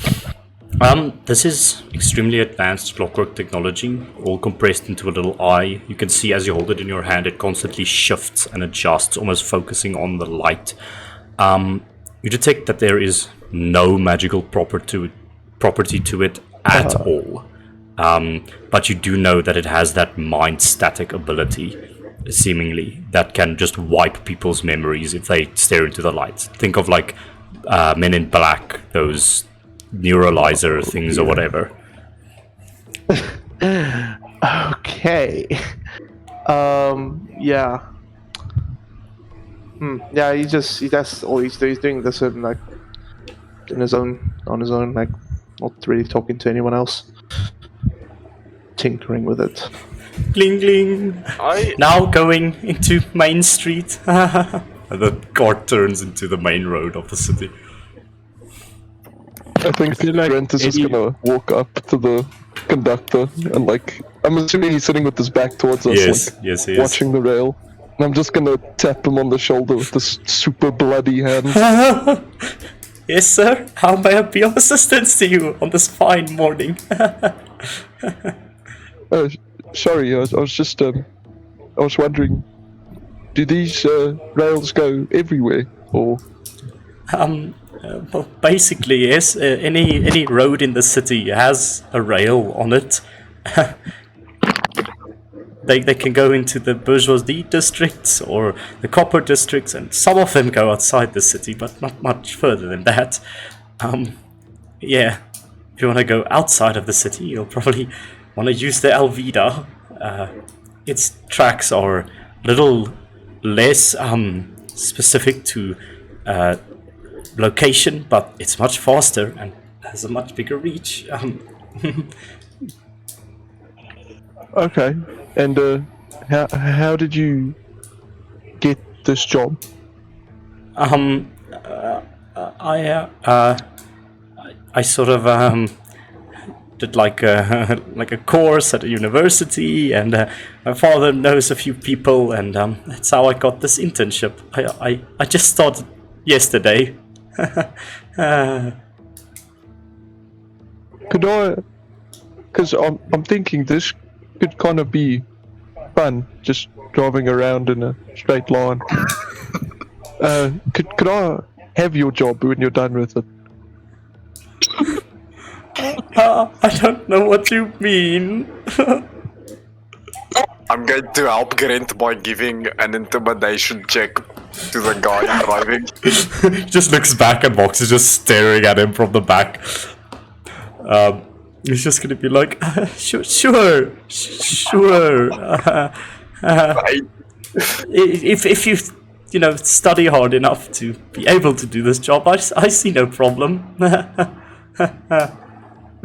What do I have to study? You're moving in a straight line. Doesn't look very difficult. You see, that's not the only thing about it. It's you have to understand all of the mechanisms and steam engines built into this tram. It doesn't just move on its own, you know. If something goes wrong, I must be able to fix it, and I must know how to let it move on the different tracks. You know. Okay. I'll get it. Could I have a go?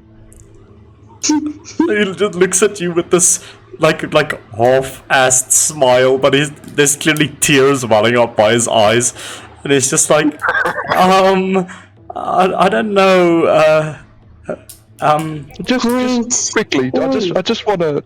No, hang on. This kind of looks like fun. I just want to, and I kind of like. Sort of shove him out the way, but not hard. He just gives up. With all of your blood on you, he just steps to the side. And it's like, okay, that's the accelerator, that's the brake, that's the steam release. Just take it slow, okay? Don't go above speed number 3. I don't know what that means, but I think this is the go switch, and I just fucking pedal to the metal, the fucking throttle. You all hear the steam engine within the tram begins working overtime, and all of a sudden it begins moving quite fast, like almost triple its current movement speed. Like when it comes to a turn, the guy's like, slow down, you have to go slower around the turns, otherwise you're gonna fall over. How do I go slower? That one, just pull that one back, please. And I just yanked the brake, like fully back. You all fall to the front of the tram car. You all are interrupted. Your little nap sessions are interrupted, and the tram just stops in the middle of the railway, and just you can smell like hot metal just coming off of the tram car. Like, what the fuck is going on? Enough, Grant. Grant's sweet. Yeah, it's fine. You guys should try this. The guy. I pick up Grant. And like carry him to the back again. Silas goes up front. Sorry, mate. You can go ahead and go on. Okay. My apologies. Okay. And you can just see that he has knocked his head against the front glass and is bleeding a little bit, and he just gets into the car. And he pushes the accelerator again, and the car keeps moving. Did he take any damage from that? Yeah. Well, he is bleeding. Yes. Okay, that's fine. Oh, sorry. I'll just, and I just use transfusion on him. You just pull blood into him, and the wound closes. He's like, what did you just do to me? He healed you. Heal? I just stopped the bleeding. Heal? You see, it stopped bleeding. Are you trying to spread your diseases or something? That's disgusting! Disease? I'm not sick. Yeah, Grant, I think it's time, and I just pick him up. I'm moving him back. He's getting out of the situation. And as he's like on your shoulder, he just kind of yells back, "Let me know when you're done with the job, so I can come take over." Okay. I put him down next to me, and I take a piece of rope, and I'm fucking tying his arm to mine. Now, Grant, you're staying right here. Alright. I think there was a granny sitting right next to Vox, and her fake teeth fell out with a stop, and Vox just kind of begrudgingly picks up the teeth and gives it back to her. She's like, her glasses just broke, and you see she has these small beady eyes. She can't really see anything. She goes, "Oh, thank you, young man. Just put them right back in. That would be most helpful." And yeah, he just stuffs it back in. It makes that squelch sound. That's so much better. Thank you so much, darling. What a nice young lad. He just wipes his gum against the rail. She caresses the side of your mask. Oh, what strong cheekbones you have. Such a handsome young man. And she like just takes out a little handbag, opens it up, and she hands you a piece of candy. Here, this is for you. Wow, I look like the little incarnation of death, but I accept the candy from her and slide it into my throat. Oh, good, very good. Where are you all headed? I'm headed to the La Sierra Casino to get that, breakfast specials along with the 5 free slot machine pools. What's a slot machine? Oh, You don't have to know, Grant. oh, it is the most wonderful creation. You see, it is this.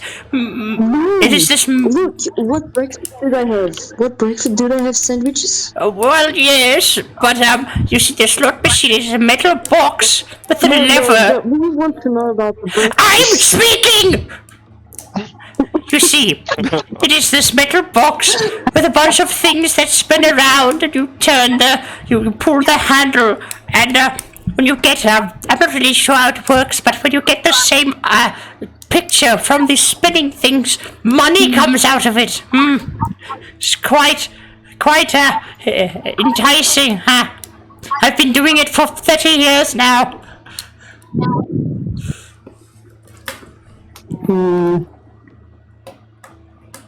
So that's the one right in the trunk.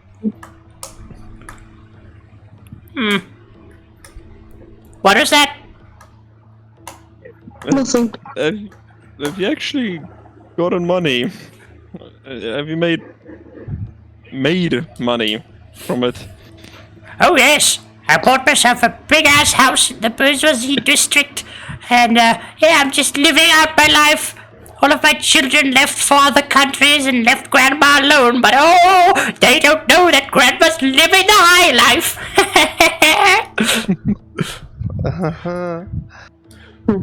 Fox just suddenly looked at this old lady with interest. So, What's your name, ma'am? Oh, you can just call me old Lady Cynthia. I wear it with pride.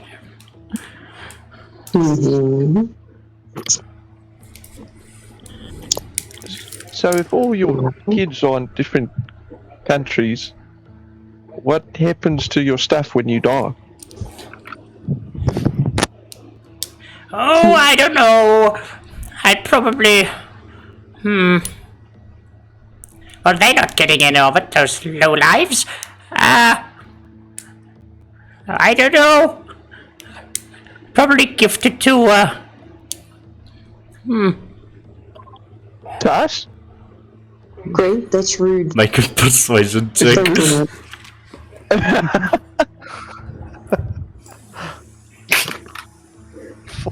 Nat 3. Or 3. Oh, no, I don't know you that well, dearie, unfortunately. I'd probably give it to the, I don't know. Maybe some of the folks down in the copper district, They can buy themselves something nice. I am a folk from the Copper District. Yeah, well then, you'll get some of it someday. I come from the copper district, and I was quite broke when all of my children left me. But then, I started this new venture of mine, the gambling. And it just says, if you're willing to work hard enough, you can make it in life.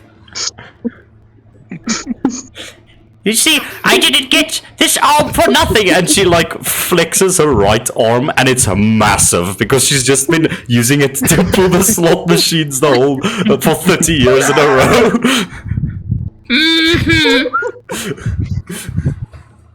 Alexander in his head is just, it's wrong to kill old people, it's wrong to kill old people. Alright, when do we get there? Vox looks at his own arm, and it's smaller than a grandma's arm.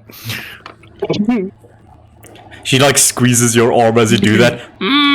I think you should have some more. And she gives you 5 more candies. You should bulk up, young man. Old lady can't be doing out a man in his prime. Vox looks molested at the moment. Can we go to the casino? Conductor bro, how far are we out? Oh sure, you can come to the casino whenever you'd like, and please don't be shy, come say hi. I'd be in booth number 47. They keep the seat warm for me there, yes. Grant just pulls out like a tiny piece of paper, bites his finger so it starts bleeding, and just writes 47, but backwards because he's kind of illiterate. He writes 74 on the paper. Yeah. Just kind of looks at the conductor, hoping that the ride ends very soon. And as you say, that ding ding, and the conductor is like, "Here's your stop, guys." And Lady Cynthia goes, Thank you so much for the chats, everyone. This is also my stop. and she stands up and walks off of the tram and in like the right direction down the street with a little handbag holding in both of her hands. Silas quickly gets off the tram. Doesn't want to be there anymore. Charlotte was going to wait for everyone else to leave the train. Okay. Alexander. Oh, he leaves I'm the train attached to green. Alex. Attached to me. Keegan, would you say that with that 24 in technology check that I figured out how to activate the memory zapper thing? I think with that technology check you figured out that this is not the full contraption. It is definitely the core of it, but the rest of that contraption was embedded in Sidero's head, essentially. So you wouldn't have access. I'm sitting with all of that technology. Grant that took everything, put it in my. Yeah, but I can't do anything about it now. I was hoping to erase the conductor's memory because this is definitely going to mention this little interaction with the first authority figure he sees. So, but it is what it is, I guess. Yeah, Charlotte steps off of the tram. Cool. And as the sun now rises, it's 6 o'clock in the morning, you all feel a bit tired, but you do eventually navigate your way towards said mansion that, I think it takes you about an hour, so it's now 7 o'clock to get to the mansion, but you do get to it, and it seems like unguarded. It's just another one of Rico Del'Ferro's mansions. Looks a lot similar to the previous one. Well, Vox, why don't you do what you do best? Find us a very discreet roof, and yes, we can set up camps there, I think. Vox walks straight to the front entrance. Oh, fucking hell. We had a deal, Vox! You discover that the door is locked.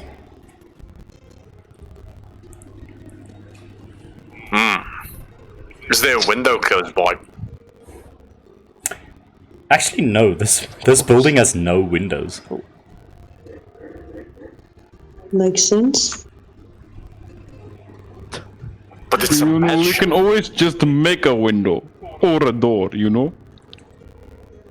Alexander Or just just grins. unlock the door. Yeah, No, I'm gonna throw the door. Okay, Alexander starts eyeing the wall.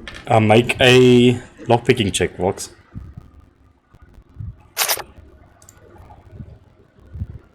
Fucking 19. I'd say that's enough. You unlock the door and it opens up.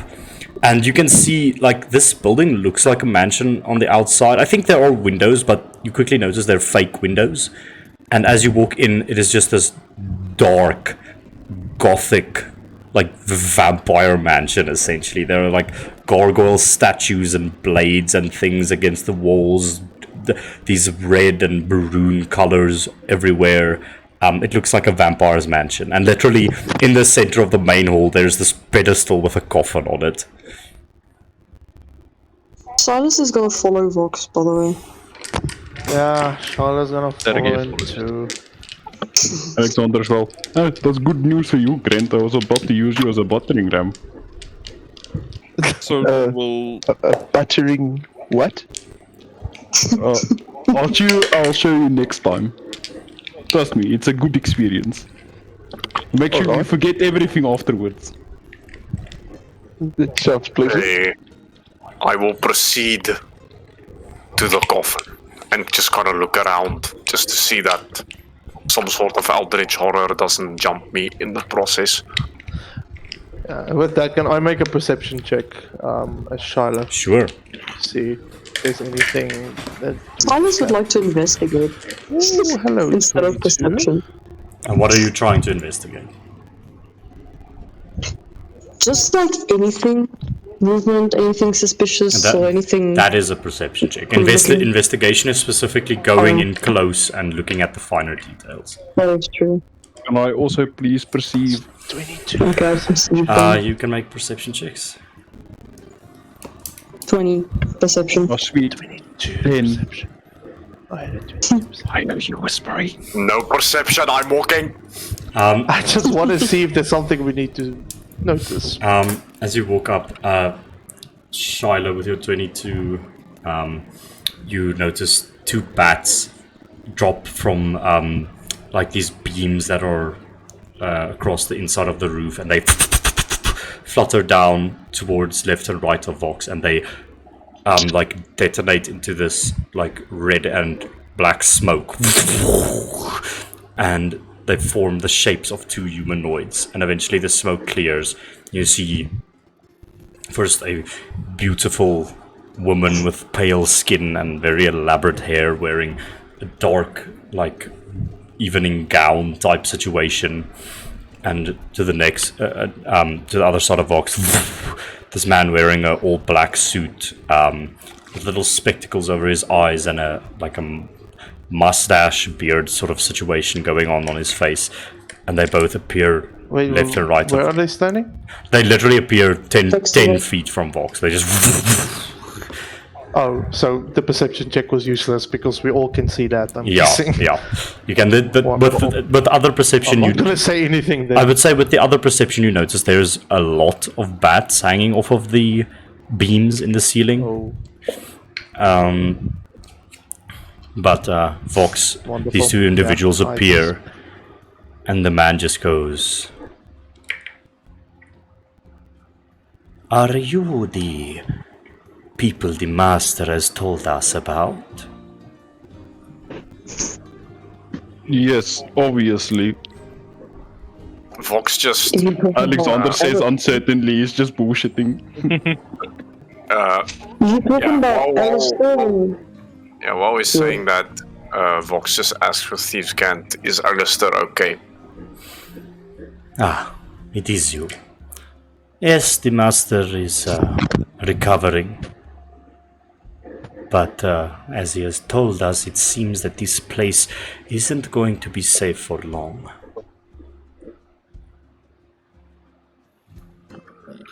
He just signals back,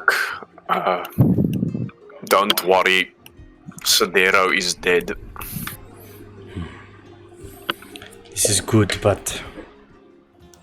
And you hear like a banging on the coffin, and eventually it opens up with this almost steam rolling down from it, and emerging from it you see the pale and lanky complexion of Alistair Bloodworth stepping out of the coffin, and you can see he's still very hurt.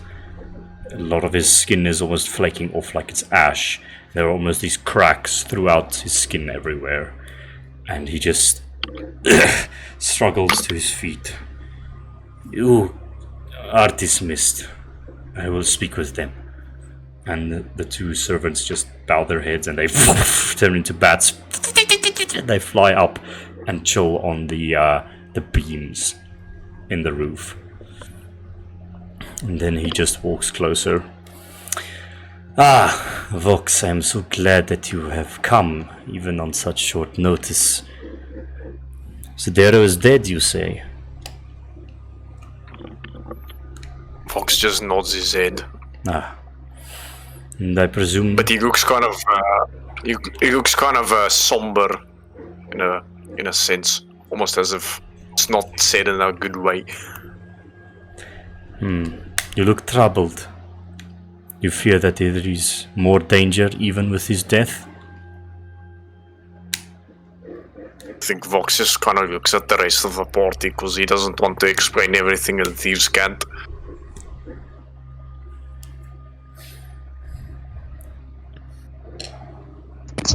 Yeah, look, there might be more danger because there's no leader in the mafia anymore.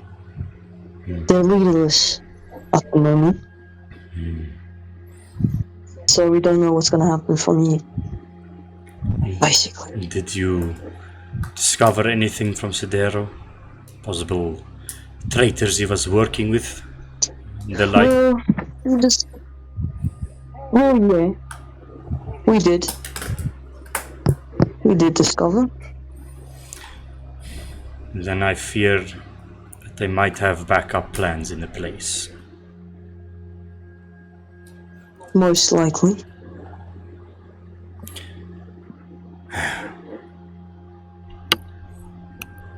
Well, I think I will take a refuge with my people in the underground until I am fully recovered.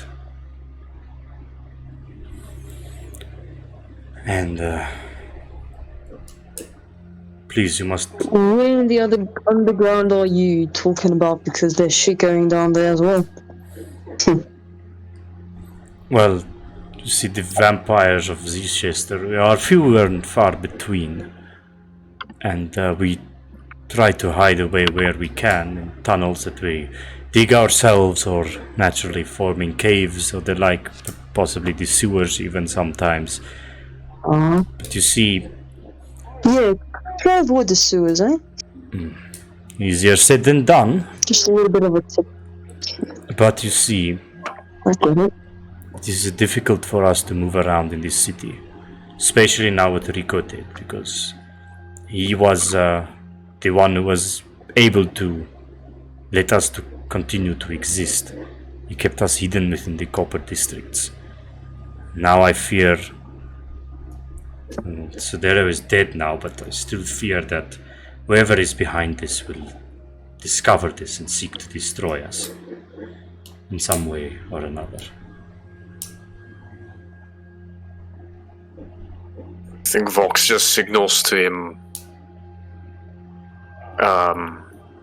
At least the whole council will be there to protect you.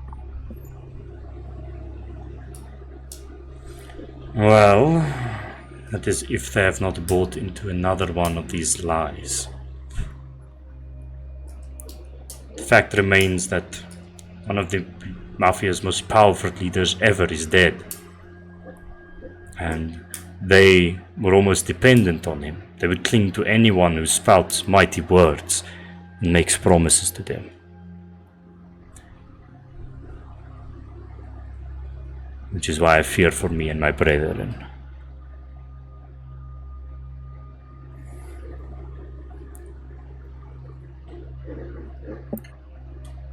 He just kind of says,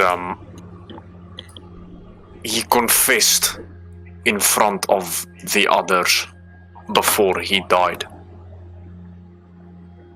This is good. At least this gives us time. I will seek them out in turn. See what their intentions are. We'll have to figure out who will be the next leader of the mafia. Vox, just for the last time, just says, if you need our help, we will be there. This fills me with a great solace. I will be certain to call upon you if needed, and in turn I will return the favor tenfold. So just... Vox just nods his head respectfully. Alright then. How the fuck do you nod your head disrespectfully? You hate about someone. Fair enough. Is there anything you figured out in Sidero's grand scheme? Are there more people working with him? He is working with the Lutrinus, and he does answer to the one they call the clockmaker. Also someone called the Doctor. Who apparently has something to do with what Grant is as well. I know of the doctor. He has been seen with Sidero quite some few times, but this Luftreine clockmaker business, I am unsure what you speak of. What do you know about the Doctor? Well, I know that he is responsible for bleed experiments and distributing certain illicit material. Sidero framed it as a test for a new drug to try and boost sales in the criminal rings. But it seems it was much more sinister than that. But that is as much as I know. I've only seen the doctor face to face maybe 1 or 2 times. He's a very secretive and elusive individual.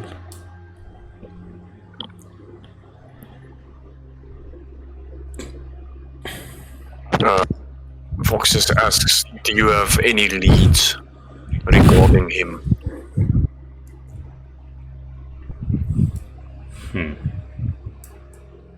Well, I would say to perhaps check out Sidero's personal residence, because if he was working with the doctor and apparently doing experiments behind our backs, there might be some documentation or something that might lead to said locations and possibly to the doctor if you seek him. If you want to find... Weren't we just at his personal residence? Oh, no, that was one of Rico's mansions. Sidero's mansion is in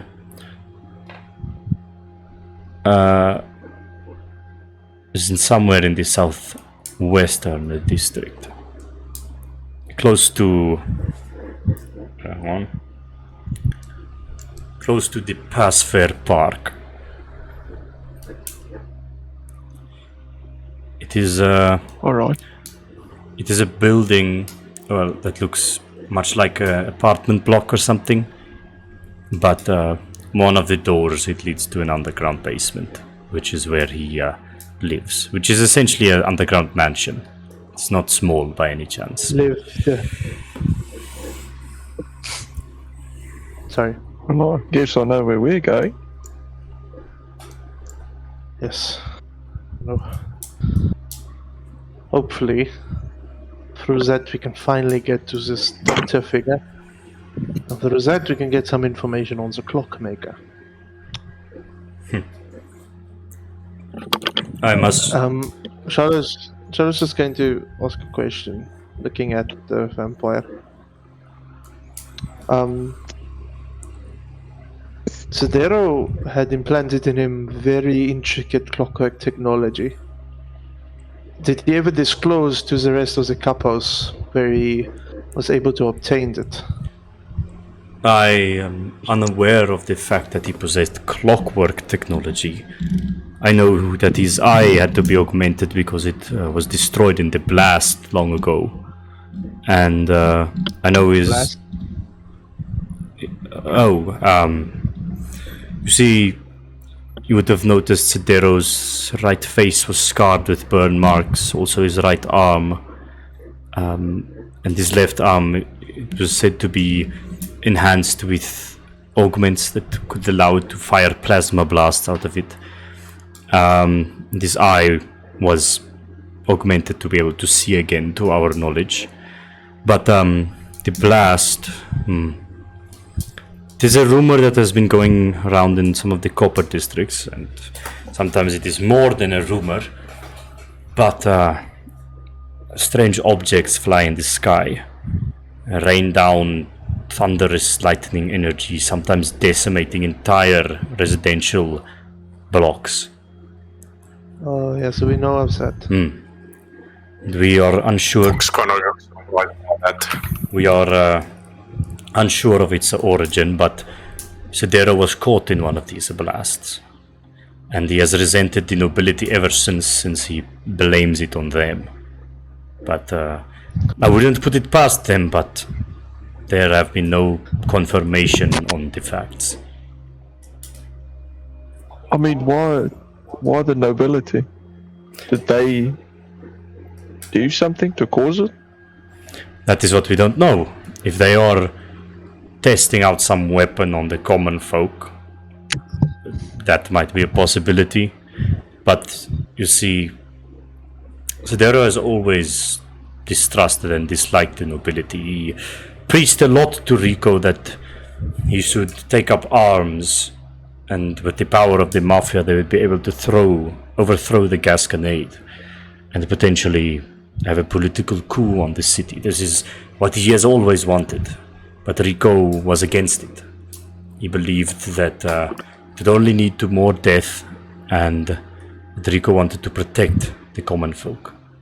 And but with the ongoing strikes from above that would destroy these residential districts, I think it all makes sense now. Sidero was growing impatient with Rico. So he decided to take matters into his own hands, which undoubtedly he failed, thanks to you. Vox just signals with his hands. I understand Sidero's frustration. Charlotte just looks at you. To a degree I do too, but as Rico said, we have learned to live out of the ire of the nobility. If indeed it was them, Rico wouldn't have done anything about it in any way, because that would only cause more retaliation from the nobility, which is extremely dangerous.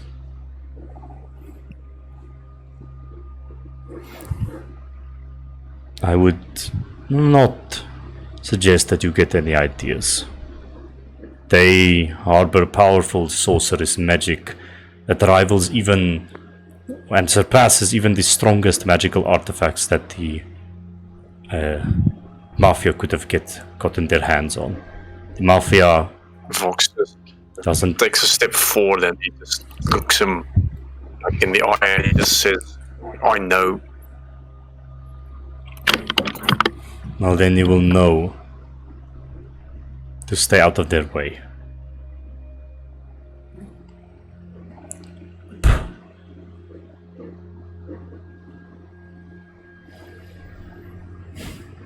Alright.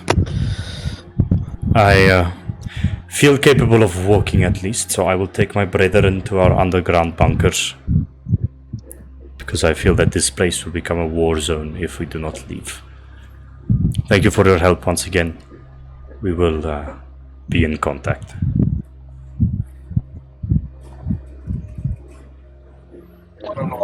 Yes, we're going to his underground mansion then. Yes, I believe so. Perhaps maybe some rest is in order first. I mean, this place is pretty dark. No, I mean back at HBC. Yeah, so we I mean, that could also work.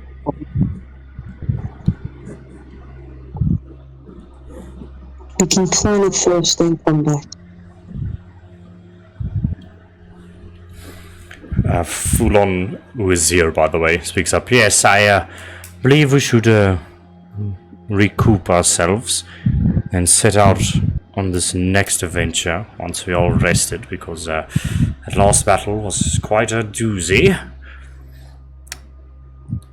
Thank you, Mr. Alistair. And now Alistair notices Fulon and he goes, his eyes narrow, and he looks at all of you. Wait. What is he doing here? Oh, this is our boss. He pays us. Sometimes. My bad. He just looks at this.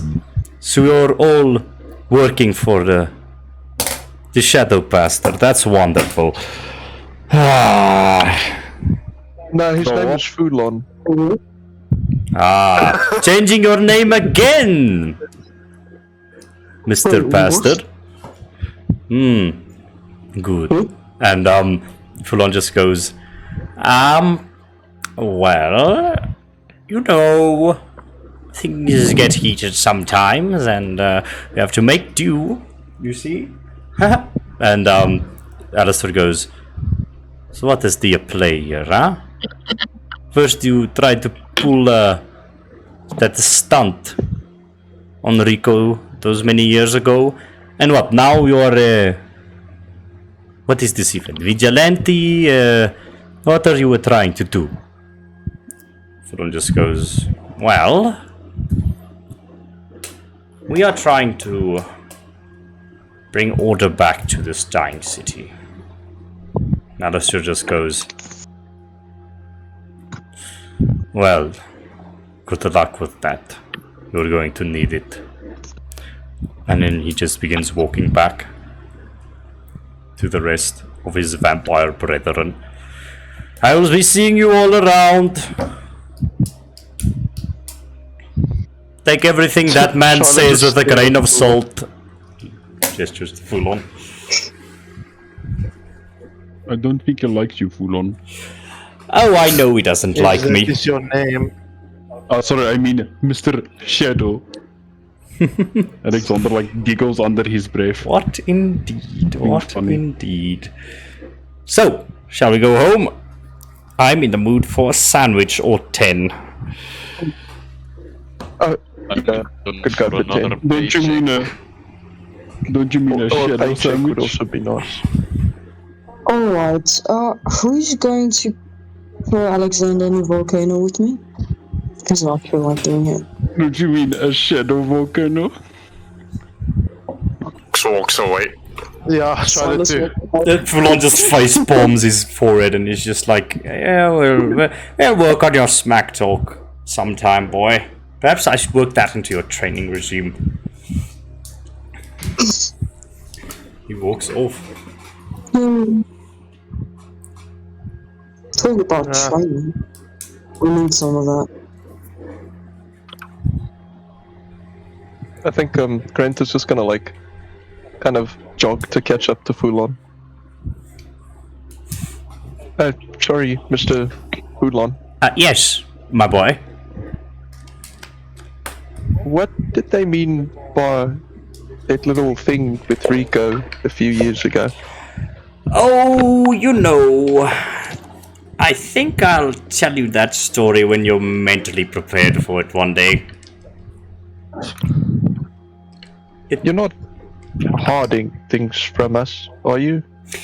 My boy, it's not my intention to hide things from you. I suppose that we just haven't come around to those topics yet. Let's just say at some time I had a misconception about what Rico's true intentions were, and basically I ended up in a room alone with him with my gun pointed at his head, and I was almost the murderer of the mafia's boss, but then we had a chat, and we sort of came to an understanding. But he's dead now, but he hated me and until this day.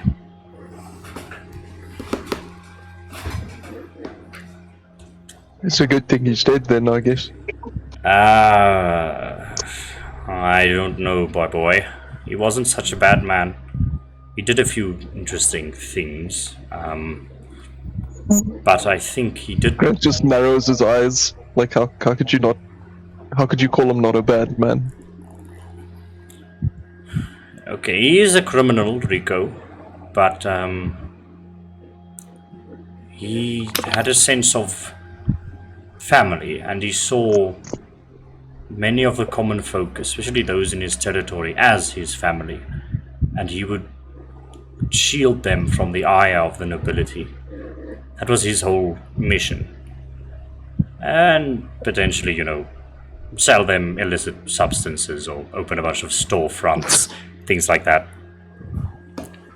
Or even He never said he wasn't grabbing cool. orphans off the street. But I never got the chance to ask him. I want to... In my heart, I believe he wouldn't do such a thing, but I suppose we'll never know now.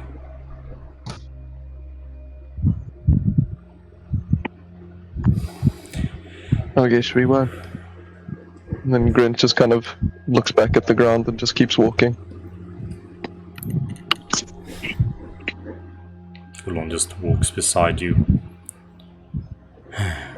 How complicated has this world become? It's a shame. And he walks out of the door. Do you all follow and head back to the HVC? Yes. Yes, sir. Okay. Time to sleep. For the sake of brevity, you all make your way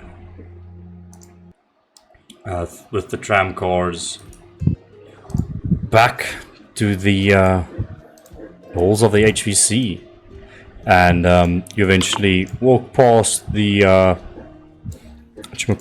Toad Princess, and eventually up by the stairs. It's like midday right now, going on later, so it's like 3 o'clock. You all enter the HVC. What do you do?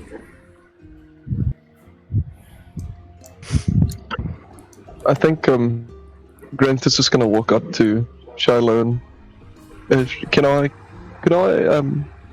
get the body if you're not gonna use it? Actually, Herr Grant, I am going to use it, and to be perfectly honest, I am very afraid to give you access to it. But if you wish to examine the body, you are very welcome to join me in my... You are very welcome to join me in my workspace, where I will be examining the body and the technology used on it. Sure. Only thing is, I'd like to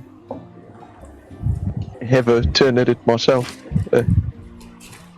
But yeah, I'll come with. Fine, follow me. Charlotte proceeds to go to his workshop. Okay. The rest of you, what are you all doing? Huh? I disappear into my room. Okay. Room. I guess. I'm sorry. What was that? Sorry, Silas is just like sitting in the living room. Okay, I'll get to that. Now, you're going upstairs. Alex, What's Sergey doing? room. He go sleep. Oh, He go. boring. I also go. Okay. So Laura goes to her room. Solon, I think, seeing we're not doing the interrogation now, Solon will also go to his room. okay. So, Shiloh, you and Grant are walking up the stairs to your workshop, right? Yep. Okay. Interesting thing. What is the interesting thing? So Charlotte, this is what happens now. Come walking up the stairs. You go around the corner with Grant, and you hear. Oh no. Do you look over to the sound? What is it? Sitting in this chair, right over here, head almost nicking the ceiling.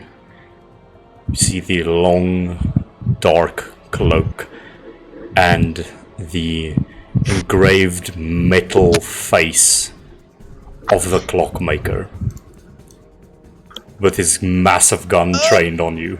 Oh shit.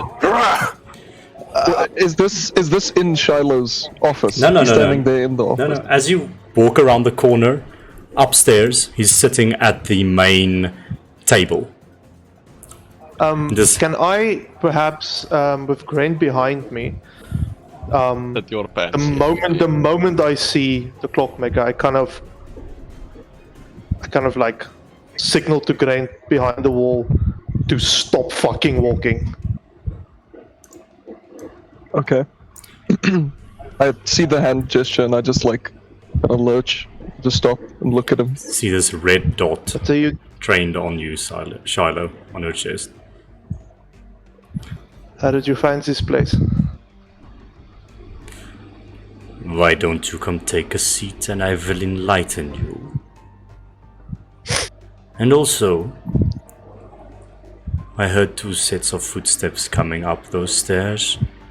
Tell your friend to join us. You know, tell all of your friends to join us at this table. I think Grant is just gonna step around the corner and kind of look at who's talking. Who's this guy? Is he new? It's never mind. This is the guy who riddled you full of holes in the sewers, by the way. Yeah, but I was not Grant there. was- I was not there. Okay. I've never met this man or I've He was murdering He's very innocents. strong. He's very strong. In essence. oh yeah, Grant wasn't there. Yeah, that's we- true. Yeah, I have no idea that's who this true. is. He's just a guy. It is a little experiment. Excellent. Come, sit. Do you want Grant's me just- to go downstairs to call them? No. And his hand transfigures and he shoots a bullet into the roof. Just. You all hear this coming from upstairs. I think they'll know. And it transforms back into a cannon and just focuses on you. Son on his way to the living room, as I said. Yo, you would be there. coming up the stairs and you hear gunshots. Did Charlotte Silas go to takes sit out at the- the forward and watches in. The fuck is? Calm. Remain calm. Sit down. And you see a red dot pointing at you from within his cloak. You don't even see the gun that it's attached to. What the hell? And Silas will call for Fulon. Fulon, What's happening? I heard gunshots! And he comes shuffling up the stairs. Alexander just behind him. What the fuck? Who the fuck is that? The clockmaker. Oh. Can I make a perception check on this conversation? You're in your room, you just heard gunshots. So are you gonna try and like listen in or? I was playing my music, but obviously with the gunshots, the music, jazz music stops, and I'm now listening. I would say you can hear it subtly, just... Yeah, you'd subtly be able to hear this. Okay. Come, friends! I think my initial interpretation is it's just Shiloh fucking around with his gun again. But yeah, You now all I'm listening. remember when Shiloh accidentally shot a bunch of people? Sure, bud. I'm just kidding.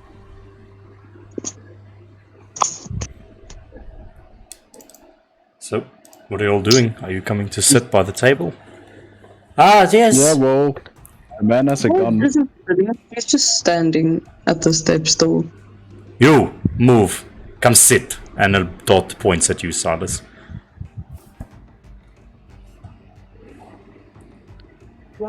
Silas just stands for a moment and then casually walks over with his sword still in his hand. I can't see the Alba at the moment. My power is still off, so Okay, but I will move you. yeah, just put me somewhere. Long time no see. It's not so long, but sure. It is good to see walking corpses again. It was very surprising. To see a walking lamppost. I am much more than such simple things. You ignorant idiot. You must watch what you say. Much more than corpses. Don't you? Well, apparently. Vox, are you still downstairs? I'm at the stairs now. I'm gonna try to sneak. Make a stealth check. So is this guy's not a friend, right? No. No. Definitely not. That's a So- 23. Don't know if that's high enough. Just want to find this guy's fucking stat block again because I know I have it somewhere here. This guy's grenade.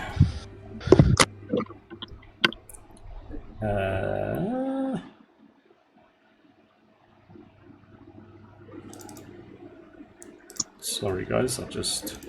No, his passive perception was 24, but the thing is, I think... Oh, they just saw me. But he doesn't see you, but he says 1, 2, 3, 4, 5, 6, 7, then the old man 8. We're missing a member. The masked one! Why don't you come up here before I start slaughtering your friends? I don't think he has seen me before, has he? Like, actually. he in hasn't. person? Oh no, he hasn't. Oh yeah. Well, he does know there is an extra member. Yeah. Hey, Yeah. a mysterious shadow figure that I've not seen yet. Reveal yourself. But maybe it's just Grant, because Grant was also not there, so maybe Grant's this Don't mysterious figure. Don't worry about how he knows this. He knows exactly how many you are. He was just an intern. We fired him. He was getting sloppy. Be careful, your jokes might just bore me. Why don't we just jump this guy? I don't think that is an option, Grant. I admire... No. Last time I stabbed him, he broke my axe. I just got a new one. Vox, do you do anything? I think I woke up. I woke up by the stairs. There's no point in hiding. Ah, there he is. Come, sit. Let's have a conversation.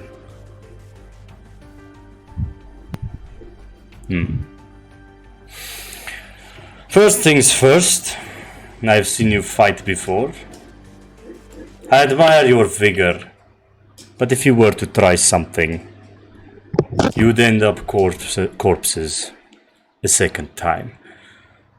I don't know how you survived our previous encounter, but when I got back to examine what I thought to be your dead corpses, it seemed that you have fled. We do have some talent among you. Second of all, I have this place surrounded by my Division 0 of the Luftreiners. You don't stand a chance against even one of them, so I'd suggest you listen. I am in a very precarious spot because of all of you. He sits forward. Your little stunt that you pulled last night, my whole plan was sort of hinging on it, if you know what I mean. I really needed the power of the mafia behind my cause to be able to take on this city. And now, my main man who was infiltrating them, believe you know him as, or formerly know him as Sidero Del'Ferro, has been dealt with by your hands. Now you see, there's a bit of a problem.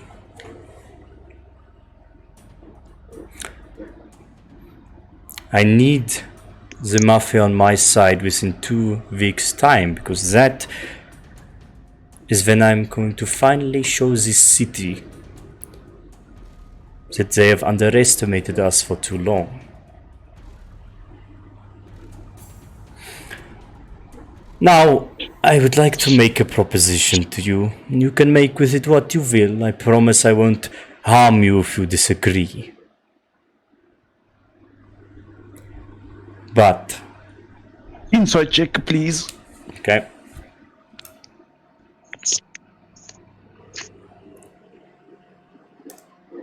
Nah, fucking 5, no mind. Fucking. I'll put it as well, actually, if I may. Wait, what are we inside checking? If you said he won't harm us if we disagree, like, man, sure, bud. Oh wow, actually I also want to inside that. 15, 10. 20. Can I cast Sense Heartbeat on level 1? Just to feel him out. Make a sleight of hand check. Sure. 11? You notice him look at you when you do that. Oh, well, the weird metal face just turns in your direction. Stop with your meddling. Oh, sorry, I was just trying to... Yeah, I'll keep quiet. I'm talking about the spell that you just cast. Dismiss it. Spell? It's, I don't know if it's a spell, but... Stop okay. what you are doing. For that brief moment, you detected a faint heartbeat within him. A faint heartbeat, really? Yeah, Okay. Yep. Whoa. What does a dirty 20 insight give me on his words? You... Like, if you're gonna try and jump him or something, he's gonna fucking murder you, but you know that this Yeah. man is very set in his ideals, but there is room for negotiation. He is not... Yeah, I think I realize he's not the type of villain that would monologue and then kill. He would have killed us by now if he wanted us dead. I mean, we know he can't do it. So I think he realizes he won't. So, okay, interesting. He was going to say...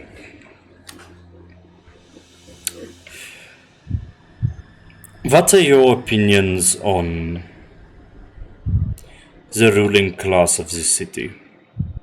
Because I'd just like to have a... Here we go. I would just like to have a feel on where you stand on this matter.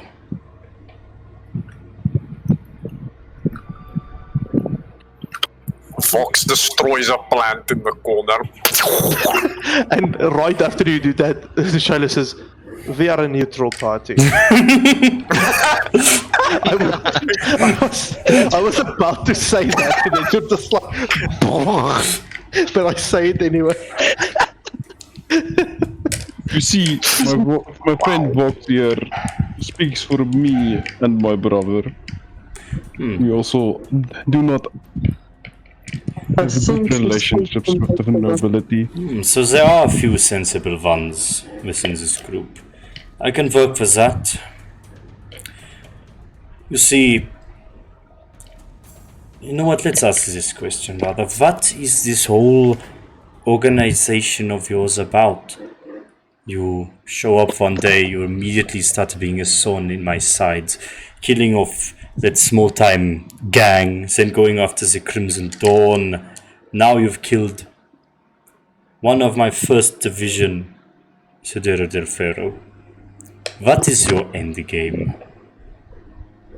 To be fair, Sidero did have it coming, but we didn't actually kill him.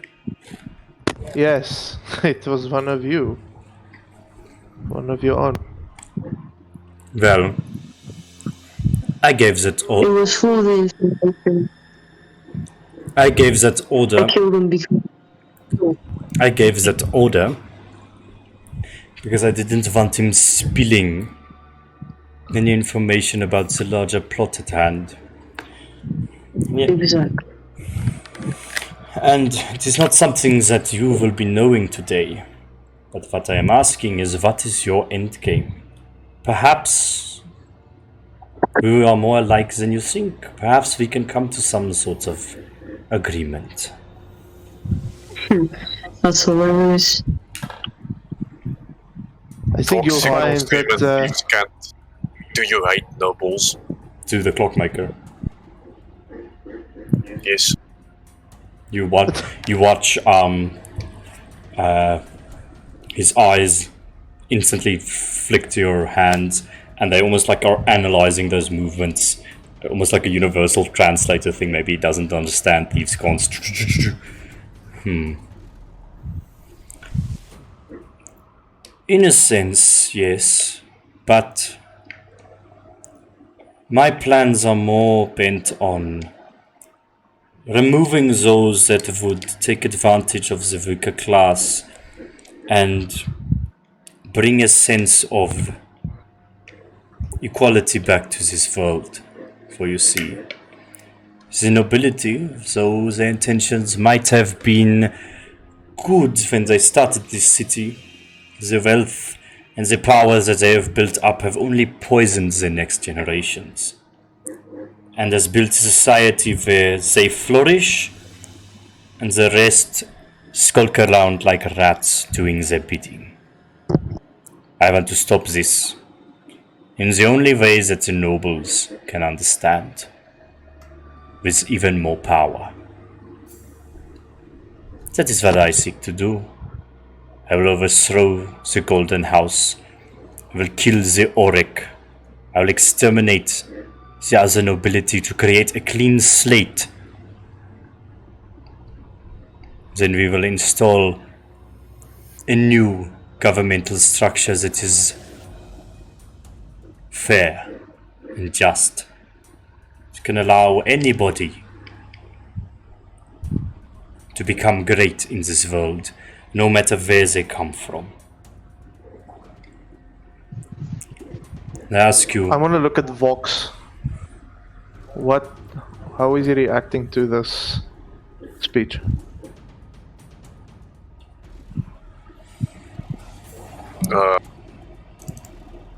He seems genuinely intrigued by his words, and he's just listening intrinsically. I think Shiloh will, because you're next to him, Shiloh will kick you on your leg to get your attention. And then I think underneath the table he would signaling thieves gone to you. Are you looking down at his hand? If the clockmaker is still speaking, I will look at him first, but then after a while I'll just look at you annoyingly. Okay, just let me know when I can signal to you. Yeah, go for it. Oh, I signal.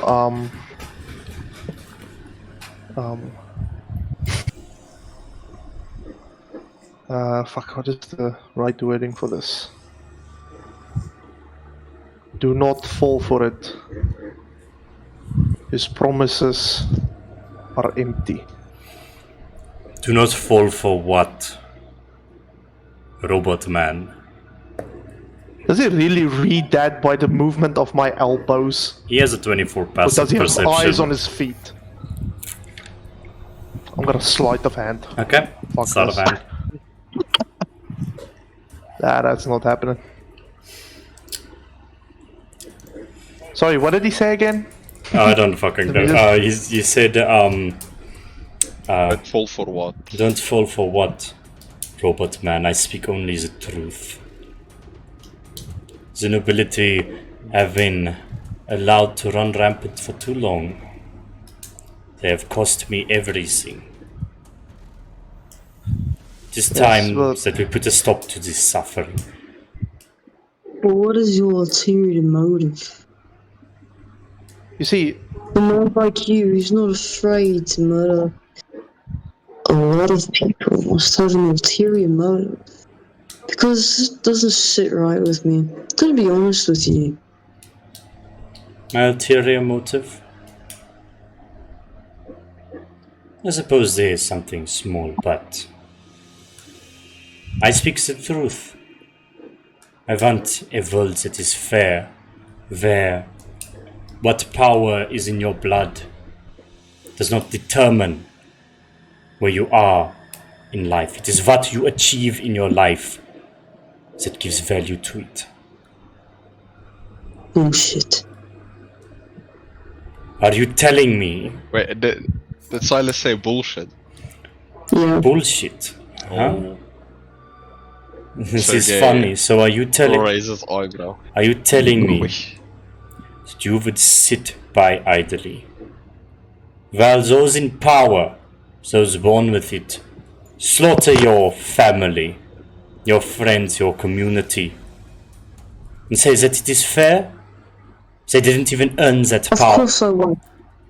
But I don't trust you. Sorry, just say that again. I won't. But I don't trust you. I don't trust that you would actually do it. You want an ulterior... You have an ulterior motive. I mean, experimenting on people? I actually have a question about that as well. I mean, if you are who I think you are, then you must have had something to do with what happened to me. Well, It doesn't seem to line up with what you want.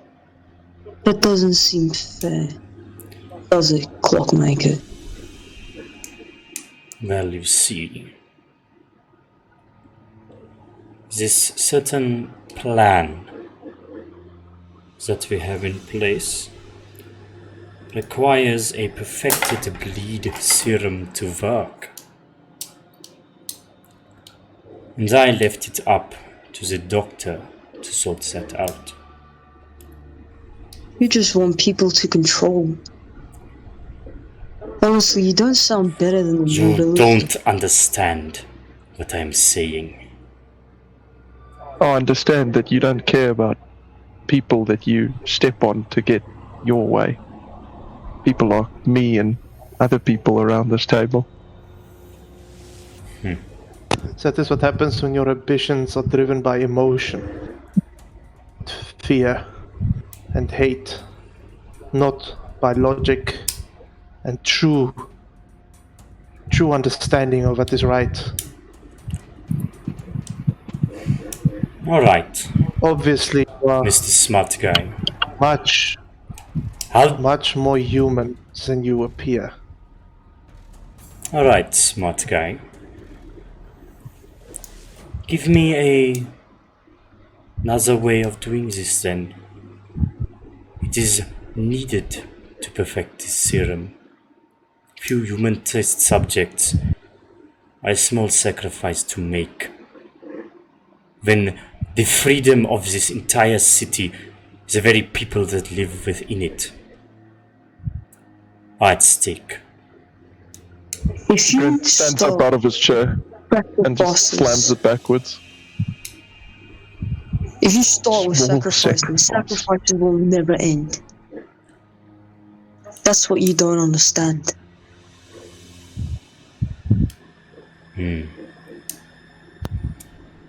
I think Grant will like use his fingernails to cut into his palm and just start pooling blood like in his hand.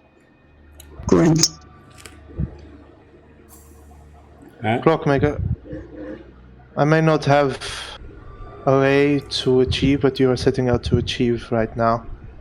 But as a fellow intellectual, I think you know very well that one of the greatest beauties in life is to trial and error our way into finding out beautiful, miraculous inventions to change the world for the better. You are taking the coward's way out by using others. He sort of like puts his hand on his forehead and just slouches his head down. You know, I want nothing more than that. Something that I have always strived for. All I wanted to do was to create miraculous inventions that would change the lives of the people. But either these inventions were stolen by the nobility, or they wouldn't allow a person with the blood of a commoner to do said things because it interferes with their whole controlling regime. See, I stepped out of line once. And this is what happened to me. I have been trying very long to find a way. A humane way to try to convince them to let go of the old ways. And it seems the only thing they understand, the only time they listen, is when they feel threatened. I will eliminate this cancer from this city and then build it back up. It is the only way. about doing so, It is the only way I see it working. about doing so, Clockmaker, you're using and abusing the people you swear you want to save from the nobility. That you want to be able to have them a fair life. There must be other ways. And if you were really, really set on saving them instead of doing whatever you're doing now, you would take the extra time. He stands up. I see that you are still very naive to what they are capable of. And he begins walking around the table, sort of towards the stairs, his back to you. As he walks past Sergei, I think Sergei just sort of wants to, I guess, like gently stop him with his hand and then just softly tell him, if you cut your ties with the Crimson Dawn, it might be something we can reconsider. And I like point my head towards Alexander.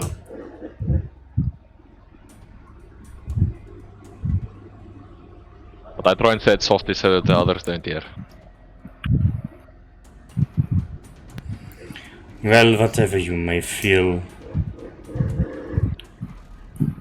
I hope you can see the truth in time.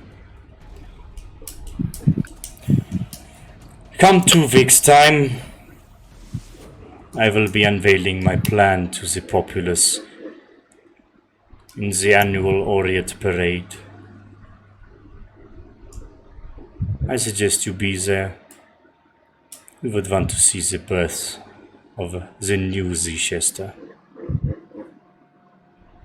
Stand against me or not, I will prevail, but I really hope that you would see eye to eye with me. And he casually begins leaving. Shiloh, before he kind of gets to the stage, Shiloh kind of jumps up from his chair in a very strange, out of character fit of emotion. And he kind of yells out very loudly, but he yells it out in Hysterian. Who built you? Who created you? Says back in Siderian to you, I did. And he walks away. Shiloh just sits back down. And I think on his face you all for the first time see genuine emotion. And he looks horrified.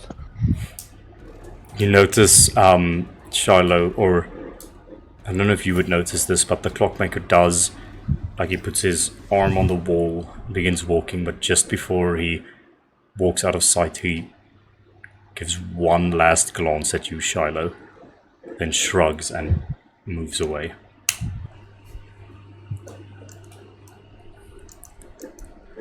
Trent is just gonna like slam the table with his like pooled bloody hand and just have it splatter across. I don't understand why we just didn't jump him. Because then you'd be shedding a lot more blood than that.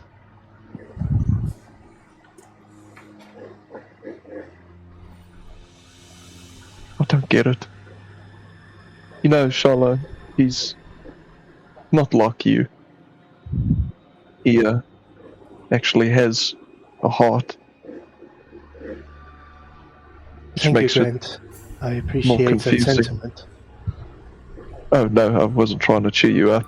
I know I was I being just sarcastic. don't get it. Fox just politely gets up from his chair and goes to his room. Says nothing.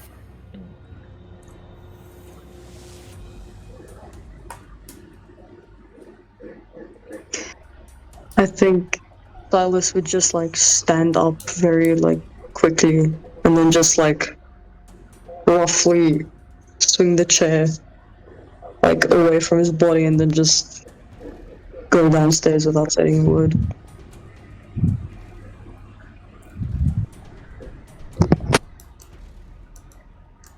Shiloh's still sitting at the head of the table, staring at the tabletop in front of him.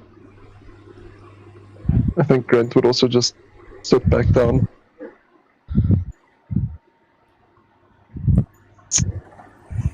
Are the brothers still at the table? Yeah, Alexander is leaning back and looking at Fulon to see what his, I guess, reaction is or expression. And Fulon's just sort of sitting there with his hands, or his face in his hands, and he just goes, "Well, this is cause for a lot of concern. We are obviously going to have to relocate. But I do feel that they won't jump us just yet. Apparently, he thinks he can get us on his side.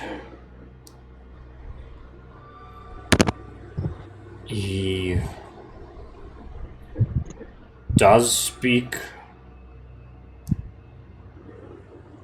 Oh, rather, I must say some of his points do have merit, but this is not the right way of doing it. Genocide on the nobility can only lead to ruin. It is not the way to change a society.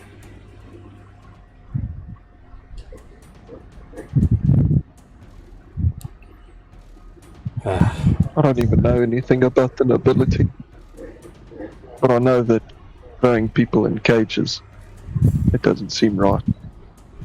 Yes. That man is, or that thing is very dangerous. He is set in his ideals.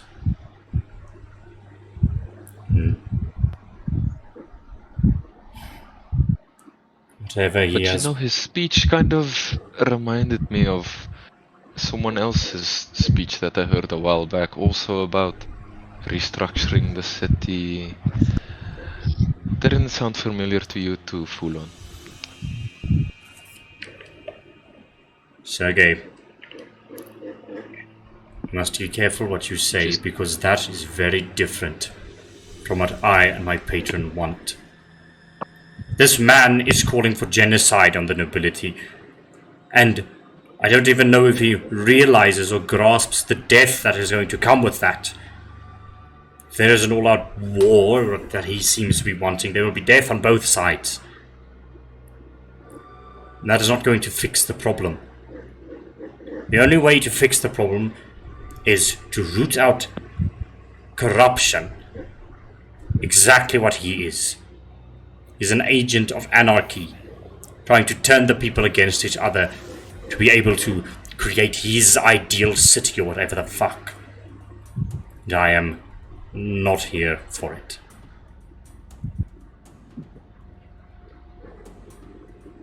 Sergey stands up and says, I'm just saying, it sounds like you want the same thing, but you're just going different ways about it. And then he walks out.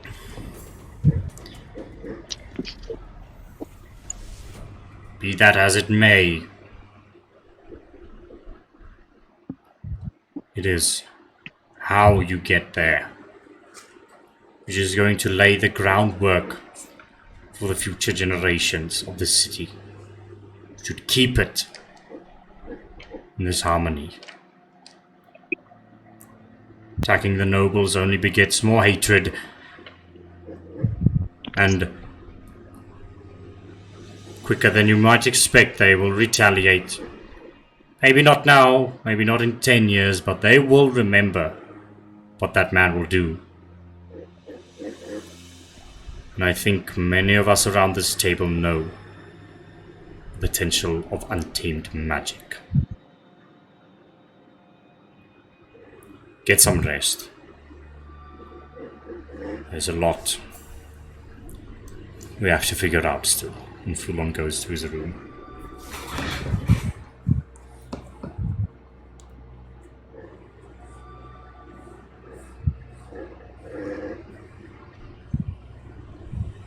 Shiloh's still sitting at the head of the table. Sorry, I just want to ask if Silas could have listened to this on the steps before he went down. Sure. Cool. I think Grant is just kind of waiting there with you, because he still wants to see the body. Deze is hierdie wat ek wens Kiara was hier. Soort van 'n Laura roleplay nodig gehad, né? Maar that's fine. Yeah, you notice Shiloh is not... He's not with you at the moment. Shiloh? Shiloh? And Grant just kind of waves his hand in front of his goggles. He eventually kind of looks up, staring at you. But he doesn't say anything. What did you say to him? You said something in a way that I don't understand.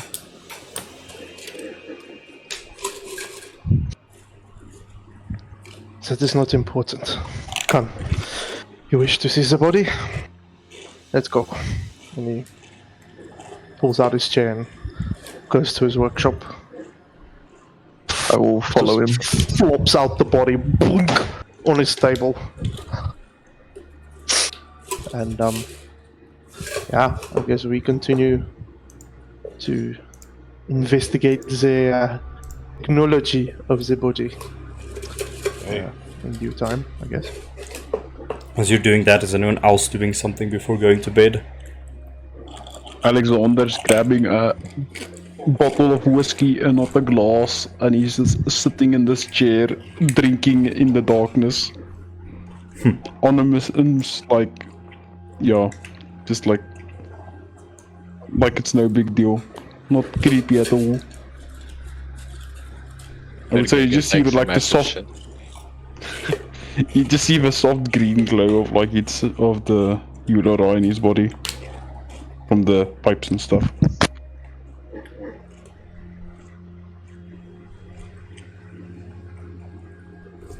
Okay.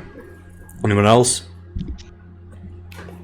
I think if Sergei walks down the stairs, I think you'll just see Vox standing at his door, like holding the hinge kind of open, not going in yet, but if you are walking past him, I think he's just gonna exchange like a glance with you.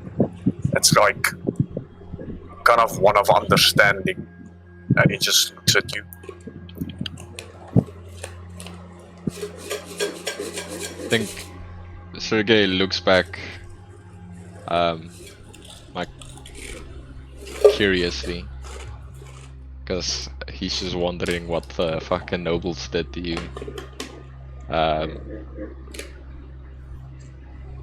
But he won't pry at the moment. He is exhausted. Fair enough.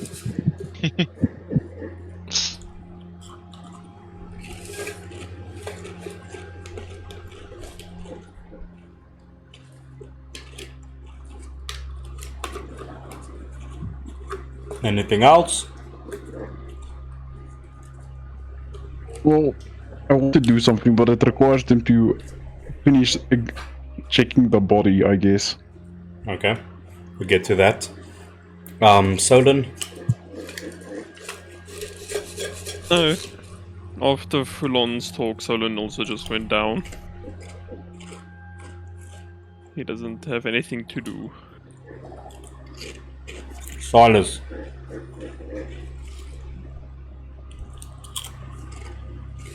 No. You doing anything? No, he's just in his room. Okay. He wants to sleep. Alright. Okay, so we'll just go back to Shiloh and Grant. What are you two doing?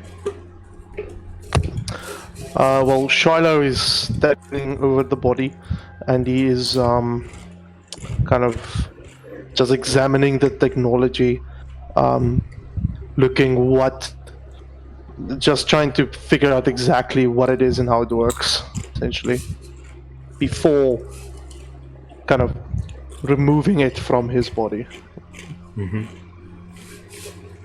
Make a technology check, please. I don't know what Grint is doing to help me, but I will make Just watching for the moment. He's just standing over your shoulder, like scratching his chin. 25 technology check.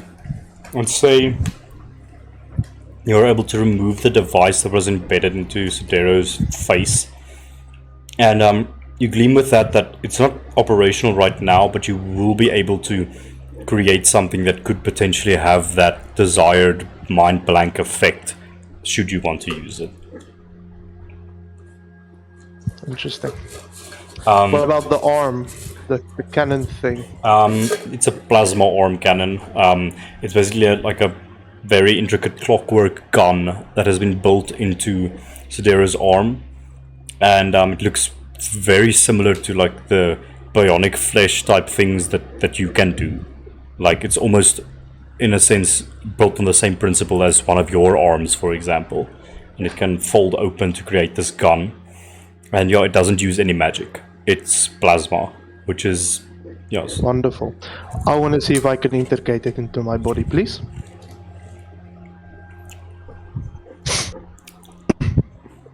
Okay. So basically what this is going to be... Yeah, Grant, you're welcome to do anything at any time, by the way. I'm just doing nothing. This is going to take... Just watching for I'm now. going to say this is going to take some time to be able to do this, but Yeah, I just want to see if I can start with the process, start figuring it out and everything. I don't want to so do going it now. off the 25 technology check, I'm going to say it's going to cost you 100 gold pieces of material and about 12 hours of work to be able to induce that thing into your body, essentially.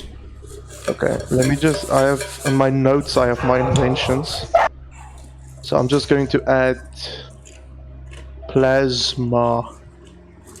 arm gun. What did you say? 100 gold pieces? And 12 hours of work. 12 hours of work. Okay. 12 hours. Oh, that's 123 hours. 12 hours work. Cool. Right, I deduced this. Oh, wait, but about the eye thing, is there also certain gold pieces that I need to... or do I have all the parts already? I just have to assemble it. I'm gonna say because it was damaged, this one is a pretty powerful piece of equipment. It's gonna take 200 gold and 24 hours to be able to make a device out of it. Fuck no. Okay. Wonderful. Late game invention, I see. 24 hours. Gotcha. Okay. Cool. Yeah, I just continue kind of ignoring Grant behind me. Is that all the pieces then? Do you ask, is jij eten wat hier vir my vra, or is it... Oh well, more so like you're done detaching the limbs. Yeah, he has the arm and he has the eye, I believe. I don't think he has anything else. Okay. Well, Grant's just gonna like kind of step forward then. So what do you think happens when you die? Shala is like, think because he's working with very fine, small, intricate parts, he has like this attached glasses in the sense that like goes over his goggles, and he's like looking into it, and he kind of stops. To die insinuates to die alive in the first place, Grant. I am a machine. I cannot die. At most I can break, be destroyed, but I cannot die. So in a sense, exactly what happens to the rest of you. That leads me to the next question. If you got broke, someone would be able to fix you. Probably. I highly doubt that there would be anyone else with the intellectual capabilities to fix me, other than myself. Okay. So you could fix you then? If someone were to come, someone else, and they knew how to fix you, if they just put the pieces together, they would fix you. Perhaps, I don't know. I am a very intricate piece of technology. This core inside of me, I do not know its properties, and I have no idea. Alright? It's just, I cannot die. I can only break. But what makes you so different from him then? If we figured out how to put everything just back together, would he just not come back? Yes, Grant, I suppose your theory has some merit to it, but I am afraid I don't think he's as much of a machine as he puts himself out to be, as I am. I think he is more human than he's letting on. I think at that point, Grant's just gonna, like, reach out and pump the corpse full of blood and just, like, kind of make the corpse's heart beat again. What the fuck? That happens. That is unnerving. But he doesn't come to consciousness or something, it's just blood moving through his veins. Unless you're trying something specific. Well, no, that's more so just proving a point. Okay. I wonder if we just put all his pieces back, if he'd just come back. And then Grant just kind of, like, gathers up all the brain parts and, like, puts them just in a hodgepodge mixed around his head. Shiloh curiously kind of stares. He kind of stands back and he stares at you and he says,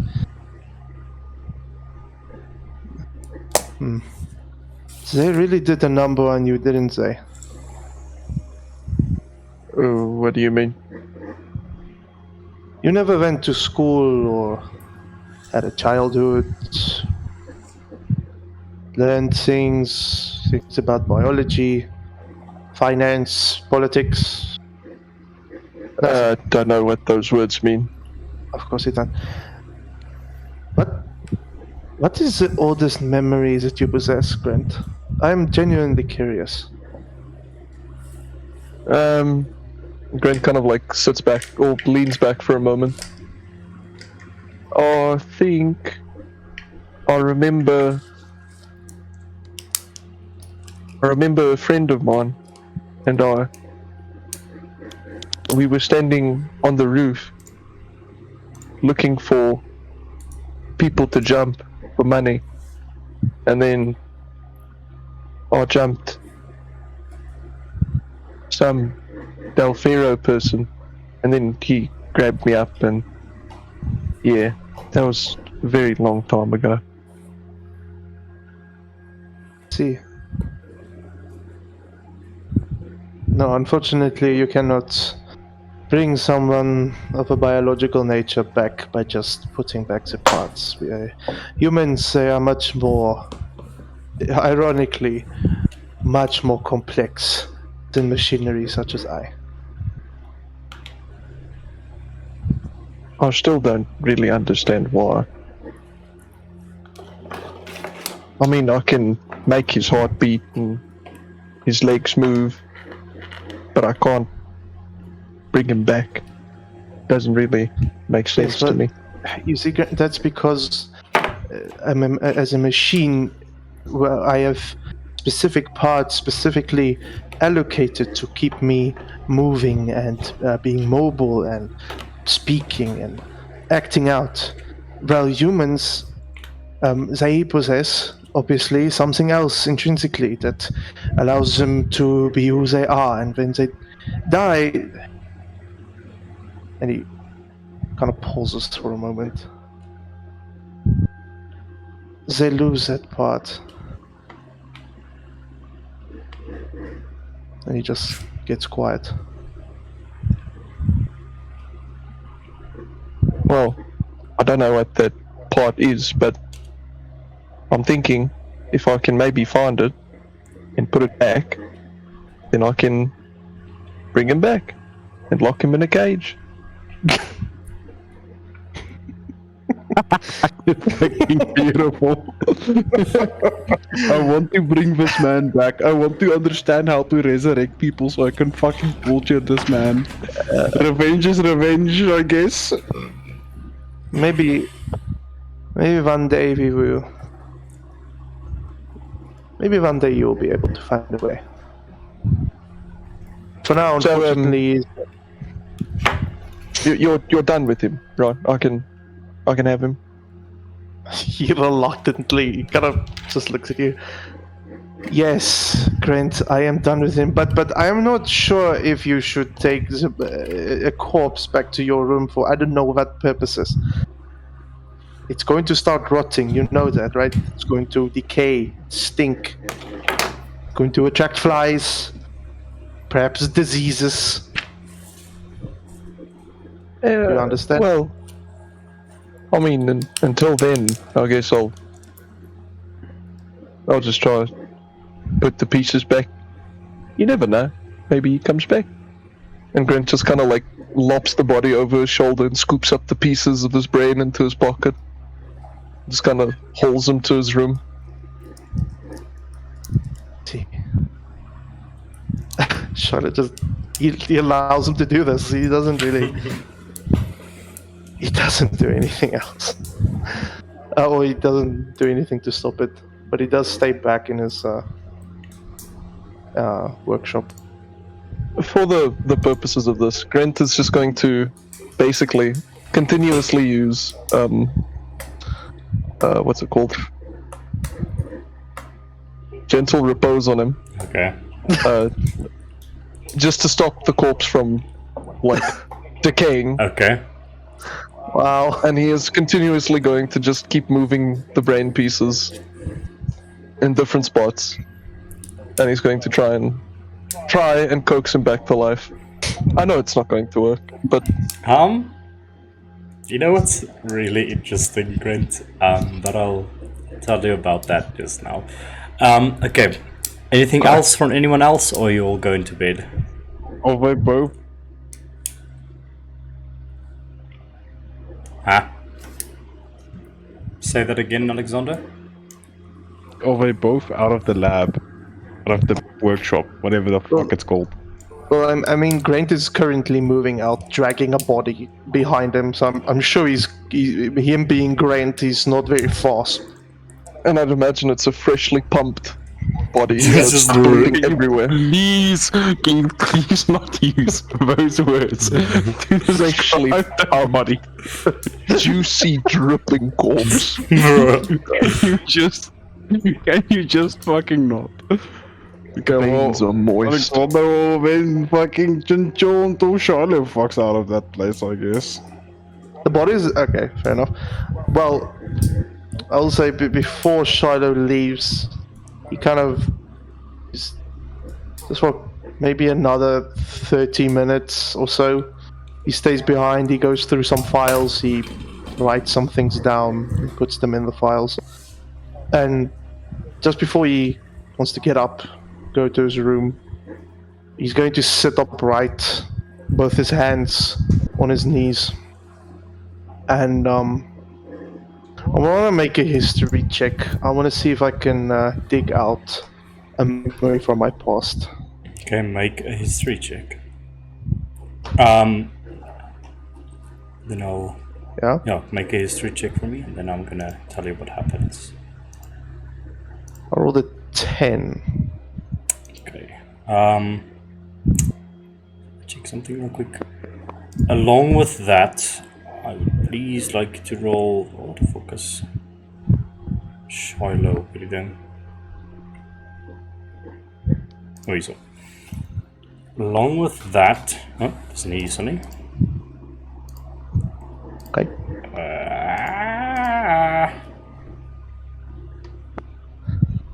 There's only good sounds. Wees is dit? Roll a D8 for mij. Oh, I remember this. Still don't know what it is. I rolled a 7. Okay. Darkness fills your vision.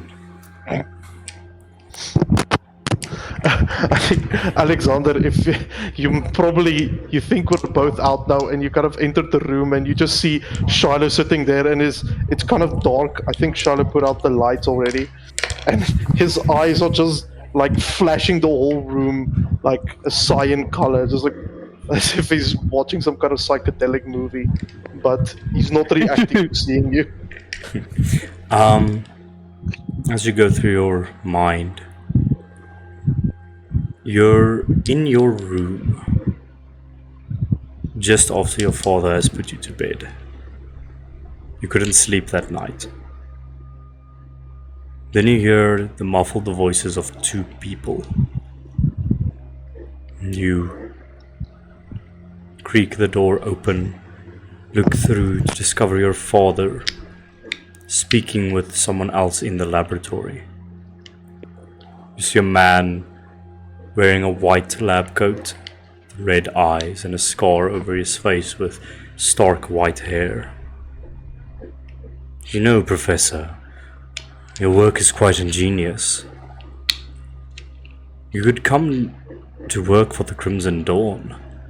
I'm sure Archambault would be delighted to have you on board. After all, it was you who suggested, "I appreciate the offer, but I will have to pass. There's still much I have to take care of here. So take the sample you requested and go." A blood-red hue fills your vision as your father, Thomas, hands a glass capsule with a red crystal in it to this person. "Much appreciated. We will put this to good use." The vision fades. Okay. And I return back to, like, I wake up. Okay. And immediately after waking up, I just stand up and I walk out. I don't know if Alex is there or anything, but I am. No. He saw what the fuck's going on there, and he just went back to his seat, drinking his bottle of whiskey. Yeah, Shiloh goes out, closes the door, and he goes to his room. Oh, shit, dog! I should be sneaking into the workshop. Okay. What the hell are you doing? You arrive in the workshop, and what do you seek there?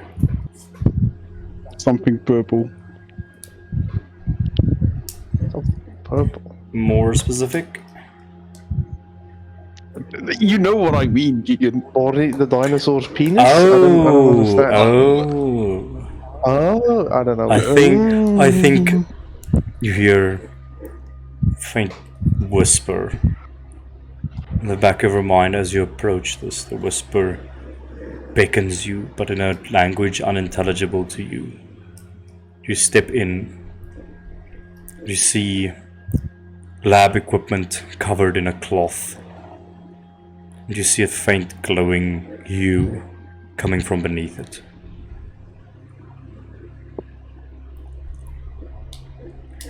Come closer. You seek something. I can smell it.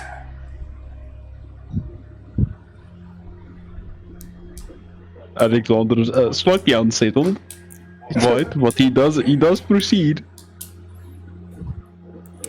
Do you take off the cloth, or what do you do as you enter? Yes. Sorry, that's what I mean. He walks forward. He walks in. He takes off the cloth. You see, on like a stander for a vial, there's just churning, now glowing purple liquid, and a spark of yellow drifts from the bottom up like a bubble.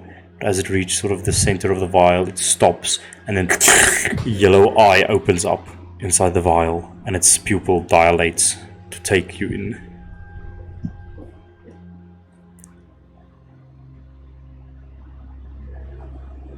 So you have come to me. What is it that you want?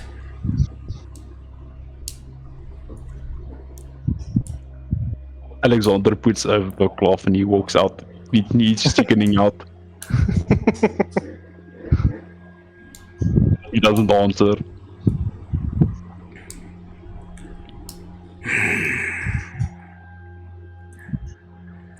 Let me hear your plea. I might be able to help you.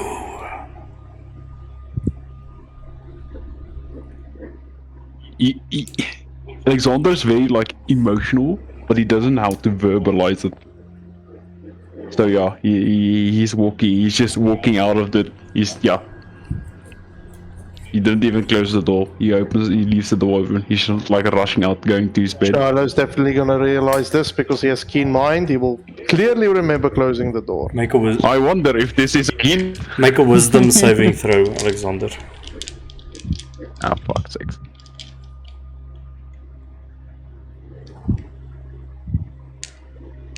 Uh, 16? Okay. You go to bed.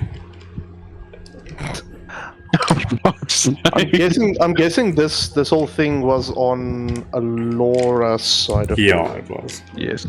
Ah, fuck. Okay. Anything else, you guys, or are you all just sleeping? Nope, your boy is sleeping. Okay. I think just in the early mornings, like really, really early, Silas would want to go for a walk. Okay. We'll get to that, but first of all, you can all take a long rest for me, please. Woo! Fuck you, finally, mate. And I am also gonna go IRL if we're not gonna end it. yeah, I'll just do this scene with Silas, and then we'll probably end it. But basically, I'll just do this, just sort of proactively. Then we'll go back to Silas's scene. But basically, what happens the next morning is you all gather around the table, and Foulon is just going to have a conversation with you. But I think we'll do that next time. So yeah. Okay. You can go if you need, but yeah, basically it's going to be about the whole 2 weeks that is leading up to the Oriat Parade. What are your thoughts on it, and what are you going to do about it, essentially? Alright. Okay. Yeah. Thank you. Thanks for the session. Bye. Yes. What's I tried to not stay for the entire thing, but it was fun. Alright. I will also be Cheers. eating. Alright, cheers. Sleep well, people. Cheers, cheers. Peace, peace. So Silas, you are heading out early in the morning. Very early. It's still like darkish. Mm-hmm. So Where do you go? it's not spotted. Down the drain. He takes his mask with him. Okay, okay. Like Did Silas gas mask. exit through the hallways? No. I see. He did not. And he made sure this time no one was following. Okay. Was anyone He attempting made to very, follow very him? sure about that. No, if there is a way for Shiloh to hear that your boy has left the room, Nope. Shiloh would definitely attempt to do this. Maybe a perception check or whatever I have to do. You has heard nothing. Let's He was in do. his Since you're sleeping, Charlotte, what's your passive perception? Passive perception is 13. Silas, just roll a stealth check with advantage for me. Yeah. Let's leave it up should to be the able dice. make it.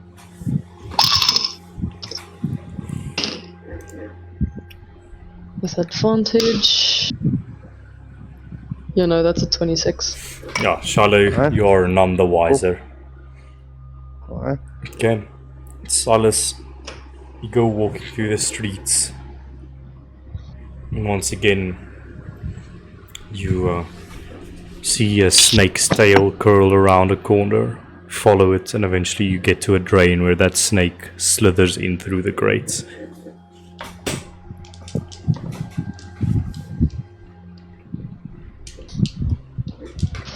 Yeah.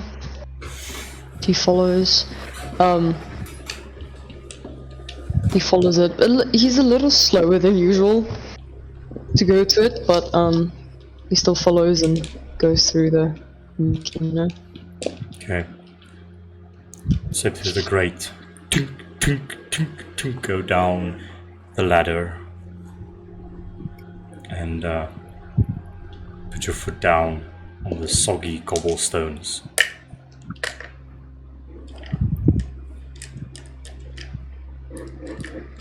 Then you proceed to find the snake. And I think a cool thing would be here is you have like a top view perspective of the camera as Silas just walks. Something that you don't see, Silas, is this massive serpentine shape just swimming through the central sewer canal. You just below the water, but you don't notice that at all. It's just, you just see that on the camera as you walk What do you do to call out to the snake? I say his name as usual, but it sounds a bit. Doesn't sound it.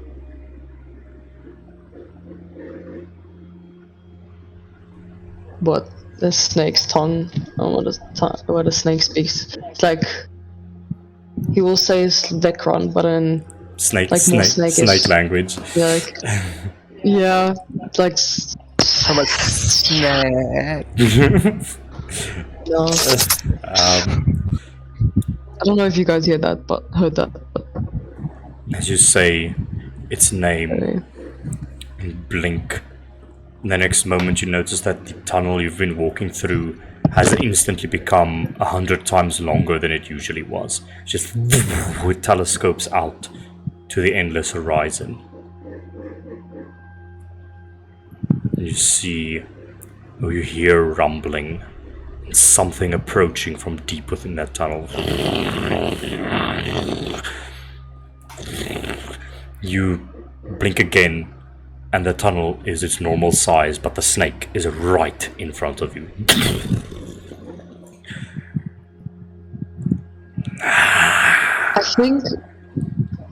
I think because of the like basically gears that's on Silas, when the snake appears in front of him and he sees the snake, I think there's like a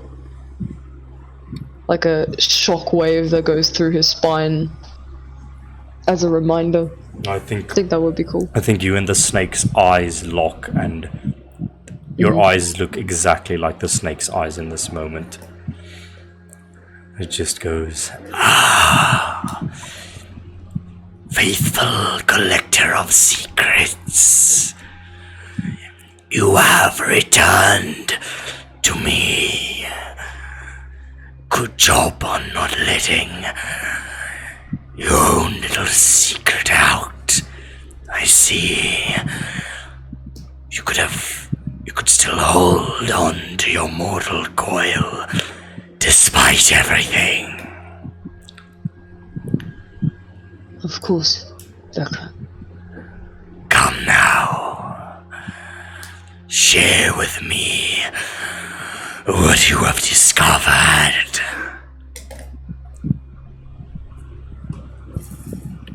A lot has happened since I haven't been here. And I hope these secrets I have will be satisfactory. Yes, I have detected a shift in the city above. Though it was very recent, I know not much of it. Perhaps you could enlighten me. Not only has there been a shift up top, but underground as well. I don't know if you know, Vecron, but the city is sitting on a temple that is being built by the clockmaker. It is being cared for by a colony of kobolds. A temple, Maintenance. you say? I know legends of a temple beneath the city of Seachester. It's real. I've seen it. It's deep within the sewers, but it is ginormous. It's not done yet. Soon. I could never see this temple with my own eyes, despite my centuries of life. It has a holy aura around it, even in its demise, that keeps creatures such as me from interacting with it. It is marked with a holy symbol of the sun.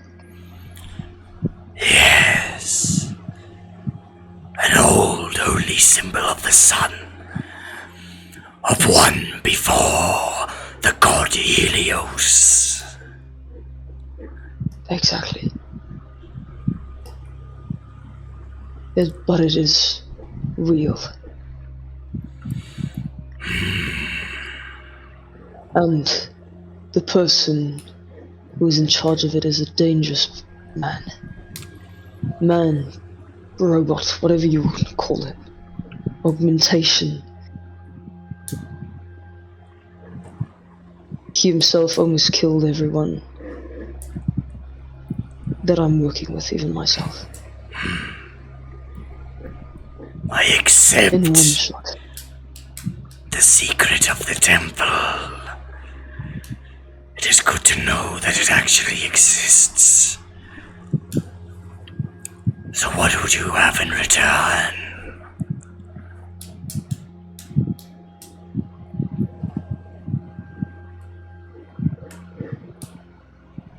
Vekran, I want to know more of the elf. And my question...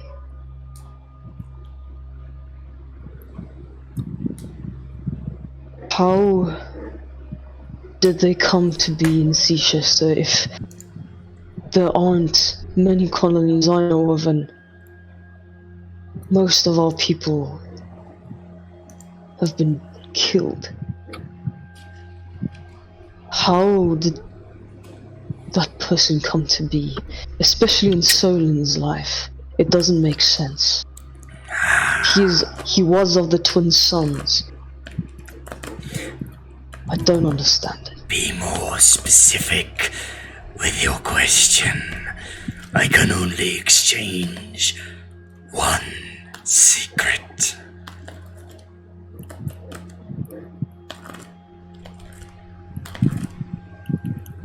Do you know how the elf came to be in Seachester?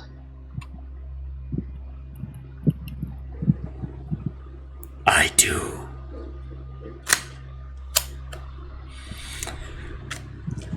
The elf came from a village that was destroyed by the sun.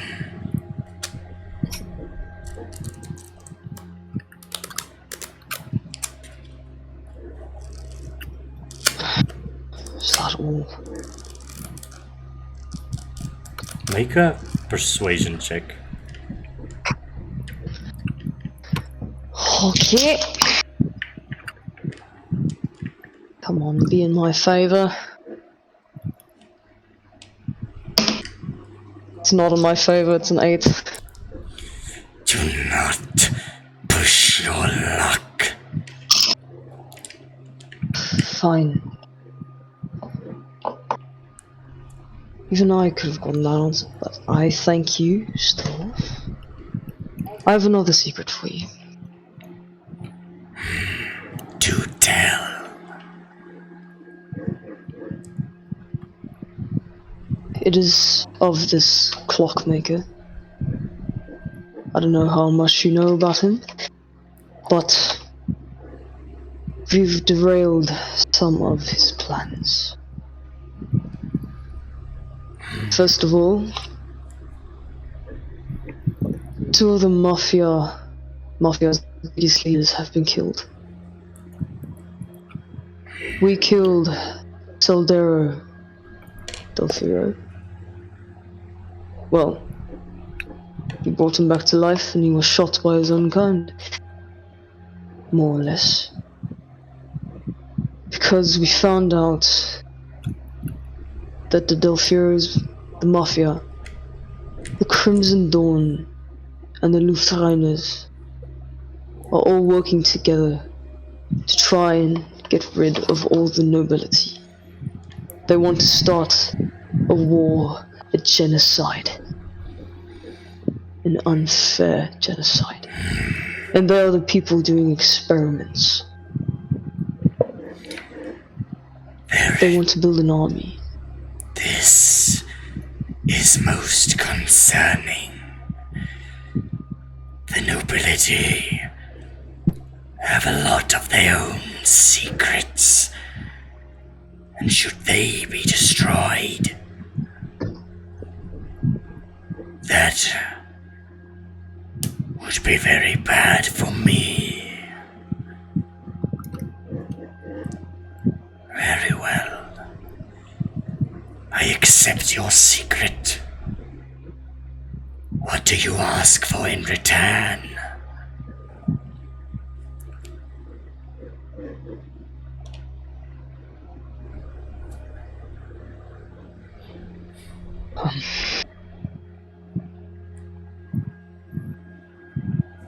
Sorry, one of my questions was derailed. Let me just. Yeah, you must just be very careful when you ask these questions, because a lot of the times, like when you ask, do you know how the elf came into the city? He can literally answer, or they can literally answer with yes, and that would be the answer for the question. So you have to try and phrase the words very carefully.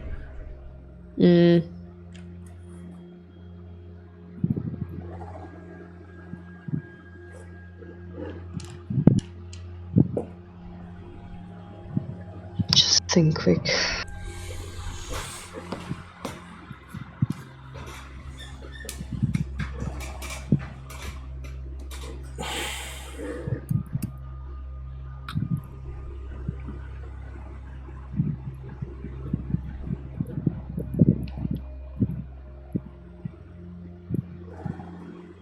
Okay.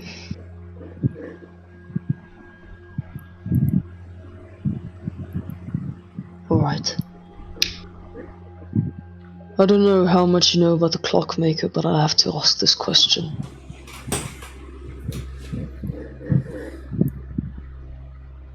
Does the clockmaker... No. Alright, never mind. He wouldn't be.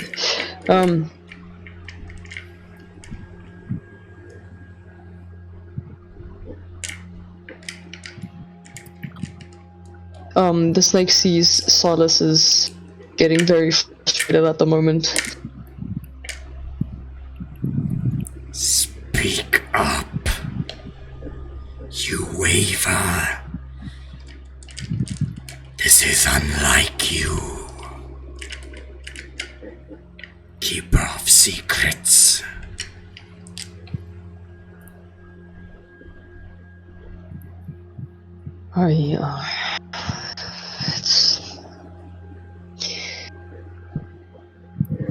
Honestly, I don't even know where to start, but since the twin sons are looking for every elf like me, the Lunarians wanting to kill them and everything,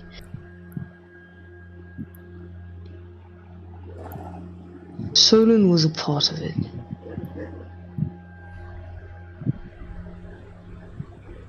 I don't know for how long he was a part of it, but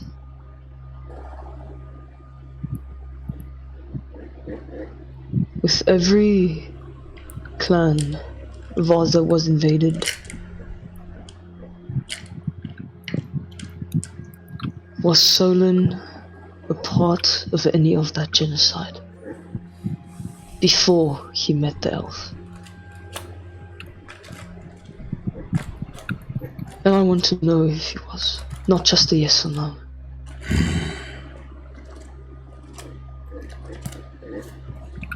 He was unwillingly part of one of the first exhibitions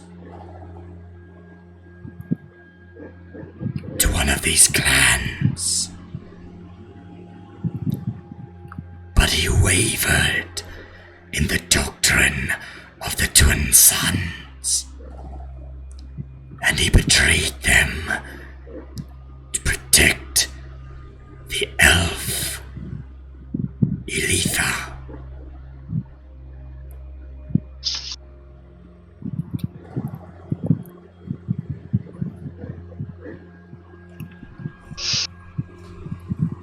So he did not kill.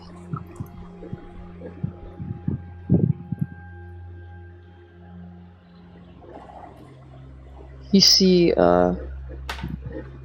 Silas tried hiding it, but there was like this small,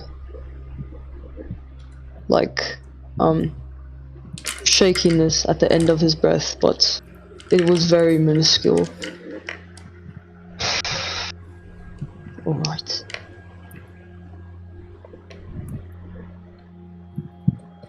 I have more, but I want to get more information before I tell you the things I know, just to make sure.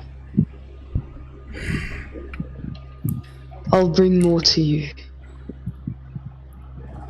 and I'll make sure I'm in the right state of mind. A moment, Keeper.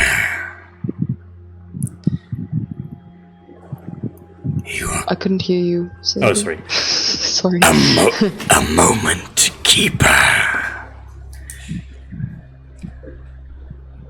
You have served me quite well. And your secrets that you come across are quite connected to the very core of the city, it seems. The forces that you face.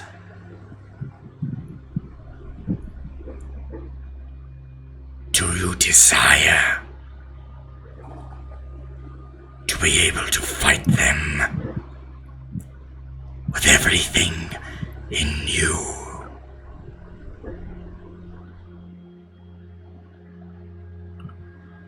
I want to end this madness.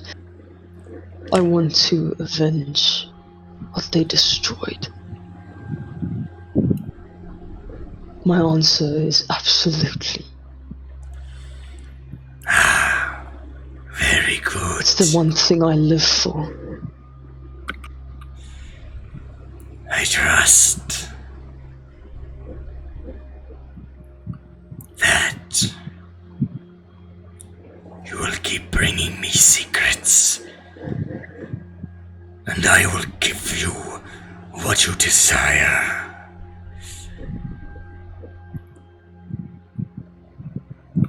Then I will see you soon enough. You watch the snake open its mouth, and these massive teeth. Just you know the snakes have the two big ones, and then like the rows of teeth. Yeah. They're huge. Just opens them up, and the snake comes closer to you and lunges at you, and is going to pierce you through the heart with his one tooth. Okay. And you feel Yeah, Silas is just standing super still. you feel a like, shock of pain for a moment, but then a sense of power flowing into you, and you hear this horrible snapping sound as the snake retracts, now with one of those large teeth missing and the other tooth embedded in your chest. And this tooth has a handle on it, the end of it, almost like a short sword of some kind. And you feel the blade sink into your chest with no blood, and it disappears. And the snake just says, Whenever you need my power, call upon the blade. and the snake turns around and begins slithering, almost shaking the ground as it slithers backwards, and you blink and it's gone. And you're going to level up in Warlock, and you are going to have Pact of the Blade as your patron boon thing. And this is a specific sword, which I'm still going to design for you, but basically that becomes your pact weapon. My whole thing just like zoomed out. I like heard until Pact of the Blade, and then it just like went quiet. Yeah, so Sien die ID. So Sorry. Ek kan ook jou rot. So you're gonna gain a level in Warlock, get Pact of the Blade, and then I'm gonna. This is a magical short sword essentially, which I will create for you still. Okay. But you feel that blade Right. within you, in your soul essentially, and you sort of like think about it, and it appears in your hand with a puff of green and golden energy, just and the blades, this tooth of the snake drips with venom that almost is acidic. It falls onto the ground and it just burns away at the stones that it falls onto, and you just basically, weirdly enough, you feel like you should just stab it into your heart and it will disappear again. You just Lovely. store it inside you. That's so fucking cool. Daniel. Ladies and gentlemen, with that, Jeez. the camera pans out over to Chester. We're going to end the episode there with everyone leveling up, in fact. Let's fucking go, boys! I like it. Ladies and gentlemen, until we meet again, this was the Brass Gasconade episode 20. Let's see what happens next time. Bye-bye. Auf Wiedersehen.